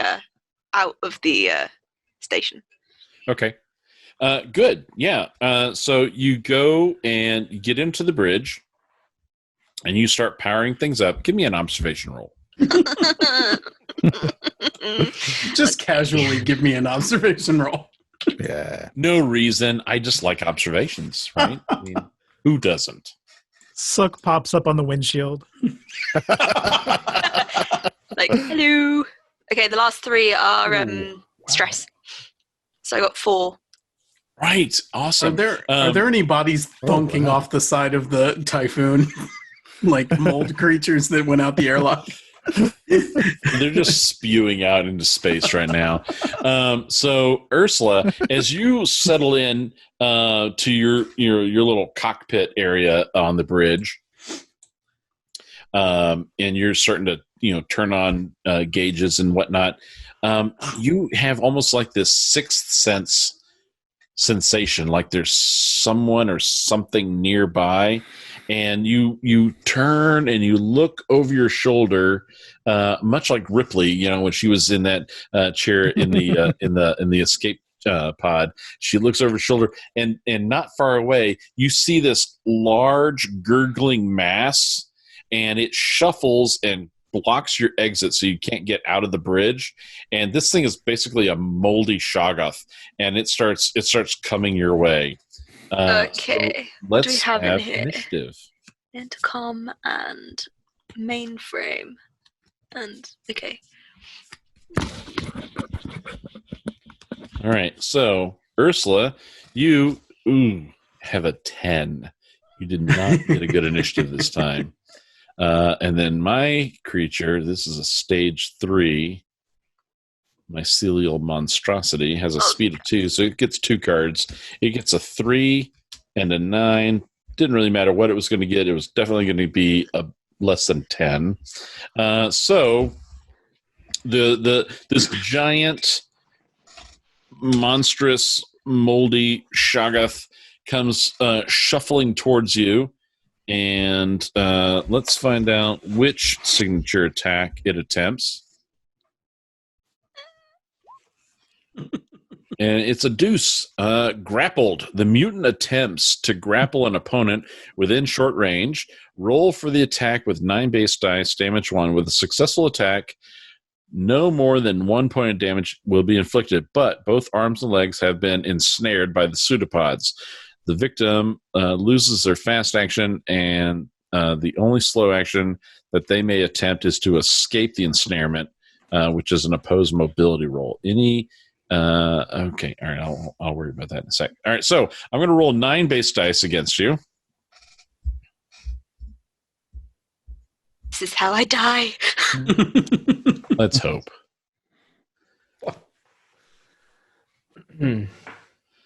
All right, I have 2 successes. You may do your armor.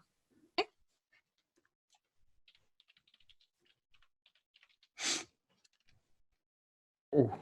All right, so take 1 point of damage. Okay. And I'm on you 1 have. now. Huh?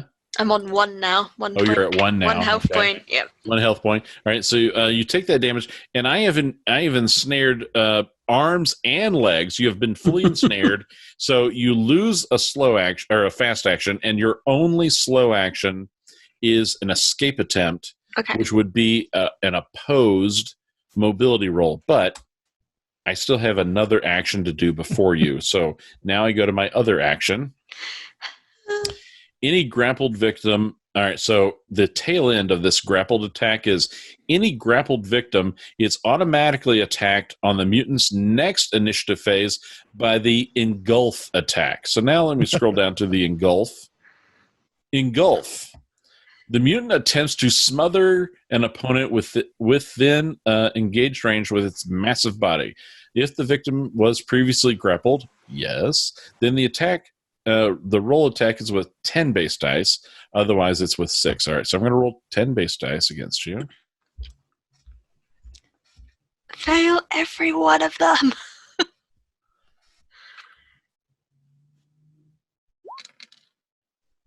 Oh, 1, 2. Two successes.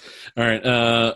With a successful attack, the victim has been completely covered by the mutant's massive body. The smothered victim must make an immediate stamina roll. So please make a stamina roll.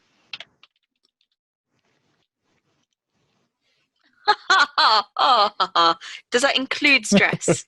It will include stress. Oh, gain another stress just for seeing this creature and engaging with it. So Yep.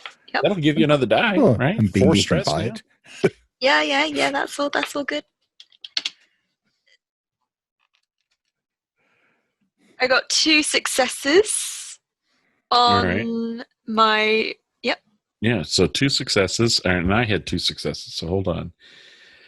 Smother victim must make an immediate stamina roll. With a failed roll, nope. A smothering stamina roll is required. Okay, so you are not smothering, but you're still being pulled in. You're holding your breath. You'll need to make a stamina roll at the start of each round. If the victim becomes broken due to being smothered, then a death roll is required. Okay, so start your. So that was my second one. So now start your round. You have to make a stamina roll. Okay. So make another stamina.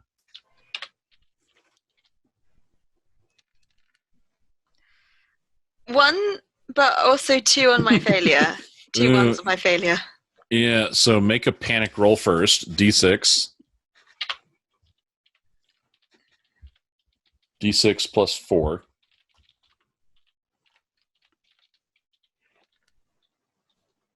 Six. So that's not too shabby for you. Okay, so you made your stamina, and so now you can try and escape. Yep. So you have to do an opposed mobility. So I have 2 mobility. I don't know what your mobility is. My mobility is 0, but my agility is 5. Okay, so roll 5 plus your stamina. Plus your stress. And then I'm gonna roll just my 2d6. So I'm sure you will beat me. Mm-hmm. I had 1. I have 1. Okay, well, you didn't. You have to. So we opposed each other. So you did not get greater than. So you're still stuck. Can I push it? You can push it. I'll push it. I don't get to push. So Push. add 1 stress. So now you're at 5 stress, and you'll roll 9 dice again because you're going to keep that 6. So roll 9 dice, and hope that you get 2. Yeah, Okay. you Excellent. pulled yourself out. But I also have one on my. Oh yeah, you did stress. panic. All right, roll a panic. Maybe you didn't pull yourself out if you get a higher than 10. D6 plus 5. Thank you. Get out of town. Okay. You pull yourself out. You're at the front end of the bridge as the moldy Shoggoth starts coming at you closer. Can I try and get round it and run? You can try and run on your initiative. You still keep the same initiative. Sure. So it is going to... I have to roll a whole new attack. I was going to smother you, man. Man.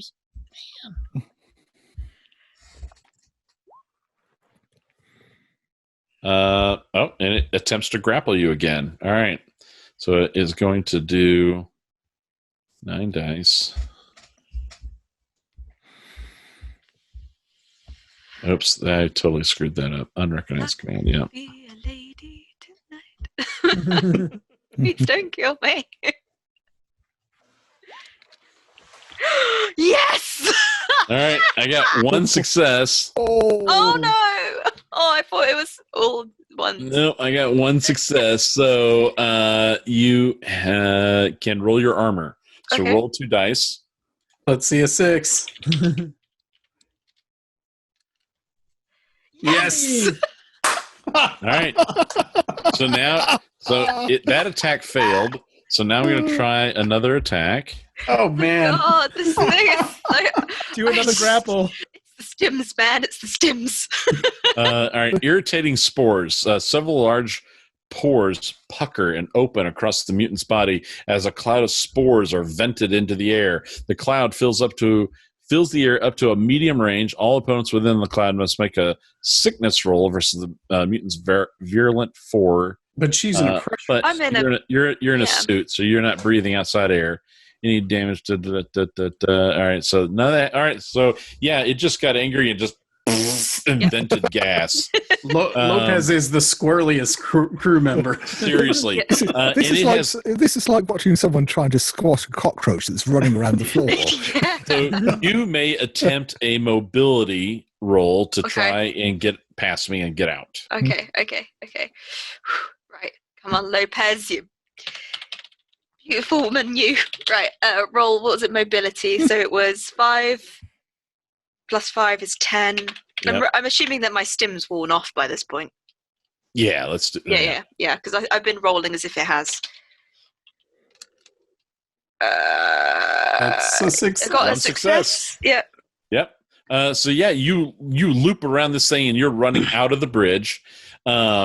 And now let's move the camera to the captain. So captain, finally the air pressure seems to stabilize, and you open up the doors to your lift, and all of the creatures that were in there are gone, and you are able to cross the room to the office. Pretty slowly, I imagine, since I do have a broken leg. Pretty slowly, and it also took a little while because not only did the door have to shut, but then Lobot got atmosphere repressurized, so it took a while, which was all what was happening during the combat. But eventually, everything is repressurized, and one glance out of the porthole, you do see all these bodies, these frozen bodies, just kind of floating away in space. Okay, I would like to make my way to the office to find Kumiko. All right, door opens, and there she is. And she's just crying. She's like, oh my God, what's happening? And then she sees you, she's just like, Blake, and just runs into your arms. Well, okay, end scene. I'm done with the movie. No, oh my God, we have to get out of here. Kumiko, we need to get to the ship. You can explain this all to me later. We've got to get to the Typhoon. Okay. Oh my God, let's get the others. And so she runs over to the shuttle. Others? The shuttle hangar that's on this deck. Sure. Oh, hey, that's a good idea. Maybe we should just do that. She opens up the door. The shuttle's gone. But there's like 5 people in there. And they're like, oh God, yeah, hey, let's go. Right? So classic zombie thing. They got separated. They were a single group. They got separated, and they were in 2 different spaces. So she grabs all these other survivors, and she's like, okay, let's all get out of here. We're the only survivors remaining. Are any of them armed? No. Okay. Well, do any of them look burly enough to carry me? Yes. Good. I'm gonna ask one of them very kindly to give me a little help. Okay. And we need to get to Deck C to get to the Typhoon. All right, let's do that. So they start, carrying you. You're reunited with all these other humans, and you can start going to Deck C. Cool. Over the radio, I'm going to scream, they're on the ship! They're on the ship! They're on the ship! You know what? Maybe not Deck C. And I'm also going to run. I want to climb the ladder up to Deck A. I'm aiming for the power core in engineering. Okay. Hey, all right, Lopez, what you doing? They're everywhere! They're everywhere! We can't They're not fight up them, here. They're everywhere! They're not up here. Get to Deck F and we'll disable the elevator. Oh, and Og, you can't be wearing a compression suit in the cryo tube. So you've had to take your suit off. You've got all your snacks. So you don't actually have radio communication with anybody. Not so you're just in there. You're waiting for Lopez. But he is listening to Air Supply. Yeah, Air Supply. There you The go. only thing that plays in there. A little bit. Okay, so I tell Lopez that she needs to get to Deck F, that there is nothing on Deck F.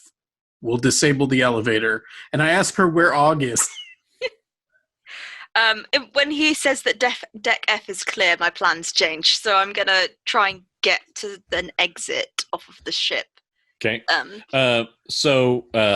we are. I have to break the game and say that we are starting to run time. I have a hard stop time, so I'm gonna have to close this with a narrated ending, if I may. Yeah, Sure. Yeah. Sure. I mean, I feel like there's not many options. Yeah, I don't know what No the one plan expected was. Lopez to live that scene. We're gonna live As- on deck F for like 14 Forever. years.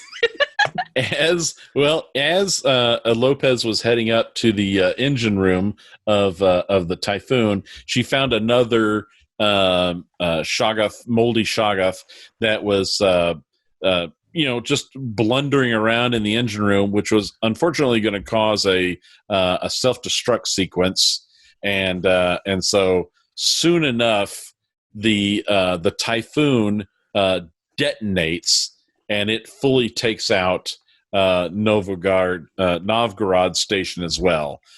So soon everything goes up in a brilliant, bright white ball of fire. When I see this Shoggoth, can I just sit down on the floor and start pounding the stims into my leg? Yes, and when you see that Shoggoth, due to its psychic connection with someone, you actually see the mold on it reform into Dr. Sook's face, and it just, in a moldy voice, it says, "I told you to get me a sample," and then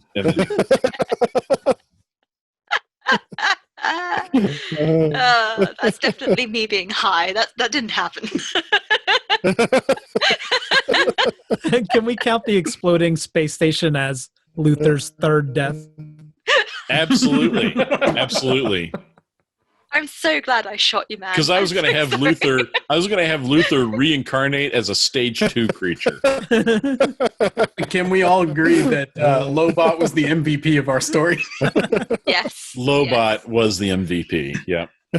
Lobot for the win. Did well. Did you guys have a good time? That was really Yes, good. Great time. That was fun. Yeah. Well, It's really good. Even though there were not any xenomorphs. Yeah. But It's all it was good. still Yeah, Yeah, it it had felt exactly the suitably right alien. tone. Yeah. Yeah. awesome. Very Yeah. fun. Yeah, that was awesome. Thank you very much. I had Thank fun. you, John. Yeah. Yeah, we'll have to run Yes. more games together for sure, both with you as GM and as a player, because that was a lot of fun. Yeah, thank you. I had a blast. That was awesome. Good times. And of course, thank you everyone for tuning in.